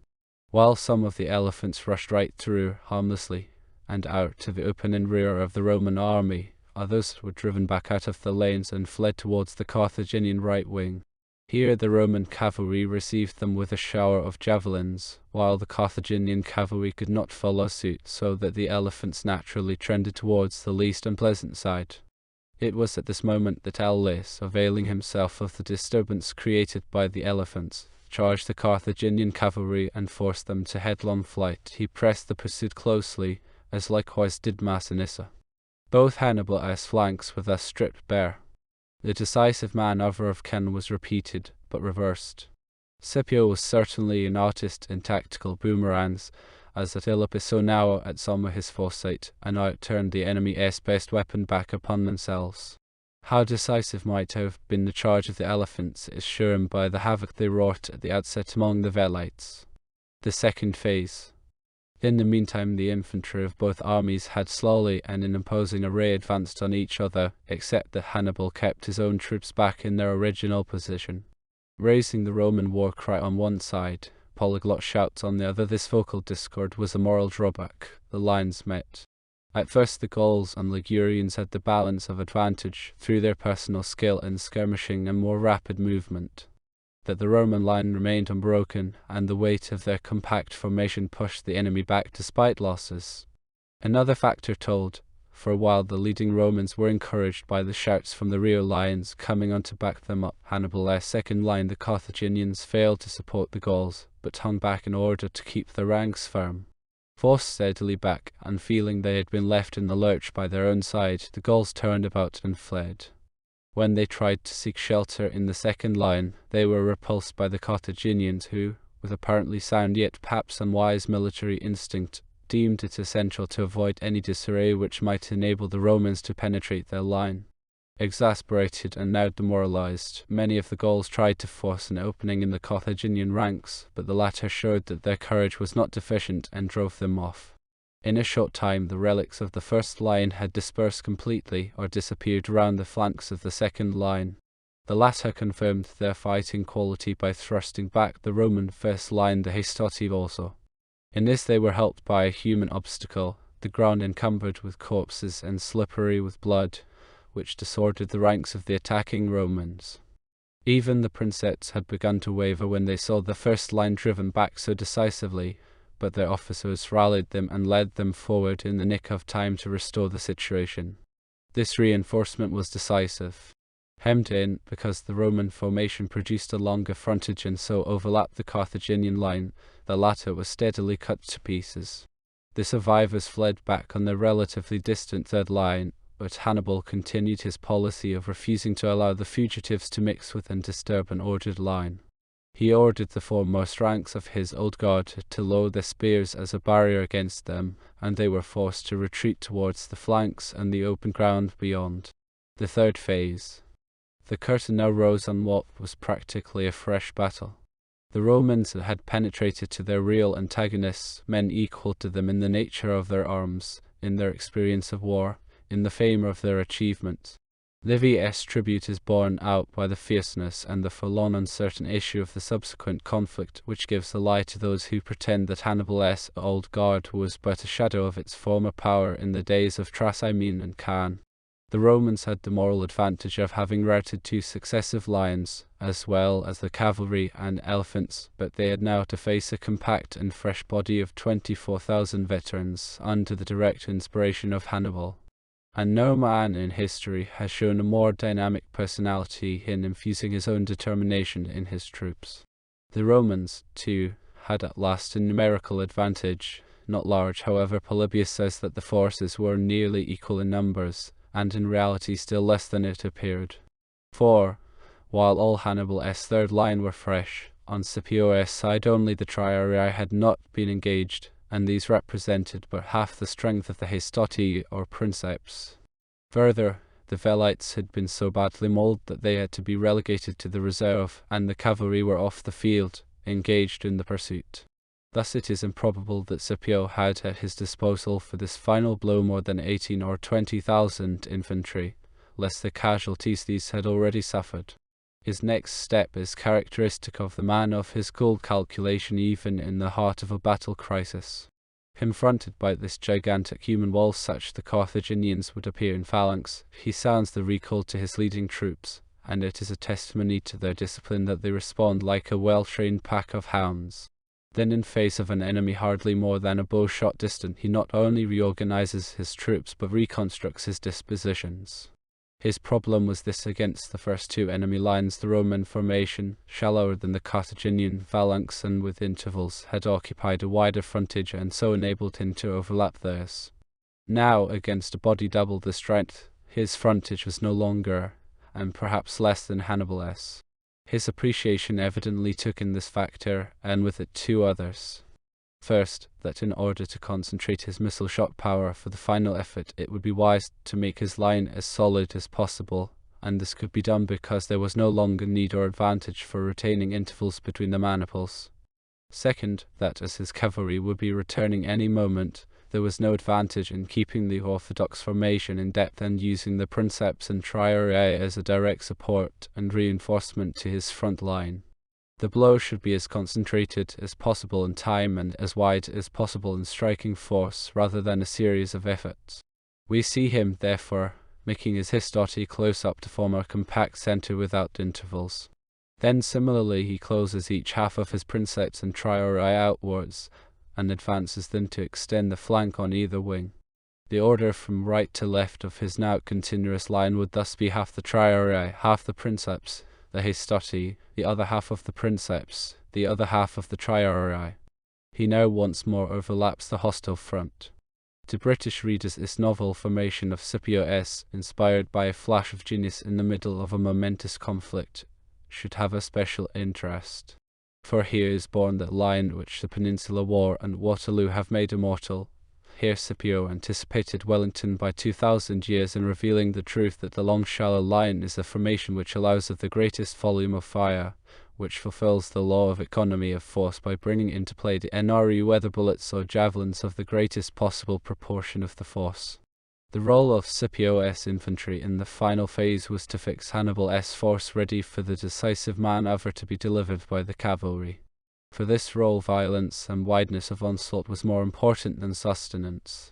Scipio made his redistribution deliberately and unhurriedly. The longer he could delay the final tussle, the more time he gained for the return of his cavalry. It is not unlikely that Massinissa and Eldis pressed the pursuit rather too far, and so caused an unnecessary strain on the Roman infantry and on Scipio's plan. For Polybius tells us that when the rival infantries met, the contest was for long doubtful, the men falling where they stood out of determination, until Massinissa and Eldis arrived providentially at the proper moment. Their charge in the enemy's rear clinched the decision, and though most of Hannibal's men fought grimly to the end, they were cut down in their ranks. Of those who took to fly, few escaped, nor did the earlier fugitives fare any better, for Scipio's cavalry swept the whole plain, and because of the wide expanse of level country, found no obstacle to their searching pursuit. Polybius and Livy agree in putting the loss of the Carthaginians and their allies at 20,000 slain and almost as many captured. On the other side, Polybius says that more than 1,500 Romans fell, and Livy that of the victors as many as 2,000 fell. The discrepancy is explained by the word Romans, for Livy's total clearly includes the allied troops. It is a common idea among historians that these figures are an underestimate, and that in ancient battles the tallies given always minimize the losses of the victor. Ardent Dupac, a profound and experienced thinker, has shown the fallacy of these cloistered historians. Even in battle today, the defeated side suffers its heaviest loss after the issue is decided, in what is practically the massacre of unresisting or disorganized men. How much more must this disproportion have occurred when bullets, still less machine guns, did not exist to take their initial toll of the victors? So long as formations remained unbroken, the loss of life was relatively small, but when they were isolated or dissolved, the massacre began. Hannibal, slipping off during the confusion with a few horsemen, came to Hadrumetum, not quitting the field till he had tried every expedient both in the battle and before the engagement, having, according to the admission of Scipio, acquired the fame of having handled his troops on that day with singular judgment at Livy. Polybius' tribute is equally ungrudging, for, firstly, he had by his conference with Scipio attempted to end the dispute by himself alone, showing thus that while conscious of his former successes he mistrusted fortune, and was fully aware of the part that the unexpected plays in war. In the next place, when he offered battle, he so managed matters that it was impossible for any commander to make better dispositions for a contest against the Romans than Hannibal did on that occasion. The order of a Roman force in battle makes it very difficult to break through, for without any change it enables every man individually and in common with his fellows to present a front in any direction, the maniples which are nearest to the danger turning themselves by a single movement to face it. Their arms also give the men both protection and confidence, owing to the size of the shield and owing to the sword being strong enough to endure repeated blows. But nevertheless, to meet each of these assets Hannibal had shown supreme skill in adopting all such measures as were in his power and could reasonably be expected to succeed. For he had hastily collected that large number of elephants, and had placed them in front on the day of the battle in order to throw the enemy into confusion and break his ranks. He had placed the mercenaries in advance with the Carthaginians behind them, in order that the Romans before the final engagement might be fatigued by their exertions, and that their swords might lose their edge. And also in order to compel the Carthaginians thus hemmed in front and rear to stand fast and fight, in the words of Homer, that he and the unwilling might be forced to fight.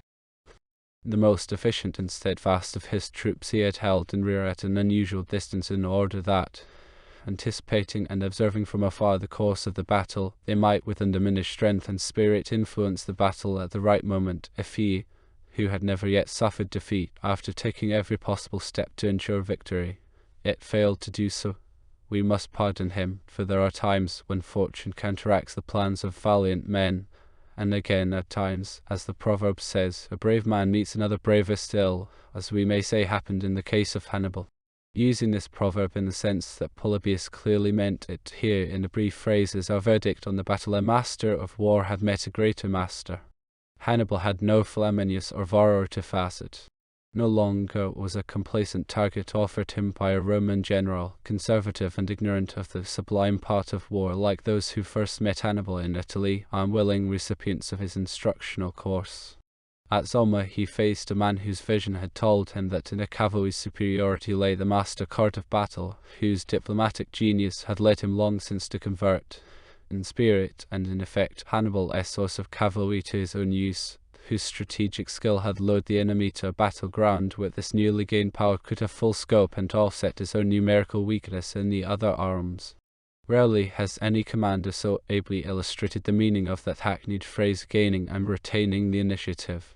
From the day when Scipio had defied the opinion of Fabius, monument of orthodoxy, and moved on Carthage instead of on the main armed forces of the enemy, 7 he had kept the enemy dancing to his tune. Master in the mental sphere, he had compassed their moral disintegration to pave the way for the final act, their overthrow in the physical sphere. That this followed is less remarkable than the manner of its execution. Scipio is almost unique in that as a tactician he was as consummate an artist as in his strategy. A few of the great captains can it be said that their tactical rivaled their strategical skill, or the reverse. Napoleon is an illustration. But in battle, as in the wider field, Scipio achieved that balance and blend of the mental, moral, and physical sphere which distinguishes him in the roll of history.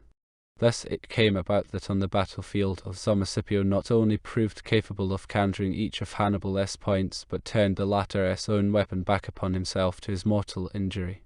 Scan the records of time and we cannot find another decisive battle where 2 great generals gave of their best. Arbela, Cannes, Pharsalus, Breitenfeld, Blenheim, Leuthen, Austerlitz, Jena, Waterloo, Sedan all were marred by fumbling or ignorance on one side or the other. Chapter Roman 12. After Zama, the completeness of the victory left no room for a strategic pursuit, but Scipio did not linger in developing the moral exploitation of his victory.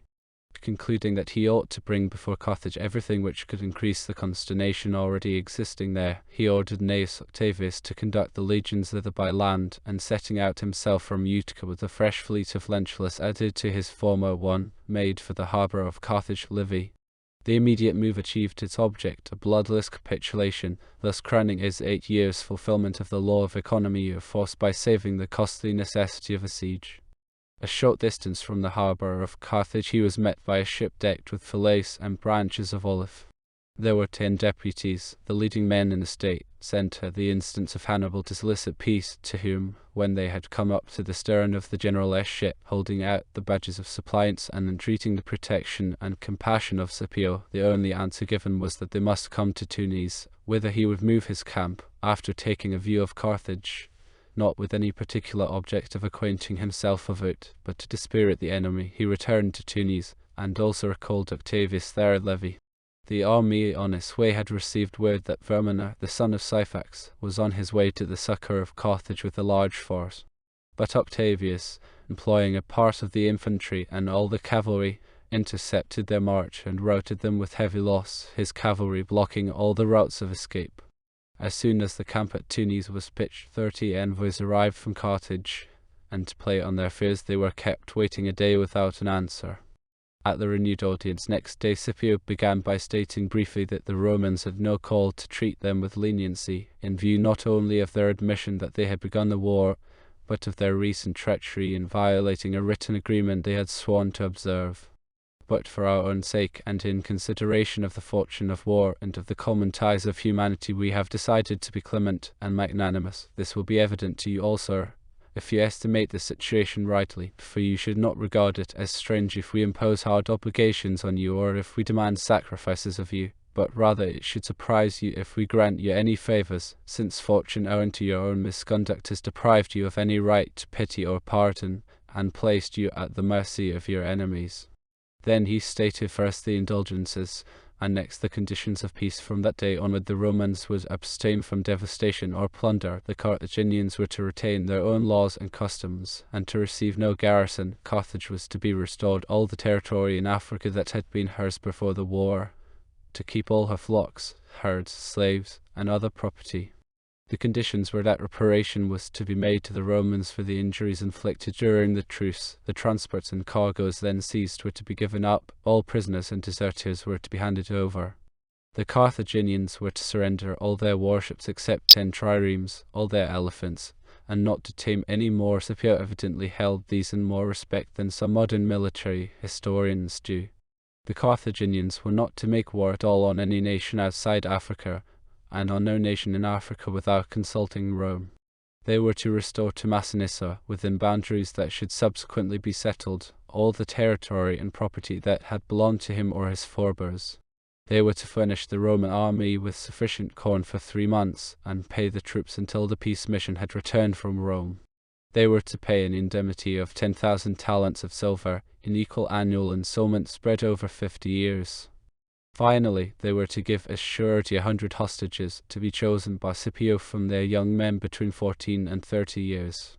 The restoration of the transports was to be an immediate condition of a truce, otherwise they would have no truce, nor any hope of peace. 202 BC, 1919 AD. What moderation compared with the conditions of Versailles! Here was true grand strategy, the object a better peace, a peace of security and prosperity. Here were sown no seeds of revenge. The necessary guarantees of security were obtained by the surrender of the Carthaginian fleet, by the hostages, and by placing a strong and loyal watchdog in Massinissa next door to Carthage. But they were kept down to the minimum both of cost to the conqueror and hardship to the conquered. This cheaply afforded security paved the way for the future prosperity of Rome, and at the same time made possible, justly, the revival of Carthage's prosperity. The vindication of Scipio's generous and foresighted moderation lies in the 50 years of peace, unspotted on the Carthaginian side, which followed Zama.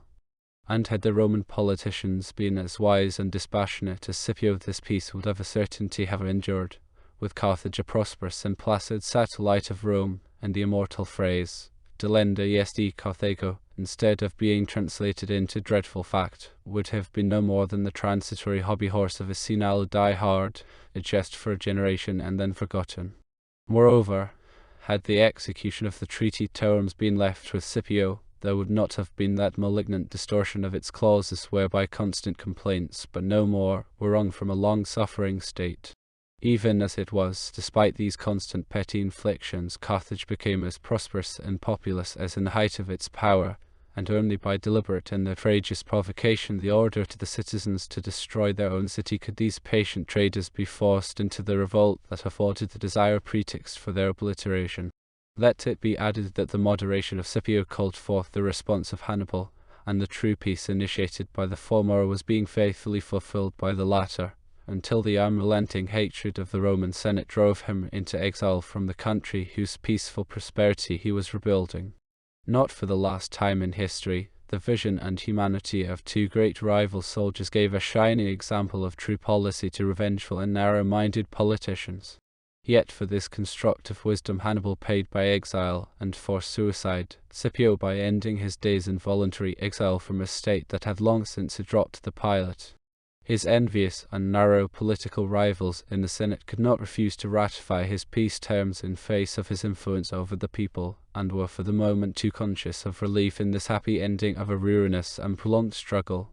But as the memory of danger passed, and also of how narrowly they had escaped, these checks on their hatred waned, and they could not forgive the man who had disdained to punish more thoroughly the crime of having made Romans tremble. When Scipio had announced the terms of peace to the envoys from Carthage, they carried them at once to their senate. His moderation did not evoke an instant echo in an assembly that was coincidentally indisposed for peace and unfit for war. One of the senators was about to oppose the acceptance of the terms, and had begun his speech when Hannibal came forward and pulled him down from the tribune. The other members became irate at this breach of senatorial usage, whereupon Hannibal rose again and, admitting that he had been hasty, asked their pardon for this unparliamentary conduct, saying, that, as they knew, he had left at 9 years of age, and returned after 36 years' absence on more practical debating. He asked them to dwell rather on his patriotism, for it was due to this that he had offended against senatorial usage.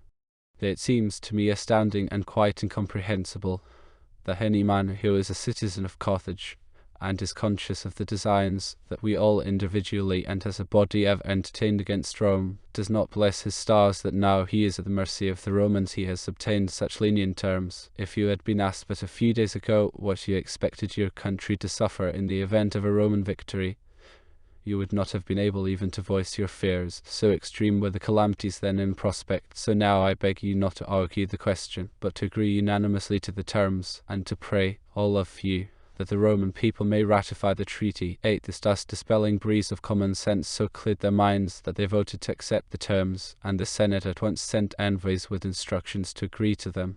They had some difficulty in complying with the preliminary conditions for the truce, as although they could find the transports, they could not return their cargoes, because much of the property was still in the hands of the irreconcilables.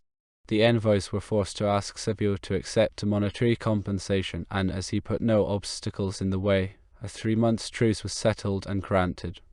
The envoys sent to Rome were chosen from the first men in the state, for the Romans had made it a ground of complaint that the former embassy lacked age and authority, and they were further recommended to the Roman Senate by the inclusion of Hasdrubal H. Das, a consistent peace advocate and long-standing opponent of the Barcian party. This good impression he, as spokesman, developed by a speech that subtly flattered the dispassionate justice, and while tactfully admitting guilt, turned down its blackness. The majority of the Senate were clearly in favor of peace, but Lentulus, who had succeeded to Claudius' consulship and also his ambition for cheap glory, protested against the decision of the Senate, as he had been canvassing to be allotted Africa as his province, and hoped that if he could keep alive the dying embers of the war he might attain his ambition. But this was promptly snuffed out, for when the question was put to the assembly of the people, they unanimously voted that the Senate should make peace, that Scipio should be empowered to grant it, and that he alone should conduct the army home. The Senate therefore agreed accordingly, and on the return of the Carthaginian envoys peace was concluded on the terms set forth by Scipio. The terms were punctually fulfilled, and Scipio ordered the warships, 500 in number, to be towed out to the open sea and there set on fire the funeral pyre of Carthaginian supremacy. Scipio's enemies used in later years to insinuate that the moderation of his terms was due to his fear that harsher conditions might, by prolonging the war, force him to share his glory with a successor. As this vulgar motive has also been hinted at by some historians, it is worthwhile to stress 2 facts which utterly demolish the slander. First, the helplessness and passivity of Carthage from that time onward. Second, the way the Roman people squashed all attempts to supersede him during this last phase. After summer, when all Rome was wild with enthusiasm, no usurper, however pushful, would have stood the least chance of success. Before leaving Africa, he first saw Massinissa established in his kingdom, and presented him with the lands of Syphax, delaying his own triumph in order to ensure the reward of his loyal assistance. Then at last, his task accomplished, he withdrew his army of occupation, and embarked them for Sicily. On arriving there, he sent the bulk of his troops on by sea while he proceeded overland through Italy, one long triumphal procession, for not only did the people of every town turn out to do him honor, but the country folk thronged the roads. On arriving in Rome, he entered the city in a triumph of unparalleled splendor, and afterwards distributed to each of his soldiers 400 asses out of the spoils. At this time, too, was born his surname of Africanus, the first general who was distinguished by a name derived from the country which he had conquered. Whether this was bestowed by his soldiers, by his friends, or as a popular nickname is uncertain. The enthusiasm of the people was so great that he could have obtained a title far more definite than any nickname, however distinguished. We know from a speech of Tiberius Gracchus, years later in the darkest hour of Scipio's career, that the people clamoured to make him perpetual consul and dictator, and that he severely rebuked them for striving to exalt him to what would have been, in reality, if not in name, regal power. The authenticity of the fact is the more assured because Gracchus was then charging him with disregarding the authority of the tribunes. From this speech we also learn that Scipio hindered statues being erected to him in the Comitium, in the rostrum, in the Senate House, in the Capitol, in the chapel of Jupiter's temple, and that he prevented a decree being passed that his image, in a triumphal habit, should be brought in procession out of the temple of Jupiter. Such particulars as these, which even an enemy acknowledged while censuring him, would demonstrate an uncommon greatness of mind, in limiting his honours conformably with his position as a citizen of Livy. Is there any other man in all history who has put aside so great a prize when it was not only within his reach but pressed upon him? The incident of Cincinnatus returning to his farm after accomplishing his mission as dictator is immortal, yet Scipio has not only paralleled but eclipsed it. Which was the greater test for a simple tribesman to conform to the traditions of a primitive state, or for a highly cultured and ambitious man of the world to eschew the virtual kingship of a supreme civilized power? Compare, again, Scipio's action with the picture of Caesar reluctantly refusing, in face of the groans of the multitude, the royal diadem which was offered by pre-arrangement with his supporters. In assessing the world as great figures, other than the definitely religious, we have tended to base our estimate mainly on concrete achievement and mental caliber, overlooking the moral values, the same lack of balance between the three spheres which has been remarked in the conduct of policy in peace and war. Even this test of achievement has been based on quantity rather than quality.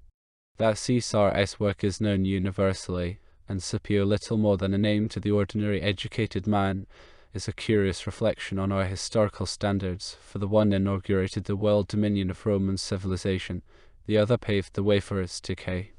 Extraordinary as is the nobility of mind which led Scipio to this self-abnegation, it becomes yet more so in view of his age. It is conceivable that a man in the last lap of life might have gained a philosophical outlook on the prizes of ambition, and spurned them from experience of their meretricious glitter. But that a man who at the early age of 35 had scaled the Himalayan peaks of achievement and fame should do so is a miracle of human nature. Little wonder that his countrymen gradually turned from adulation to petty criticism. Little wonder that historians have forgotten him, for such loftiness of mind is beyond the comprehension of ordinary men, and ordinary men hate what they cannot understand. Chapter Roman 13. Siesta. After being for 8 of the most critical years of Rome's life the central figure, Scipio, for the remainder of his life, comes only at intervals into the limelight of history. He had saved Rome physically, and now by retiring into private citizenship he sought to save her morally.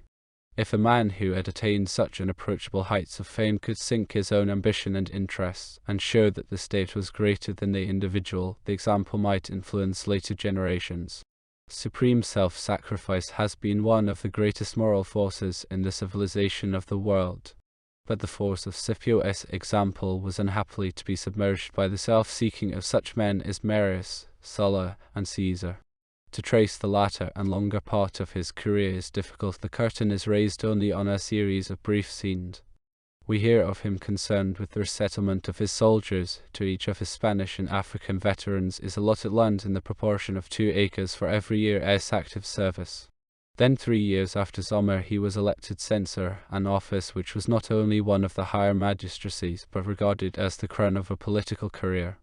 As the title implies, the censors, 2 in number, conducted the census, which was not merely a registration but an occasion for checking the condition of public and private life. It was then that the censors issued edicts concerning the moral rules they intended to enforce, then that they punished irregularities of conduct, and then that they chose fresh members of the Senate.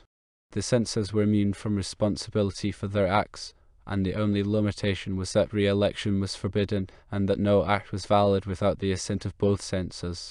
Scipio's period of office seems to have been marked by unusual harmony and a clean sheet as regards punishments. We have to wait until 192 BC before we hear of him again, and once more the incident is an illuminating example of his generosity and breadth of view. In the 7 years since the peace after Zomar, Hannibal had been turning his genius into new channels, the restoration of Carthage's prosperity and the improvement of its administration. But in this labor he incurred the hostility of many of his own countrymen.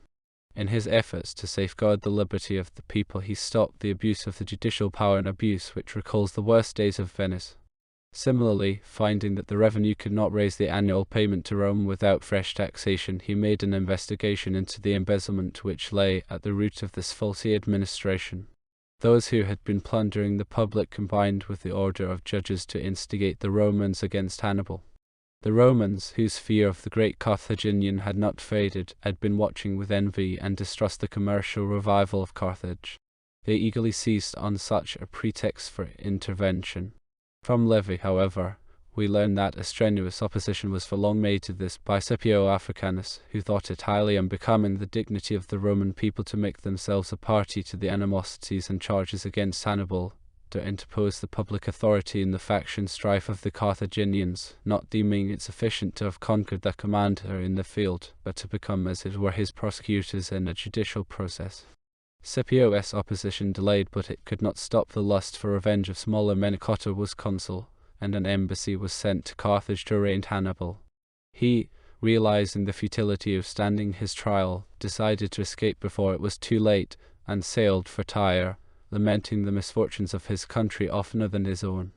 At the beginning of the next year, Scipio was elected consul for the second time, and his election along with Tiberius Longus afforded a coincidence in that their fathers had been consuls together in the first year of the Hannibalic War.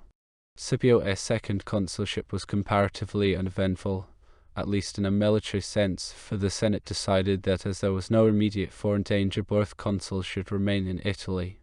To this decision Scipio was strongly opposed, though he bowed to it, and once again history was to confirm his foresight and rebuke the wait-and-see policy of the near-sighted Roman senators. During the interval between Zomar and his second consulship, Rome had been engaged in a struggle in Greece. The freedom of action which Zomar conferred had combined with certain earlier factors to reorient, or more literally to orient, her foreign policy. Ever since the repulse of Pyrrhus, Rome had been driving towards an inevitable contact with the Near East. Here the three great powers were the empires into which after Alexander the Great's death his vast dominion had been divided: Macedon, Egypt, and Syria, or, as it was then termed, Asia. With Egypt Rome had made an alliance 80 years before, and this alliance had been cemented by commercial ties. But Philip V of Macedon had allied himself with Hannibal, and though his help was verbal rather than practical, the threat of an attack on Italy had driven the Romans to take the offensive against him, with the aid of a coalition of the Greek states. The drain on her resources elsewhere made Rome seize the first chance, in 205 BC, for an indecisive peace. Taking advantage of her preoccupation with Hannibal, Philip made a compact with Antiochus of Syria to seize on and share the dominions of Egypt.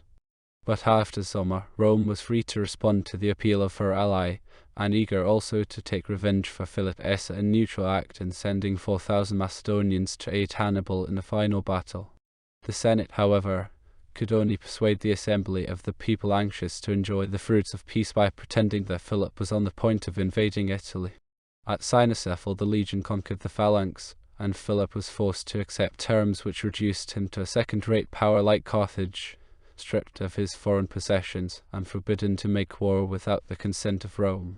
The Roman Senate did not realize, however, that this removal of the Macedonian danger made war inevitable with Antiochus of Syria, for the tide of Roman dominion clearly threatened his own submersion sooner or later. Rome had in effect swallowed first Carthage and then Macedon, and Antiochus had no liking for the role of Jonah. The Mediterranean world was too small to hold them both.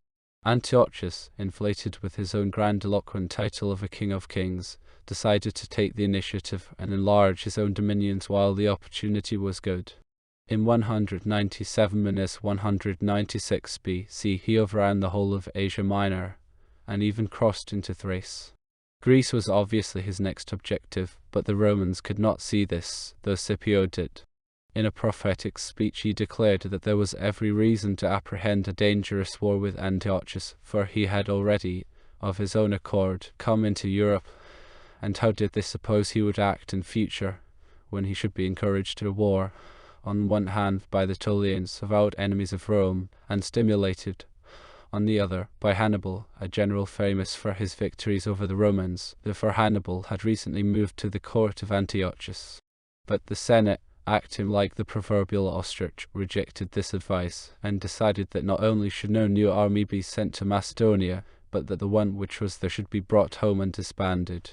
Had Scipio been allotted Macedonia as his province, the danger from Antiochus might have been nipped in the bud and the subsequent invasion of Greece prevented. Politically, the main feature of his year of office was a wide extension of the policy of settling colonies of Roman citizens throughout Italy, a safeguard against such a dangerous revolt of the Italian states as had followed the invasion of Hannibal. Scipio himself enjoyed the honor of being nominated by the censors as Prince of the Senate, an office which, apart from its honor, had greater influence than that of President, which it had replaced. For the President's functions were limited to those of the modern Speaker, whereas the Prince of the Senate could express his opinions as well as presiding. The only serious hostilities during this year were in northwestern Italy, where the Insubrian and Ligurian Gauls and the Boii had made one of their periodical risings. Longus, the other consul, whose province it was, moved against the Boii.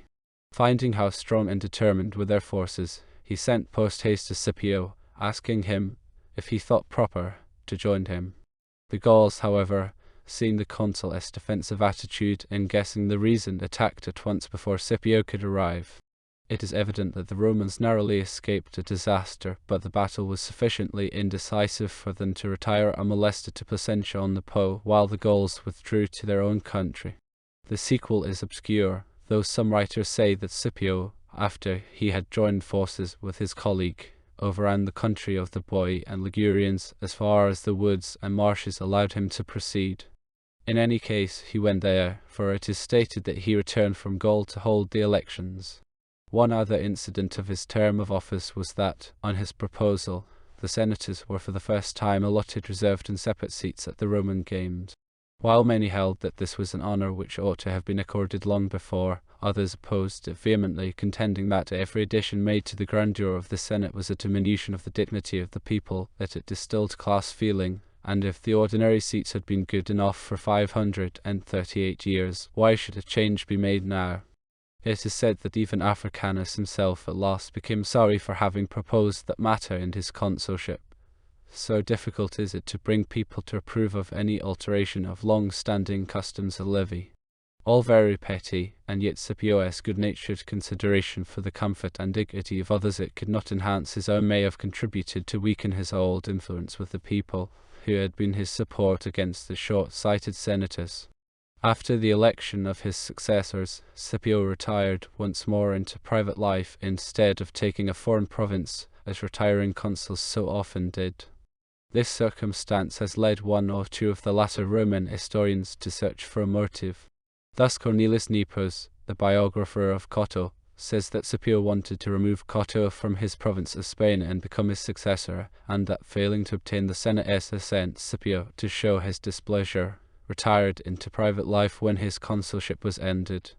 Plutarch also, in his Life of Cotto, contradicts this, and says that Scipio actually succeeded Cotto in Spain. Apart from the known historical inaccuracies of both these later writers, such pettiness would be inconsistent with all the assured facts of Scipio's character.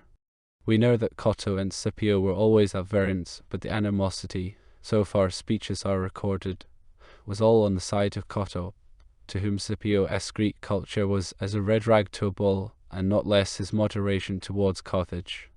The man whose parrot cry was Delenda est Carthago fit ancestry of the yellow press could not brook the mind whose loftier soul and reputation stood in his way, nor his narrow spirit rest until he had brought about the destruction both of Carthage and Scipio.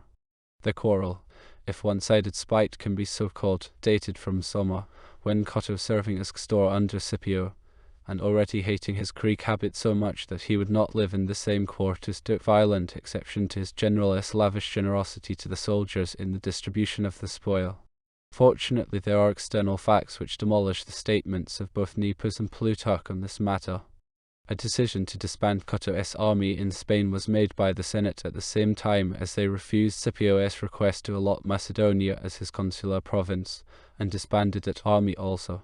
Cotto accordingly returned, and received a triumph at the outset of Scipio's consulship. As there was no army, there was obviously no post for a proconsul, which shows the futility of the statement that Scipio desired to go to Spain at the end of his consulship. His real motive, however, in staying at Rome instead of seeking some other foreign province is not difficult to guess. He had predicted the danger from Antiochus, and as the Senate's refusal to anticipate it made a struggle inevitable, Scipio would wish to be on hand, ready for the call that he felt sure would come. He was right, for Hannibal was even then proposing to Antiochus an expedition against Italy, maintaining as ever that a campaign in Italy was the only key to Rome's defeat, because such invasion crippled the full output of Rome's manpower and resources. As a preliminary, Hannibal proposed that he should be given a force to land in Africa and raise the Carthaginians, while Antiochus moved into Greece and stood by, ready for spring across to Italy when the moment was ripe. An envoy of Hannibal's, a Tyrian called Aristo, was denounced by the anti-Hannibalic party at Carthage. Aristo escaped, but the discovery caused such internal dissension that Maecenas thought the moment ripe to encroach on their territory. The Carthaginians sent to Rome to complain, and he also to justify himself. The embassy of the former aroused uneasiness by their account of Aristo's mission and escape, and the envoys of Maecenas fanned this flame of suspicion. The Senate decided to send a commission to investigate, and Scipio was nominated one of the three, but after making an inquiry left everything in suspense, their opinions inclining neither to one side or the other. This failure to give a verdict is hardly to the credit of Scipio, who had the knowledge and the influence with both parties to have settled the controversy on the spot. But Livy hints that the commissioners may have been acting on instructions from the Senate to abstain from a settlement, and adds that in view of the general situation it was highly expedient to leave the dispute undecided. By this he presumably means that as Hannibal was meditating an invasion, it was policy to keep the Carthaginians too occupied to support him. At the end of the year an incident occurred that sheds a significant light, rather twilight, on Scipio's career.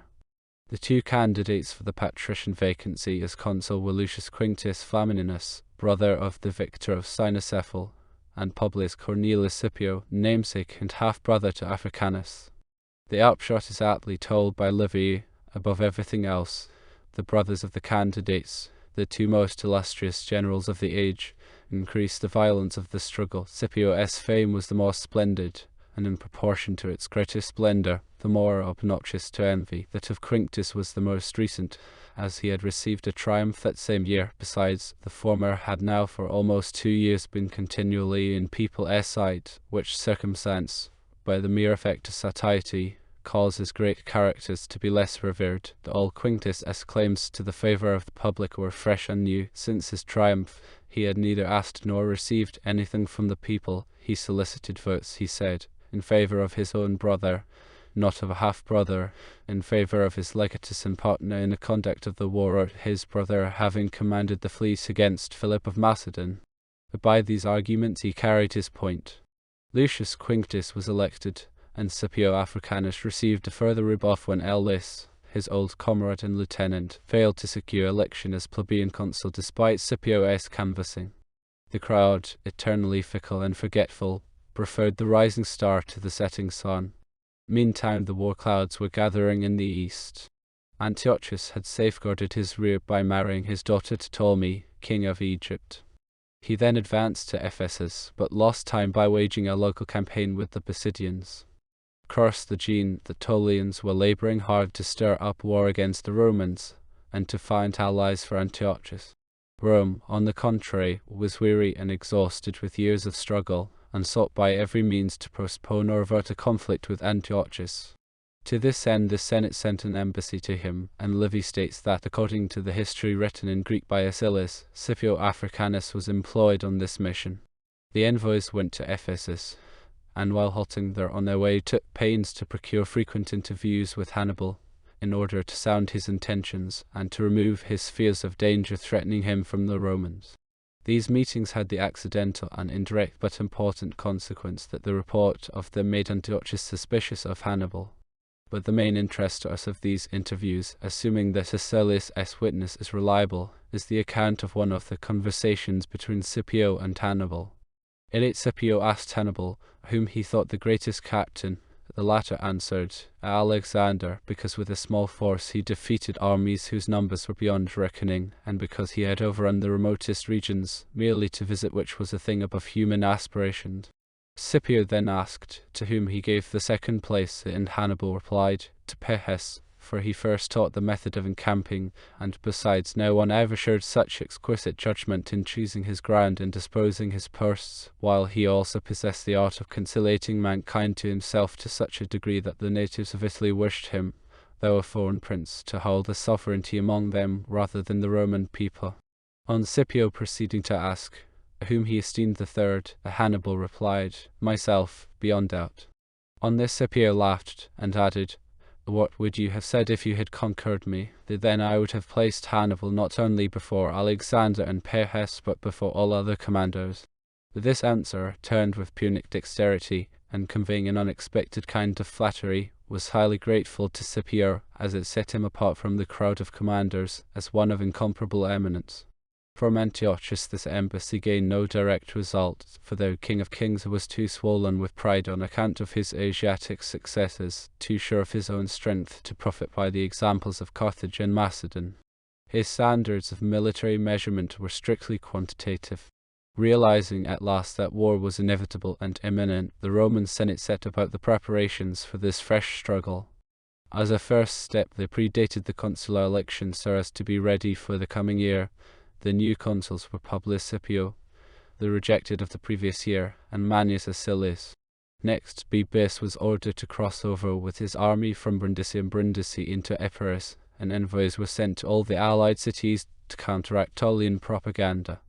The Tullians, nevertheless, gained some success by a mixture of diplomacy and force, and besides causing general commotion throughout Greece, did their best to hasten the arrival of Antiochus.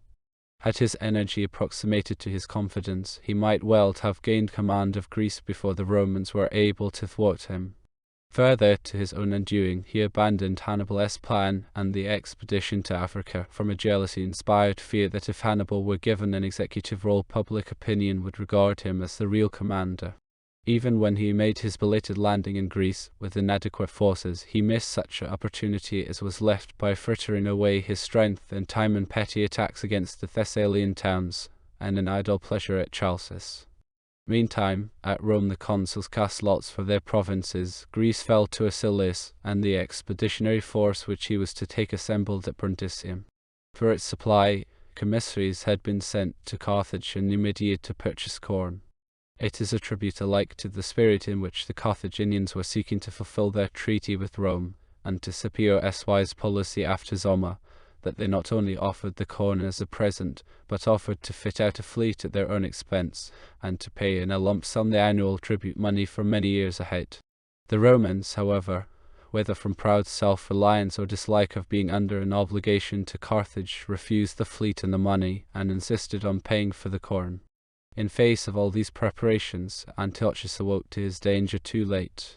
His allies, the Tullians, provided only 4,000 men, his own troops delayed in Asia, and in addition he had alienated Philip of Macedon, who stood firm on the Roman side. With a force only 10,000 strong, he took up his position at the pass of Thermopylae, but failed to repeat the heroic resistance of the immortal Spartans, and was routed. Thereupon, forsaking his Tullian allies to their fate, Antiochus sailed back across the Aegean. Rome, however, was unwilling to rest content with this decision. She realized that in Greece her army had defeated only the advance guard and not the main body of Antiochus' armed strength, and that unless he was subdued he would be a perpetual menace. Further, so long as he dominated Asia Minor from Ephesus, her loyal allies, the Pergamenes and Rhodians, and the Greek cities on the Asiatic side of the Aegean, were at his mercy. All these motives impelled Rome to counter-invasion. Once more Hannibal's grand strategical vision proved right, for he declared that he rather wondered the Romans were not already in Asia than had doubts of their coming. This time Antiochus took heed of his great adviser, and strengthened his garrisons as well as maintaining a constant patrol of the coast. Chapter Roman 14. The Last Lap. Rome, faced with a great emergency second only to that of the Hannibalic War, looked for its new saviour in its old. If the danger was less and less close, The risk at least must have seemed greater, for her armies were venturing into the unknown. The first great trial of strength between Rome and Asiatic civilization was about to be staged, and the theatre of war was alarmingly distant, connected with the homeland by long and insecure lines of communication. The spur of emergency quickens the memory, and Rome in her fresh hour of trial remembered the man who had saved her in the last, and who had been standing by for several years ready for the occasion which he had prophesied to deaf ears. Yet Scipio Africanus did not himself stand for the consulship. Why, it is difficult to guess. It may have been that he deemed the forces of jealousy too strong, and wanted to take no risks, or that affection and sympathy for his brother Lucius, a defeated candidate the year before, inspired Africanus to give the latter his chance. Africanus had glory enough, and all through his career he had been ready to share his glory with his assistants. He left envy of others' fame to lesser men. His aim was service, and in any case he knew that if Lucius was consul, he himself would exercise the real power. Lucius was welcome to the nominal triumph. His brother's election was secured, and with him, as plebeian consul, was elected Gaius Liddell, the old assistant of Africanus. It may be that Scipio worked for this, in order to ensure that to whichever Greece fell as a province he would be able to exercise an influence on the operations. As it happened, however, the double election put him in the unpleasant position of having to support his brother against his friend. For both consuls naturally desired Greece, which meant the command against Antiochus. Liddell, who had a powerful interest with the Senate, asked the Senate to decide. A drawing lots was too uncertain for his taste. Lucius Scipio thereupon asked time to seek advice, and consulted Africanus, who desired him to leave it unhesitatingly to the Senate. Then, when a prolonged debate was anticipated, Africanus arose in the Senate and said that if they decreed that province to his brother, Lucius Scipio, he would go along with him as his lieutenant. This proposal, being received with almost universal approbation, settled the dispute and was carried by an almost unanimous vote. Though it is clear that Africanus planned this result, the fact does not lessen our appreciation of the nobility of a man who, after being the most illustrious commander in Rome's history, would stoop to take a subordinate position. If the means was diplomatic, the motive was of the purest, to save his country, leaving to another the reward. Apart from blood ties, he doubtless felt more sure of real control through his brother than through Lucilius, though Lucius' obstinacy with the Tullians refutes Mommsen's verdict that he was a man of straw. Two good leaders in the same command are not a good combination. It says much for both Scipio Africanus and Liddell that this act did not break down their friendship, and it is a proof of the latter's generous nature, if also of the former's transcendent qualities, that in later years Liddell gave Polybius such testimony of Scipio's greatness. In addition to the 2 legions which he was to take over in Greece from Lucilius, the consul was given 3,000 Roman foot and 100 horse, and another 5,000 foot and 200 horse from the Latin confederates. Further, directly it was known that Africanus was going, 4,000 veterans of the Hannibalic War volunteered in order to serve again under their beloved leader.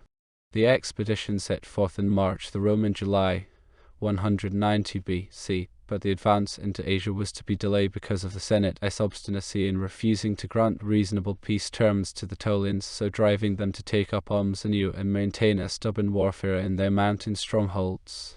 It is curious that Scipio, who had always contributed to his military object by the moderation of his political demands, should now be blocked by others' immoderation. When the Scipios landed in Epirus, they found their destined army thoroughly embroiled by Lucilius in this guerrilla warfare. Africanus went ahead while his brother followed with his main body. On arrival at Amphissa, Athenian envoys met them, who, addressing first Africanus and afterwards the consul, pleaded for leniency to the Tullians. They received a milder answer from Africanus, who, wishing for an honourable pretext for finishing the Tullian war, was directing his view towards Asia and King Antiochus. Apparently Africanus, with his habitual foresight, had actually inspired this mission of the Athenians, and another to the Tullians. Scipio could have given points even to Colonel House as an ambassador of peace as a means to victory. As a result of Athenian persuasion, the Tullians sent a large embassy to the Roman camp, and from Africanus received a most encouraging reply. But when the decision was referred to the consul, as was necessary. His reply was uncompromising. He put his fist through the web his brother had so delicately woven. A second embassy met with the same obstinate refusal. Then the principal Athenian envoy advised the Ptolemies to ask simply for 6 months' armistice in order that they might send an embassy to Rome. The real source of this advice is too obvious to require any guess. Accordingly, the Ptolean envoys came back, and making their first application to Publius Scipio, obtained, through him, from the consul a suspension of arms for the time they desired. Thus, by diplomacy, Africanus secured his lines of communication and released his army. The determination with which he sought a peaceful solution, and avoided being embroiled in a sideshow, is an object lesson in economy of force and the maintenance of the true objective. The consul, having taken over the army from Marsilius, decided to lead his troops into Africa through Macedonia and Thrace, taking the long land instead of the short sea route, because Antiochus had one fleet at Ephesus and another being raised by Hannibal in Nice, especially to prevent the crossing by sea. Africanus, while approving of this route, told his brother that everything depended on the attitude of Philip of Macedon. For if he be faithful to our government, he will afford us a passage, and all provisions and material necessary for an army on a long march. But if he should fail you in this, you will find no safety in any part of Thrace, in my opinion. Therefore, the king's dispositions ought to be ascertained first of all. He will best be tested if whoever is sent comes suddenly upon him, instead of by prearrangement. Acting on this advice, as instinct with security as with psychology, Tiberius Gracchus, a specially active young man, was sent, riding by relays of horses, and so fast that he travelled from Amphisitopela from the Gulf of Corinth almost to Salonika in under 3 days, and caught Philip in the middle of a banquet far gone in his cups. This helped to remove suspicion that he was planning any counter-move, and next day Gracchus saw provision dumps prepared, bridges made over rivers, and hill roads buttressed ready for the coming of the Roman army. He then rode back to meet the army, which was thus able to move through Macedonia with confidence. On their passage through his domains, Philip met and accompanied them, and Livy relates that a much geniality and good humour appeared in him, which recommended him much to Africanus, a man who, as he was unparalleled in other respects, was not averse to courteousness and accompanied by luxury. The army then pushed on through Thrace to the Hellespont, the Dardanelles, taking the same route apparently as Xerxes, in an opposite direction. Their crossing of the Dardanelles had been smoothed for them as much by the mistakes of Antiochus as by the action of their own fleet. Livius, the Roman naval commander, had sailed for the Dardanelles in accordance with instructions in order to seize the fortress which guarded the passage of the Narrows. Sesto's modern Meadows was already occupied, and it was now Chanak calling for surrender when news reached Livius of the surprise and defeat of the allied Rhodian fleet at Samos. He abandoned his primary object, an action which might have upset Scipio's plans, and sailed south to restore the naval situation in the Aegean. However, after some rather aimless operations, the arrival of Hannibal's fleet and its defeat in his first and last sea battle cleared the situation in the Mediterranean.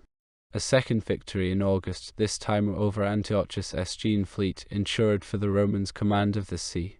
With Antiochus, the loss of it led him into a move, intended for safety, that was actually the reverse. Despairing of being able to defend his possessions across the Dardanelles, he ordered the garrison to retire from Lysimachia, lest it should be cut off by the Romans. Now Lysimachia stood close to where Bulis stands today, and there is no need to emphasize how difficult it would have been to force those ancient Bular lines commanding the isthmus of the Gallipoli Peninsula. The garrison might well have held out till winter. Perhaps another factor, apart from the naval defeat, was his failure to gain the alliance of Prusias, king of Bithynia, country whose seacoast lay partly on the Black Sea and partly on the Sea of Marmora. Antiochus sent to play on his fears of being swallowed by Rome, but once again Scipio's grand strategical vision had led him to foresee this move and take steps to checkmate it. Months before he reached Gallipoli, Scipio had written a letter to Prusias to dispel any such fears. To the petty chieftains in Spain, he wrote, who had become allies, he had left King Massinissa. He had not only re-established in his father's kingdom, but had put him in possession of that of Syphax the clever Hint. The double news of the naval victory and the evacuation of Lysimachia reached the Scipios on arrival at Nos Enos, and, considerably relieved, they pressed forward and occupied the city. After a few days' halt to allow the baggage and sick to overtake them, they marched down the Chersonese, the Gallipoli Peninsula, arrived at the Narrows, and made an unopposed crossing. They crossed, however, without Africanus, who was detained behind by his religious duties as one of the Salian priests. The rules of his order compelled him during this festival of the sacred shills to remain wherever he was until the month was out, and without Africanus the army had lost its dynamo, so that he himself was a source of delay until he overtook the rest of the army. A necessary delay was far from one of his military characteristics, so that the incident serves to suggest that his piety was genuine and not merely a psychological tool to inspire his troops. While the army was waiting for him, an envoy came to the camp from Antiochus, and as he had been ordered by the king to address Africanus first, he also waited for him before discussing his mission.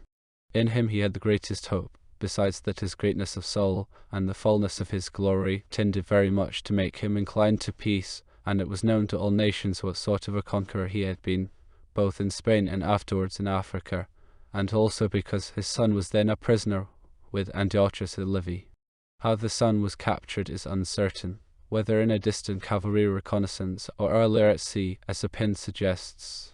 At a full council, the Syrian envoy put forward a basis for peace that Antiochus would give up the Greek cities in Asia Minor allied to Rome, as he had already evacuated Europe, and would pay the Romans half the expenses of the war. The council regarded these concessions as inadequate, contending that Antiochus should give up all the Greek seaboard on the Aegean and, in order to establish a wide and secure neutral zone, relinquish possession of all Asia Minor west of the Taurus Mountains. Further, he ought to pay all the expense of the war, as he had caused and initiated it. Thus rebuffed, the envoy sought a private interview with Africanus, according to his orders. First of all, he told him that the king would restore his son without a ransom, and then, as ignorant of the disposition of Scipio as he was of Roman manners, he promised an immense weight of gold, and, save for the title of king, an absolute partnership in the sovereignty if through his means Antiochus should obtain peace. To these advances Scipio replied, I am the less surprised that you are ignorant of the Romans in general, and of me, to whom you have been sent.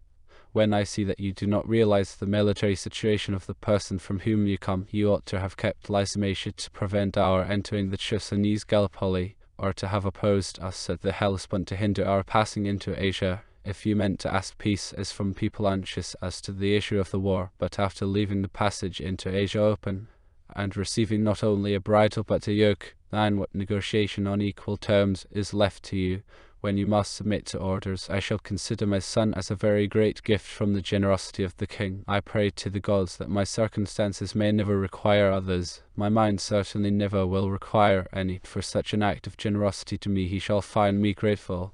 If for a personal favor he will accept a personal return of gratitude in my public capacity, I will neither accept from him nor give anything. All that I can give at present is sincere advice. Go, then, and desire him in my name to cease hostilities, and to refuse no terms of peace levy. Polybius' version of the last sentence is a shade different. In return for his promise in regard to my son, I will give him a hint which is well worth the favor he offers me. Make any concession, do anything, rather than fight with the Romans. This advice had no effect on Antiochus, and he decided to push on his military preparations, which were already well in hand. The consular army then advanced southeast, by way of Troy, towards Lydia. They encamped near the source of the Caicus River, preparing provisions for a rapid march against Antiochus, in order to crush him before winter should prevent operations.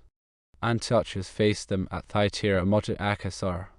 At this moment, just as the curtain was about to rise on the final act and Scipio reaped the reward of his strategy, fate stepped in. He was laid low by sickness, and had to be conveyed to Ella on the coast. Hearing of this, Antiochus sent an escort to take back his son to him. This unexpected return of his son was so great a relief to Scipio's mind as to hasten his recovery from the illness. To the escort he said, Tell the king that I return him thanks, that at present I can make him no other return but my advice, which is not to come to an engagement until he hears that I have rejoined the army. And by this Scipio evidently meant that if he was in charge, Antiochus' life at least was safe. Although the king had a vast army of 62,000 foot and more than 12,000 horse, he deemed this advice sufficiently sound to fall back behind the Hermus River, and there at Magnesia modern Minas to fortify a strong camp. The consul, however, followed him, and seeing that he refused battle, called a council of war. Though the Romans only counted 2 legions, the equivalent of 2 allied legions, and some local detachments, about 30,000 all told, the verdict was unanimous. The Romans never despised any enemy so much. However, they did not have to storm his camp, for on the 3rd day, fearing the effect of inaction on the morale of his troops, Antiochus came out to offer battle.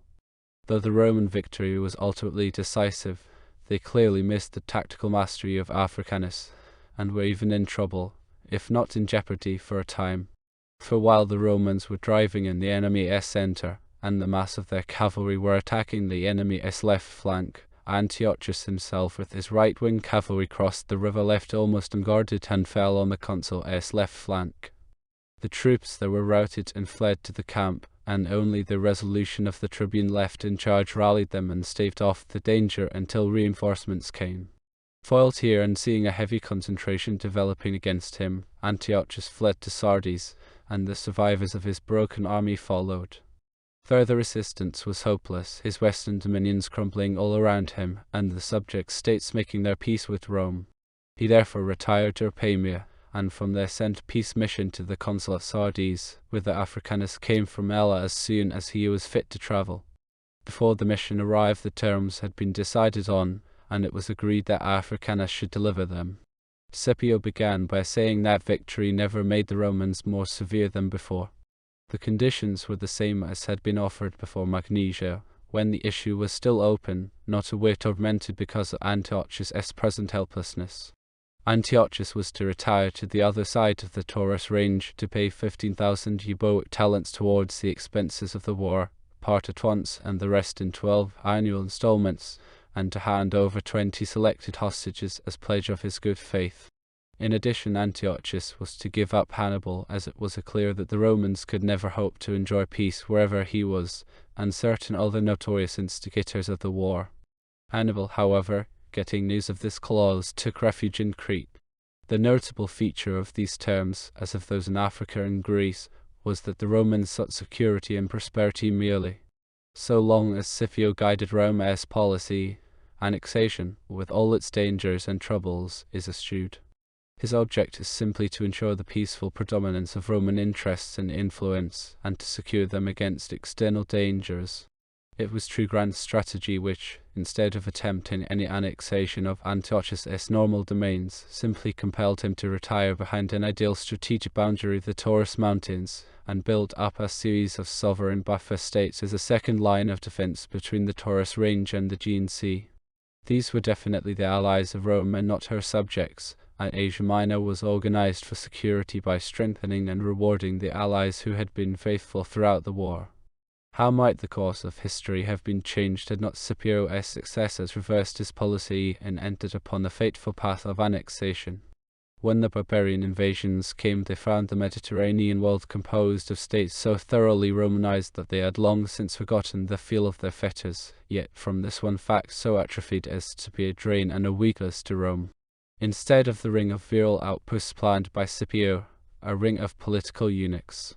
It is an amusing last comment on the settlement with Antiochus, and the removal of the last danger to Rome and the Mediterranean, that on Lucius Scipio's return to Rome he chose to be called Asiaticus, that he might not be inferior to his brother in point of a surname. He also took steps to ensure that his triumph was more splendid in display than that of Africanus over Carthage.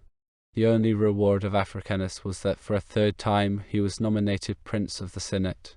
Chapter Roman 15. Thus, the moderation and far-sighted policy of Scipio, which had undermined his influence in the years succeeding Zama, was now to cause his political ruin. The sequence of events is somewhat hazy, but their outline is clear. The narrow-minded party, led by Cotto, who could not be content with the disarming of the enemy but demanded their destruction, was so chagrined at this fresh piece of mercy and wisdom that they vented their anger on its author.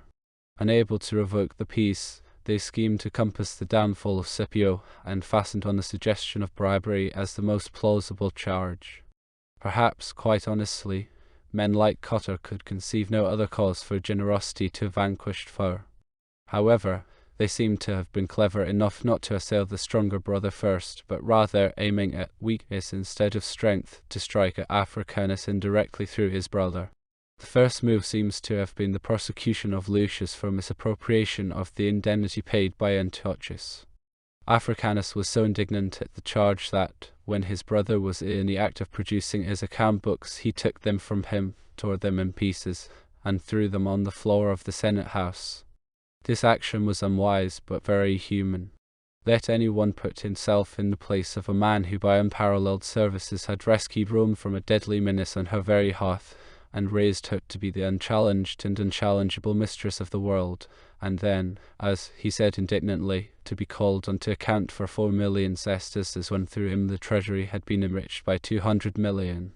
We must remember, too, that Scipio was a man suffering from an illness soon to cause his death, and sick men are inclined to be irritable. Doubtless, too, that supreme self-confidence which marked him developed in later and sickness-ridden years into something approaching arrogance. Thus Polybius tells us that on one occasion, whether this or at the trial later, he bitingly retorted that it ill became the Roman people to listen to accusations against Publius Cornelius Scipio, to whom his accusers owed it that they had the power of speech at all. He had refused regal power when it had been thrust upon him, and been content to remain a private citizen, but he expected some measure of special consideration for his supreme services. The defiant act, however, gave his enemies the opportunity they had longed for. 2 tribunes, the Petulei, instigated by Cotter, began a prosecution against him for taking a bribe from Antiochus in return for the moderation of his peace terms. The news set all Rome aflame with excitement and discussion. Men construed this according to their different dispositions. Some did not blame the plebeian tribunes, but the public in general, that could suffer such a process to be carried on levy. A frequent remark was that the 2 greatest states in the world proved, nearly at the same time, ungrateful to their chief commanders, but Rome the more ungrateful of the 2, because Carthage was subdued when she sent the vanquished Hannibal into exile, whereas Rome, when victorious, was for banishing the conqueror Africanus. The opposing party argued that no citizen should stand so high as not to be answerable for his conduct, and that it was a salutary tonic that the most powerful should be brought to trial. When the day appointed for the hearing came, never was either any other person, or Scipio himself when consul or censor, escorted to the forum by a larger multitude than he was on that day when he appeared to answer the charge against him. The case opened. The plebeian tribunes sought to offset their lack of any definite evidence by raking up the old imputations about his luxurious Greek habits when in winter quarters in Sicily, and about the Locri episode. The voices were those of the Petulei, but the words were clearly Cotto's. For Cotto had not only been the disciple of Fabius, but himself in Sicily had made the unfounded allegations which the commission of inquiry had refuted. Then after this verbal smoke cloud, they discharged the poison gas. For want of evidence they pointed to the restoration of his son without ransom, and to the way Antiochus had addressed his peace proposals to Scipio. He had acted towards the consul, in his province, as dictator and not as lieutenant, nor had he gone thither with any other view than it might appear to Greece and Asia, as had long since been the settled conviction of Spain, Gaul, Sicily, and Africa, that he alone was the head and pillar of the Roman power, that a state which was mistress of the world lay sheltered under the shade of Scipio, and that his nods were equivalent to decrees of the Senate and orders of the people. A cloud of words have rarely covered a poorer case. Their purpose, as Livy remarks, to attack by envy, as much as they can, him out of the reach of dishonor. The pleading having lasted until dusk, the trial was adjourned until next day. Next morning, when the tribunes took their seat and the accused was summoned to reply, the answer was characteristic of the man. No proof was possible either way, and besides being too proud to enter into explanations, he knew they would be wasted on his enemies as on his friends. Therefore, with the last psychological counter-stroke of his career, he achieves a dramatic triumph. Tribunes of the people, and you, Romans, on the anniversary of this day I fought a pitched battle in Africa against Hannibal and the Carthaginians, with good fortune and success, as, therefore, It is but decent that a stop be put for this day to litigation and wrangling. I am going straightway to the capital, there to return my acknowledgments to Jupiter the supremely great and good, to Juno, Minerva, and the other deities presiding over the capital and citadel, and will give them thanks for having, on this day, and at many other times, endowed me both with the will and ability to perform extraordinary services to the commonwealth. Such of you also, Romans, who choose, come with me and beseech the gods that you may have commanders like myself, since from my 17th year until old age you have always anticipated my years with honour, and your honours with services. Thereupon he went up towards the capital, and the whole assembly followed. At last, even the clerks and messengers, so that his accusers were left in a deserted form. This day was almost more famous owing to the favour of the Romans towards him, and their high estimation of his real greatness, than that on which he rode through Rome in triumph over Syphax and the Carthaginians. It was, however, the last day that shone with lustre on Publius Scipio, for, as he could foresee nothing but the persecutions of envy, and continual dispute with the tribunes, the trial being adjourned to a future day, he retired to his estate at Litynum, with a fixed determination not to attend the trial. His spirit was by nature too lofty, and habituated to such an elevated course of fortune, that he did not know how to act the part of an accused person, or stoop to the humble deportment of men pleading their causa levi. When the adjourned trial took place, and his name was called, Lucius Scipio put forward sickness as the cause for his brother's absence. The prosecuting tribunes refused to admit this, contending that it was merely his habitual disregard of the laws, and reproached the people for following him to the capital and for their lack of determination now, for we had resolution enough, when he was at the head of an army and a fleet, to send into Sicily, to bring him home. Yet we dare not now send to compel him, though a private citizen, to come from his country seat to stand his trial. They failed, however, to carry their point. On Lucius appealing to the other tribunes of the commons, the latter moved that, as the excuse of sickness was pleaded, this should be admitted, and the trial again adjourned. One, however, Tiberius Gracchus, dissented, and the assembly, knowing that there had been friction between him and Scipio, expected a more severe decision. Instead, he declared that, inasmuch as Lucius Scipio had pleaded sickness in excuse for his brother, that plea appeared to him sufficient, that he would not suffer Publius Scipio to be accused until he returned to Rome, and even then, if Scipio appealed to him, he would support him in refusing to stand his trial. That Publius Scipio, by his great achievements, by the honours received from the Roman people, by the joint consent of gods and men, had risen to such a height of dignity that, were he to stand as a criminal under the rostrum and afford a hearing to the insults of young men, it would reflect more disgrace on the Romans than on him. Livy adds that Gracchus followed up his decree by a speech of indignation. Shall Scipio, the famous conqueror of Africa, stand at your feet, tribunes? Was it for this he defeated and routed in Spain 4 of the most distinguished generals of Carthage and their 4 armies? Was it for this he took Syphax prisoner, conquered Hannibal, made Carthage tributary to you, and removed Antiochus beyond the Taurus mountains, that he should crouch under 2 Petalae, that you should gain the palm of victory over Publius Africanus? This speech, as well as his decree, made so strong an impression that the Senate called a special meeting and bestowed the warmest praise on Gracchus for having consulted the public good in preference to private animosity. The prosecutors met with general hostility, and the prosecution was dropped. After that there was silence concerning Africanus. He passed the remainder of his life at Litynum without a wish to revisit the city, and it is said that when he was dying he ordered his body to be buried there, that even his obsequies might not be performed in his ungrateful country. That he died in voluntary exile at Litynum, probably in 183 BC, seems assured, but his burial place is less certain, and monuments of him existed both at Litynum and Rome. At the time of his death he was only 52 years of age. By a fitting coincidence, his great rival, Hannibal, also died about the same time, and probably in the same year at the age of 67. He had escaped after Magnesia to Crete, and then taken refuge with Prusias of Bithynia. The Roman Senate had the good sense to realize that it was beneath their dignity to harry him from his last refuge, but the local commander, Flaminius, thought to gain distinction by instigating Prusias to murder his trusting guest. Hannibal thereupon defeated the assassins by taking poison. Even after Scipio's death, his enemies could not rest. It rather increased the courage of his enemies, the chief of whom was Marcus Porcius Cotta, who even during his life was accustomed to sneer at his splendid character. Instigated by Cotta, the demand was pressed for an inquiry into the disposal of Antiochus' tribute. Lucius was now the direct target, though his brother's memory was still the indirect. Lucius and several of his lieutenants and staff were arraigned. Judgment was made against them, and when Lucius declared that all the money received by him was in the treasury, and therefore refused to give security for repayment, he was ordered to prison. His cousin, Publius Scipio Nasca, made a strong and convincing protest, but the praetor declared that he had no option, in view of the judgment, so long as Lucius refused repayment. Gracchus again intervened to save his personal enemies from disgrace.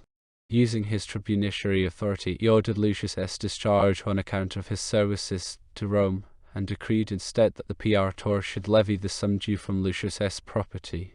The praetor thereupon sent to take possession of it, and not only did no trace appear of money received from Antiochus, but the sum realized by the sale of his property did not even equal the amount of the fine and levy. This convincing proof of the Scipio's innocence caused a revulsion of public feeling, and the public hatred which had been directed against the Scipios recoiled on the praetor, his advisers, and the accusers.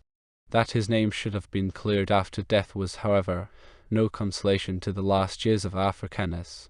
Ingratitude towards the great men is the mark of strong peoples, as the proverb runs. Little wonder that Rome attained the sovereignty of the ancient world.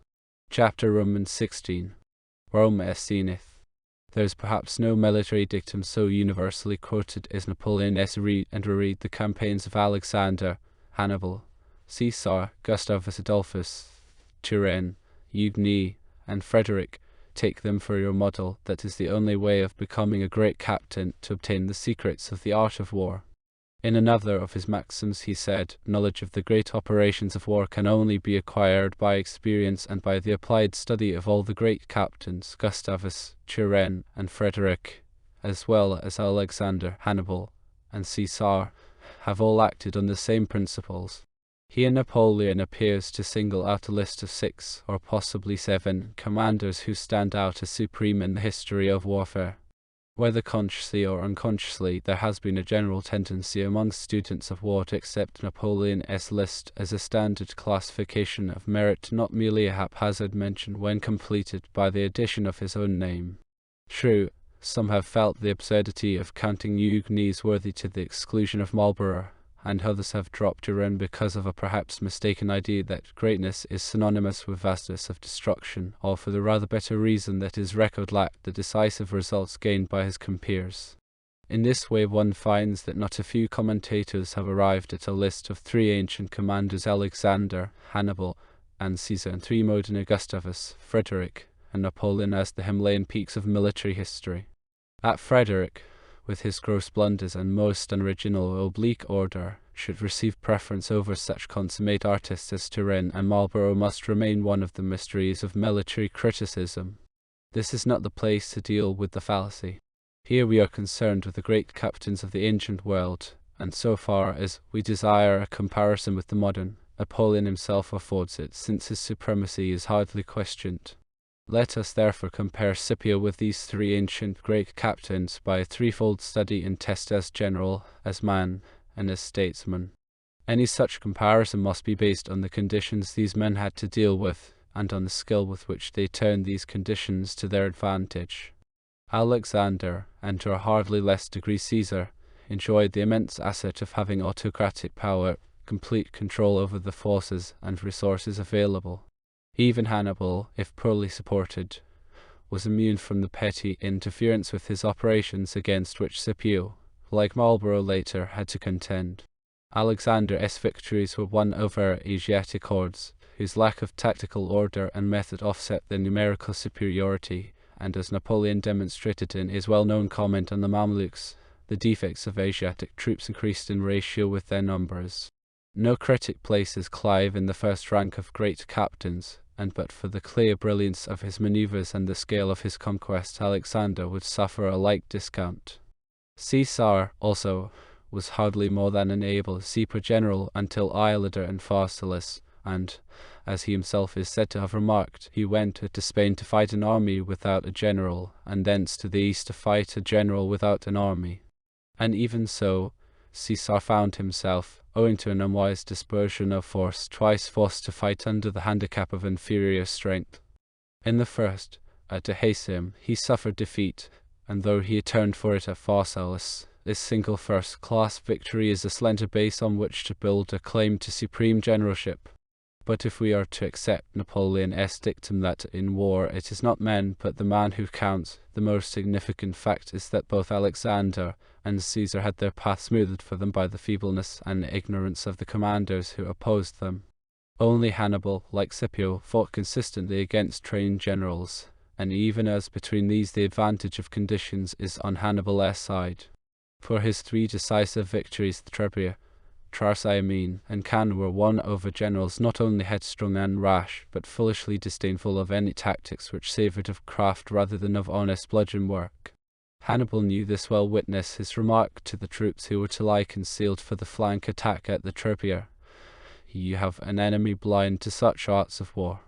Flaminius and Varro were mental beefeaters, and their names are instinctively bracketed in history with those of Tallard, Don, Beaulieu, and MacMahon. Hannibal taught the Romans the art, as distinct from the mechanism, of war, and once they had profited by his instruction his successes were limited. Marcellus and Nero were capable of winning tricks off him, and if they could not take a rubber neither could Hannibal.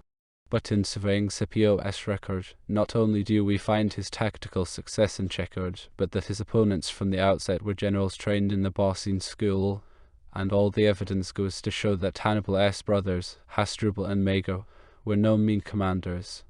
And the apex of Scipio's career, Soma, is unique in history as the only battle where one acknowledged great captain has, on his own, defeated another decisively. Thus if conditions, and the extent to which they are not only met but turned to advantage, be the test, Scipio's preeminence is clear. If the quality of a general's art be the test, universal opinion concedes that Hannibal excelled Alexander and Caesar. Alexander's victories were rather triumphs of method, calculations working out with straightforward precision, but marked by any subtle variations and traps for the enemy. In Alexander, for all his greatness, still lingered traces of the Homeric era, the glorification of the physical elements at the expense of the mental. It was this knight-errantry which led him to stake his life so often in the forefront of the battle, needlessly risking thereby the collapse of his plans and the lives of his army.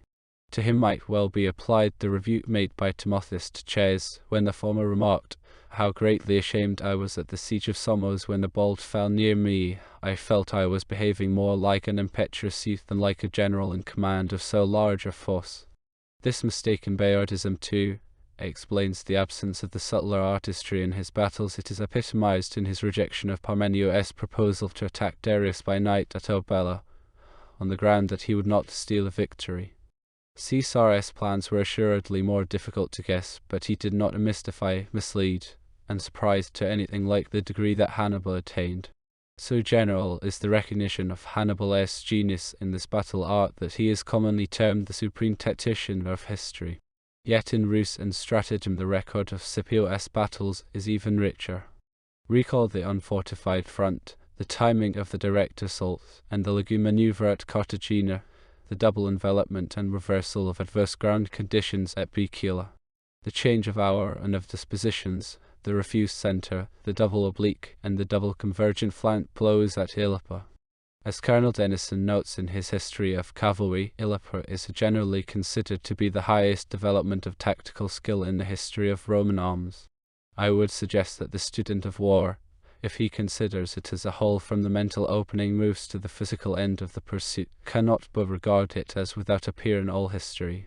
Continuing, observe the use of ground first to counter his enemy's numbers and then to force him to fight separated battles, as well as the wide turning movement against Andebales. Watch Scipio luring on his enemy into the ambush at Salcar. Study his masterpiece in firing the Bagroda's camps, the feint at Utica, the sounding of the evening call, the timing of and distinction between the two attacks, and the subtlety with which he gains possession of the main obstacle, the gates of the Carthaginian camp, without a struggle. Note, later, his novel use of his second and third lines as a mobile reserve for envelopment of the Great Plains, and the chameleon-like quickness with which he translates his art into the naval realm when he frustrates the attack on his fleet. Finally, at Zoma, where he is confronted with an opponent proof against the more obvious if more brilliant stratagems, we see his transcendent psychological and tactical judgment in his more careful but subtly effective moves, the lanes in his formation, and the synchronized trumpet blast to counter the elephants, the deliberate calling off of the Istoti, the calculated change of dispositions by which he overlaps Hannibal's third and main line, the pause by which he gains time for the return of his cavalry, and the decisive blow in Hannibal's rear. Is there such another collection of gems of military art in all history? Can even Hannibal show such originality and variety of surprise? Moreover, if Hannibal's collection in open battle is somewhat less full than Scipio's, in two other essentials it is bare. Even his devoted biographers admit that siegecraft, as with Frederick, was his weakness, and he has nothing to set off against Scipio's storm of Cartagena, which, weighed by its difficulties, its calculated daring and skill, and its celerity, has no parallel ancient or modern. The other and most serious void in Hannibal's record is his failure to complete and exploit his victories by pursuit. Nowhere does he show strategic pursuit, and the lack of even a tactical pursuit after the Trebia and Cannes is almost unaccountable.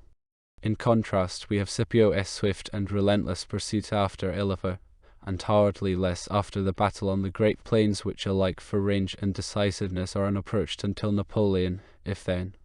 In ancient times Scipio has but one possible rival, Alexander, and in his case there was repeatedly an intergnum between the tactical and the strategic pursuit, which caused a distinct debate against his economy of force. For his turning aside after Issus a strategic argument can be made out, but for his delay after Granicus and Arbela there appears no cogent reason save possibly that of distance. The fact at least remains that his campaigns offer no pursuit so sustained and complete as that der Nabates or Guadalquivir.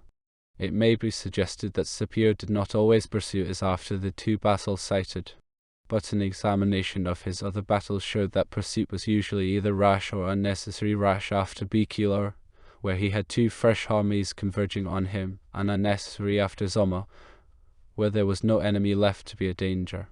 From tactics we pass to strategy, and here a preliminary demarcation and definition may simplify the task of forming a judgment.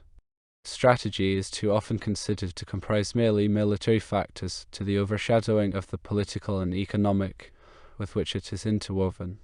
The fallacy has been responsible for incalculable damage to the fabric of warring nations. When such critics speak of strategy, they are thinking almost solely of logistical strategy, the combination in time, space, and force of the military pieces on the chessboard of war. Between logistical strategy and chess there is a distinct analogy, but on a higher plane, and with a far wider scope, is grand strategy, which has been defined as the transmission of power in all its forms in order to maintain policy, while strategy is more particularly concerned with the movement of armed masses. Grand strategy, including these movements, embraces the motive forces which lie behind them, material and psychological. The grand strategist we see is consequently also a politician and a diplomatist. 10. As a logistical strategist, Napoleon is unrivaled in history, save possibly by the Mongol Subutai, from what we can piece together of the scanty records of his campaigns. The ancients suffer, in common with the modern precursors of Napoleon, the handicap that the organization of armies in a day did not permit of the manifold combinations that he effected, a handicap which persisted until the divisional system was born in the late 18th century, beginning with de Broglie. Previously we find detachments, or occasionally, as in Nero's classic move to the Metaurus against Hasdrubal, a two-army combination, but the scope and variation of such combination were inevitably narrow until armies came to be organized in self-contained and independent strategic parts, the modern division or army corps, just in time for the genius of Napoleon to exploit these new possibilities. But within the inherent limitations of pre-Napoleonic times, Scipio develops a range of strategical moves which, it may be fairly claimed, is unequaled in the ancient world. The hawk-like swoop on Cartagena, so calculated that none of the three Carthaginian armies could succor their base in time. The hardly less bold and calculated blow at Hasdrubal Barca before either Hasdrubal Gisco or Mago could effect a junction. How closely the margin of time worked out we know from Polybius. Nor is there any doubt whether these strategic moves were deliberate, as in many ascribed to ancient commanders on supposition by military critics who view all theatres of war through modern spectacles. Polybius and Livy both tell us that these calculations were in Scipio's mind. Again, the way in which Scipio stood guard over Hasdrubal Gisco while his detachment under Silanus moved and fell on Hanno and Mago before they had word of his approach. Swift is the march, as thorough was the defeat. Next, the master move leading to Ilipa, whereby his direction of advance cut Hasdrubal and Mago off from their line of communication with Gades, which in the event of their defeat meant that retreat to their fortified base was barred by the river Betis Guadalquivir. The upshot showed both the truth of his calculation and the proof of the fact the result was the annihilation of the Carthaginian armies. This seems the first clear example in history of a blow against the strategic flank. Here is born the truth which Napoleon was to crystallize in his cardinal maxim that the important secret of war is to make oneself master of the communications. Its initiation is sometimes claimed for Assis, but at best Alexander's maneuver was on the battlefield, not in strategic approach, while the simple explanation is that the sea prevented a move on the other flank and that the bend in the river Pinarus dictated the direction of it.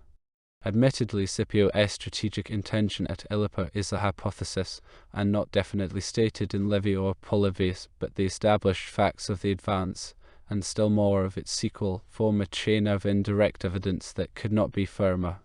Even Dodge, one of Scipio's consistent detractors, emphasizes this threat to the strategic flank. Before passing on to his African campaigns, we may note Scipio's anticipation of and trap for Hannibal at Locri. Then note how, on landing in Africa, his first care is to gain a secure base of operations, fulfilling the principle of security before he passes to the offensive.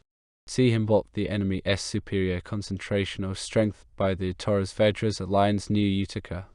Note the rapidity with which he strikes at Hasdrubal and Syphax at the Great Plain before their new levies can be organized and consolidated, and how in the sequel he once more stands guard, this time over Carthage, while his detachment under Aulus and Marcinissa knocks Syphax out of the war. Finally, there is his move up the Bagradas Valley, by which he simultaneously compels Hannibal to follow, and facilitates his own junction with Massinis's reinforcement from Numidia. So complete is his mastery on the strategical chessboard that he even selects the battlefield most favourable to the qualities of his own tactical instrument. Then, Zoma decided, he pounces on Carthage before the citizens can rally from the moral shock. What, if any, mistakes can be set down on the debit side of his strategy?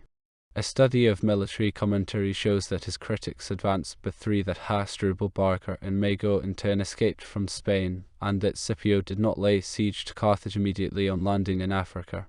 The obvious reply is to ask how many times did Darius, a far more vital personal factor, escape Alexander? Why see Saulets let Pompey after Pharsalus, or Hannibal fail to move on Rome after Trasimene or Candia were far less adequate reasons. But apart from the extreme difficulty of catching an individual without an army, it is hoped that the earlier chapters may have disposed of these empty criticisms. Even after Bicula, Scipio was still markedly inferior in strength to the Carthaginian forces in Spain, and further, Hasdrubal was only able to elude Scipio's watch and cross the Pyrenees with so weak a contingent that he was forced to recruit in Gaul for 2 years before he could advance on Italy. Mago's escape was still more an individualistic effort. As for the question of an immediate advance on Carthage, Scipio would have been an impetuous fool, not a general, if he had laid siege to so vast a fortified city as Carthage with the small original force that he carried into Africa. The clearest proof of his wisdom in first seeking a secure base of operations lies in the overwhelming enemy concentration from which he only escaped by his foresight in forming his Torres Vedras alliance. In Alexander's record, even his modern biographers do not suggest any notable examples of logistical strategy, apart from certain swift marches such as that from Pylium on Thebes. There are no combinations or checks to enemy combination. His strength lies in his grand strategy, of which we shall speak later. With Hannibal, too, His logistical strategy is mainly a matter of direct marches and of admirable care to secure his communications, apart from the very disputable purpose of his move on the line of the Po which, in effect, separated the elder Scipio from Sempronius, his fellow consul, and secondly, his feint at Rome in the attempt to relieve the pressure on his allies at Capua, which, though clearly intended, was abortive. Against these must be set, first, the fact that the advantage of his hazardous march over the Alps was foiled of its purpose by the elder Scipio's quicker return from the Rhone by the Riviera route. Second, the fact that he failed to prevent the junction of Sempronius with Scipio on the Trebia. Later, there are, among other indisputable failures, the neglect to exploit Cannae even by the seizure of Canusium, let alone the thrust at Rome, the times his moves were parried by Fabius and Marcellus, Nero's brilliant deception by which Hannibal remained stationary and in the dark, while his brother was being crushed on the Meteors. Finally, we see him outmaneuvered by Scipio in the preliminary moves before Zama. Outstandingly great as a tactician, Hannibal is not impressive as a strategist, less so, indeed, than several of Scipio's foreigners among the Roman generals. Caesar, in contrast, stands out more in logistical strategy than in tactics. But classic as are many of his moves in Gaul, one has to remember that they were made against barbarians, not trained generals such as those with whom Scipio, Hannibal, Nero, and Marcellus had to contend. Against Pompey's lieutenants in Spain he extricated himself with surpassing skill from a critical position, into which perhaps he should not have got. Then in Greece he threw away his superiority of force by dispersion, and suffered a severe defeat at Dheseum, nearly disastrous, as he confessed when he said, "Today the victory had been the enemy's, had there been any one among them to gain it." His retreat was a masterly feat, if we overlook the quality of his opponent, but later he failed in his attempt to prevent the junction of Pompey and Scipio Nasca, and had to fight at Pharsus without his detachments against a concentrated force. That his tactics turned the balance does not affect the reflection on his strategy. If Scipio, then, may be given the palm for logistical strategy among the ancients, how does he compare with Napoleon? We could adopt the historical argument that a man must be judged by the conditions and tools of his time, pointing out not only the indivisible organization with which Scipio had to work, but that he was a pioneer when Napoleon had the experience of ages to build on. But we prefer rather to abandon this sound and normal test, which inevitably negatives true comparison, and admit frankly Napoleon's supremacy in this sphere. The scales are amply balanced by Scipio's superiority as a tactician. By universal opinion Napoleon's tactics were below his strategical level, and it is this compensating factor which has led military criticism to bracket Hannibal with Napoleon among the great captains, a factor which we suggest applies still more in Scipio's favour compared with Napoleon. From logistical strategy we come to grand strategy. This lies in the domain of peace as much as in war, and hence for simplicity it may be well to deal with the grand strategy which contributed to the winning of wars, and reserve for our study of Scipio as statesman that part of his grand strategy which hit its goal in the subsequent peace.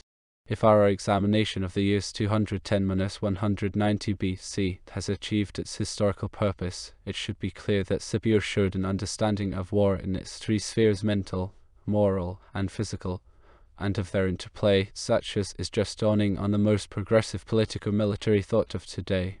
Further, he translated this understanding into effective action in a way that we may possibly achieve in the next great war. More probably, we shall be fortunate to get out of the physical rut by 2000 AD.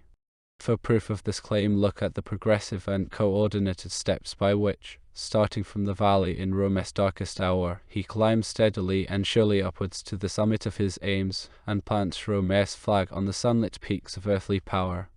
Scipio is a mountaineer, not a mere athlete of war. The vision that selects his line of approach, and the diplomatic gifts which enable him to surmount obstacles, are for him what rockcraft is to a climber. His realization of the importance of securing his base for each fresh advance is his snowcraft, and his employment of military force is ice axe. Watch him, on arrival in Spain, make wide inquiries about the position of the Carthaginian forces, and the importance and topography of Cartagena. His genius tells him that here is the base and pivot of the Carthaginian power in Spain, and shows him the feasibility, the way, and the effect of such a stroke at the moral and economic rather than the purely military objective. Cartagena gained. Note the wisdom which by conciliating the citizens secures his acquisition against internal treachery, and further enables him to economize the garrison by converting the citizens into active partners in the defense. What a diplomatic coup is the prompt release and care of the Spanish hostages. If Napoleon's presence was worth an army corps, Scipio's diplomacy was literally worth two. It converted allies of the enemy into allies of his own. There was grand strategy, too, in his wise restraint from a further advance in order to allow the moral and political effect of Cartagena and its sequel to develop. Thus Hasdrubal Barca, seeing the Spanish sand trickling fast from his end of the hourglass to Scipio's, was drawn into the offensive move which enabled Scipio to beat him before the other Carthaginian armies came up. Once more victory paves the way for diplomacy, as that in turn will pave the way for further victories. He sends home the Spanish captives without ransom and, still more shrewdly, returns Masinissa nephew loaded with presents. Surely never in history has the money invested in presents brought a greater ultimate dividend. Next, note the rapidity with which Scipio nips in the bud the incipient threat from Hanno, and in contrast the constraint by which he avoids wasting his force on a number of petty sieges which could bring no commensurate profit. The wider effect of Scipio's action in Spain also deserves notice, for Livy tells us that this year Hannibal in Italy was for the first time reduced to inaction because he received no supplies from home owing to Carthage being more anxious about the retention of Spain. Scipio's grand strategy was from now onwards to lift the pressure off Rome in ever-increasing degree. His success in Spain compelled the Carthaginians to invest there the forces that might have been decisive in Italy, and at Ilipa he wipes them off the military balance sheet. The instant that victory in Spain is sure, and before turning to the mere clearing operations, his grand strategical eye focuses itself on Africa. His daring visit to Syphax, his meeting with and dispatch of Masinissa to Numidia here are two strings to a bow which shall soon lose a shaft at the heart of Carthage. For an object lesson in the selection of the true objective, and its unswerving maintenance in face of all obstacles and perils, the next few years are a beacon light for all time. He schemes, he prepares, he works unceasingly towards the goal. The military interference of the enemy is almost the least of his difficulties. Sexual passion frustrates one of his shrewdest diplomatic moves, but his plan is too flexible, too well conceived, for even this blow to have more than a transient effect. Jealous rivals, short-sighted politicians, military diehards do their best, or worst, to block his plan, and failing in this, to obstruct him and curtail his strength. He builds and trains a fresh army out of adventurers and disgraced troops. Yet he never makes a rash or a false move, mindful always of the principle of security. By diplomacy again he creates in Sicily a sure source of supply. He sends a reconnoitring expedition to clear up the African situation, and appreciating Masinissa's material weakness, refuses to be rushed into a move before his own weapon is forged. When he lands, his first efforts are directed to gain a secure base of operations. And gauging exactly the strength and weakness of Carthage and of his own position, he adapts consummately his immediate end to his existing means. Each successive move is so directed as to subtract from the military and political credit of Carthage and transfer the balance to his own account. His restraint when this ultimate goal is so close in mileage, though not in reality, is almost miraculous in a commander so youthful and so early successful. But he has long realized that Syphax and Masinissa are the two props of the Carthaginian power in Africa, and before he attempts to turn this power out of its seat, his first aim is to upset its stability by taking away one prop and knocking away the other.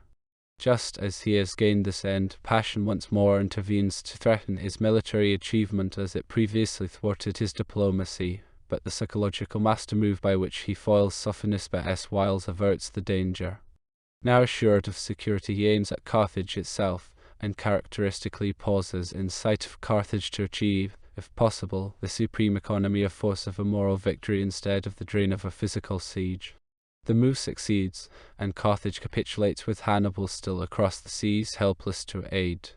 And when by a gross breach of faith the treaty is violated, Scipio is not caught off his guard. By a fresh and rapid series of moves, a perfect combination of military, economic, and psychological pieces, he achieves the checkmate in a brief span of time. Is there anything in history which, for continuity of policy, combination of forces, material and moral, and completeness of attainment, can compare with it? Scipio is the embodiment of grand strategy, as his campaigns are the supreme example in history of its meaning. Alexander certainly preceded Scipio as the first grand strategist, but without arguing the question how far his moral and economic action was fortuitous rather than marked by the exquisite calculation of Scipio S, his task was much simpler, and as a despot he had none of Scipio S' internal obstacles to surmount. It is, above all, because of the close parallel with modern conditions, political and organic, that Scipio S' grand strategy is so lively a study for us today. Alexander's achievements may have excelled Scipio S in scale, not really so much, for if Alexander established for himself an empire from the Danube to the Indus, which collapsed on his death, Scipio built for a Roman empire which stretched from the Atlantic to the Black Sea and the Taurus Mountains, an empire which endured and increased. And whereas Alexander built on the foundations laid by Philip, Scipio came on the scene at a moment when the very foundations of Roman power in Italy were shaken by a foreign foe. There are grave blemishes, too, on Alexander's strategy. While he was consolidating his offensive base in Asia Minor, he was in acute danger of losing his home base in Europe. By the disbandment of his fleet he exposed the European coasts to the superior Persian fleet, and Darius' one able commander, Memnon, seized the chance to raise Greece, where the embers of discontent smoldered in Alexander's rear. Only Memnon's death saved Alexander from disaster, and gained time for him to carry out his plan of crippling Persian sea power by land attack on their naval bases. Again, by lack of strategical reconnaissance, Alexander blundered past the army of Darius, lying in wait in northern Syria, which moved down and cut his communications, a danger from which he only saved himself, facing about, by tactical victory at Issus. It is well to contrast this with Scipio's thorough strategical reconnaissance and search for information before every move. If Alexander's grand strategy has a narrow advantage by the test of quantity, Scipio's is clearly superior in quality. In the comparison of Scipio with Napoleon, if the latter's superiority in logistical strategy is recognized, we have to set against this both his tactical and his grand strategical inferiority. As a grand strategist, Napoleon's claims are marred not only by his failure to realize the aim of grand strategy, a prosperous and secure peace, but by his several blunders over the psychology of his opponents, over the political and economic effects of his actions, and in the extravagant later use of his forces and resources.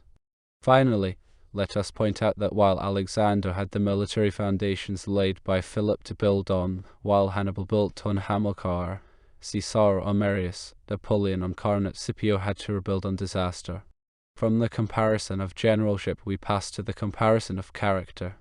Here, to enumerate at length the qualities which distinguish Scipio as a man would be wearisome. His moderation, his self-control, his human sympathy, his charm of manner, his magnetic influence over troops shared by all the greatest captains, his exaltation of spirit, these have shone through his deeds and speeches. Of his private life we know little save by inference. He married Milia, daughter of the consul Milius Paulus, who fell at Cannes, the marriage apparently taking place after his return from Spain and before his departure for Africa. From the solitary anecdote or two which survive, the marriage seems to have been a happy one, and Scipio to have shown more deference to his wife's opinion than was common at the time. That she had tastes too expensive for Cotto's liking seems assured. She was probably one of those leaders of Roman female society against whom he directed his complaints that by wearing a garment of various colours, or riding in a carriage drawn by horses in the towns, they would undermine the social fabric and create discontent. The indulgence shown by Scipio to his wife, and his breach with tradition in treating her better than his slave, was certainly one of the factors which rankled in Cotto's mind. Other moral influence distilled in the Scipio family life, the best proof is an indirect one. Their daughter Cornelia was given in marriage to Tiberius Gracchus, apparently after he had so generously defended Scipio's reputation, and was the mother of the Gracchi. The way in which she carried out their education, and the principles with which she inspired these future reformers, make one of history's noblest pages. Outside the domestic sphere, Scipio's influence on social history rests on his love for an introduction of Greek literature and philosophy. A man of great intellectual culture, he could speak and write Greek as well as he could Latin. He is said to have written his own memoirs in Greek. To his Greek studies he clearly owed that philosophy of life which permeates all his recorded acts and sayings. He seems to have taken the best elements from Greece and Rome, and to have blended them, running the crudeness and narrowness of early republican Rome without diminishing its virility. So marked was his influence that he may, with some justice, be termed the founder of Roman civilization. To him is attributed the rise of manners, the origin of their taste for propriety, and of their love of letters. A rather touching instance of his own love of letters is enshrined in his friendship and admiration for the poet Aeneas, a regard so profound that he left orders that after his death a bust of the poet should be placed with his in the tomb of the Scipios. Yet it was this very influence as an apostle of civilization and of the humanities that earned him the bitter animosity, as it stimulated the fear, of Romans of the old school. Cato and his kind might have forgiven his military success and his self-confidence, but nothing but his downfall could atone for his crime in introducing Greek customs, philosophy, and literature. It is not unlikely that this damaged him and undermined his influence even more than his contempt for petty minds and his moderation to conquered foes. These are the only charges which his enemies could bring against his character, and in this fact lies perhaps the strongest proof of his superior moral nobility. For the malice of an enemy will fasten on any conceivable weakness, and thus the charges levied against a great man form a standard of moral measure which is one of the best of comparison. From this test Scipio alone of the great captains of antiquity emerges scatheless of any charge that suggests a definite moral blemish. It is true that we can discount most of the charges brought against Hannibal impiety, avarice, perfidy, and cruelty beyond the customs of his day. But Alexander, whatever allowance we make in other accusations, stands convicted of want of self-control, violent outbursts of temper and prejudice, cruel injustice as to Parmenio, ambitious egotism verging on megalomania, and ruffianism in his cups. Alexander was tarred with the brush of Achilles. Similarly, Caesar's many great qualities cannot disguise his sexual license, his political corruption and intrigue, and the predominantly selfish motives which inspired his work and achievements. There are interesting parallels between the careers of Caesar and Scipio. Compare Caesar gaining the province of Gaul by intrigue and threat, Scipio the province of Spain at the call of his country in the hour of adversity. Compare Caesar forming and training an army for the conquest of Rome, Scipio for the salvation of Rome from her foreign foes. Compare Caesar crossing the Rubicon, Scipio the Bagradas and their objects. Compare Caesar receiving the honor of a triumph over fellow Romans, Scipio over Syphax and Hannibal. Lastly, if it be true that a man can be known by the friends he keeps, compare Catiline with Aulus and Aeneas. Napoleon is saying that laurels are no longer so when covered with the blood of citizens comes curiously from his lips. For Napoleon's ambition drained the blood of France as surely as Caesar spilt the blood of Rome. It would suffice to strip the laurels from the brows of both and enhance the contrast with Scipio, the supreme economist of blood and of force in the selfless service of his country. It is not difficult to guess why Napoleon should ignore Scipio in his list of military models. By any moral test, Scipio is unique among the greater captains, possessing a greatness and purity of soul which we might anticipate, not necessarily find, among the leaders of philosophy or religion, but hardly among the world's supreme men of action. The clergyman who, a century ago, was Scipio's one English biographer, and whose work suffers by its brevity, its historical slips, and the omission of all study of Scipio as a soldier, had yet one flash of rare insight and epigrammatic genius when he said that Scipio was greater than the greatest of bad men, and better than the reputed best of good ones. Last of all we turn to Scipio, a statesman, that part of his grand strategy which lies definitely in the state of peace. The Absarian Delator, who compiled a life of Scipio in 1739, dedicated it to Louis Roman XV, and in his dedication wrote, "A king has only to take for his model the greatest man by far in the whole of Roman history, Scipio Africanus. Heaven itself seems to have formed this particular hero to mark out to the rulers of this world the art of governing with justice." The lesson, we are afraid, was lost on Louis Roman XV. a man who at the council table opened his mouth, said little, and thought not at all, whose life is as full of vulgar vice as it is bare of higher aims. We suspect the Ab of a capacity for subtle sarcasm. When Scipio came on the stage of history, Rome's power did not even extend over the whole of Italy and Sicily, and this narrow territorial sway was gravely menaced by the encroachments, and still more the presence, of Hannibal. At Scipio's death, Rome was the unchallenged mistress of the whole Mediterranean world, without a single possible rival on the horizon.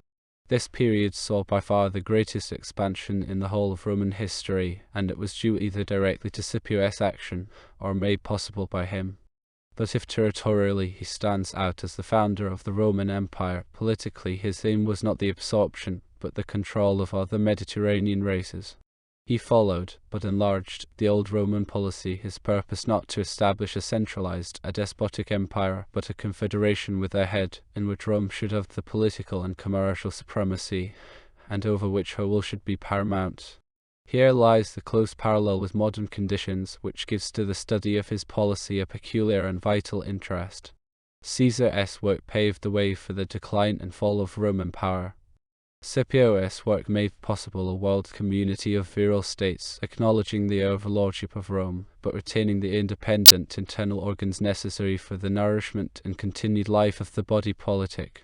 Had his successors possessed but a tithe of the wisdom and vision of Scipio, the Roman Empire might have taken a course analogous to that of the modern British Empire, and by the creation of a ring of semi-independent and healthy buffer states around the heart of Roman power, the barbarian invasions might have been thwarted, the course of history changed, and the progress of civilization have escaped 1,000 years of coma and nearly as much of convalescence. His peace terms alone would place Scipio on a pinnacle among the world's great conquerors. His entire absence of vindictiveness, his masterly endurance of military security with a minimum of hardship to the conquered, his strict avoidance of annexation of any civilized state. They left no festering sores of revenge or injury, and so prepared the way for the conversion of enemies into real allies, effective props of the Roman power. In the meaning of Scipio's name, staff was epitomized his grand strategy in war and peace. The character of his policy was in tune with his character as a man, disdaining the tinsel glory of annexation as of kingship, for the solid gold of beneficent leadership. Scipio labored for the good and greatness of Rome, but he was no narrow patriot, instead a true world statesman. The distinction between Scipio and Caesar has been crystallized in the phrase, as Rome gave the world to Rome, Facilis gave it to Caesar. But even this does not render Scipio full justice, for he could look beyond the greatness of Rome's glory to the greatness of her services to humanity. Not an internationalist, he was a supranationalist in the widest and best sense. Attila was called the scourge of the world, and with a difference only in degree. Most of the great captains, from Hannibal to Napoleon, have had no higher objective conception than to thrash their enemies, or at best their country's enemies, into submission. Thus this fallacy paved the way for a reaction equally short-sighted, which led Green, in his History of the English People, to write, "It is a reproach of historians that they have turned history into a mere history of the butchery of men by their fellow men, and to follow this up by the absurd declaration that war plays a small part in the real story of European nations." So arose a very large modern school of historians who sought, irrationally, to write history without mentioning, let alone studying, war. To ignore the influence of war as a world force is to divorce history from science, and to turn it into a fairy tale. The grand strategy of Scipio is a signpost pointing the true path of historical study. Scipio could administer military beatings at least as effectively and brilliantly as any other of the greater captains, but he saw beyond the beating to its object. His genius revealed to him that peace and war are the two wheels on which the world runs, and he supplied a pole or axle which should link and control the two to ensure an onward and coordinated progress. Scipio's claim to eternal fame is that he was the staff, not the whip, of Rome and of the world.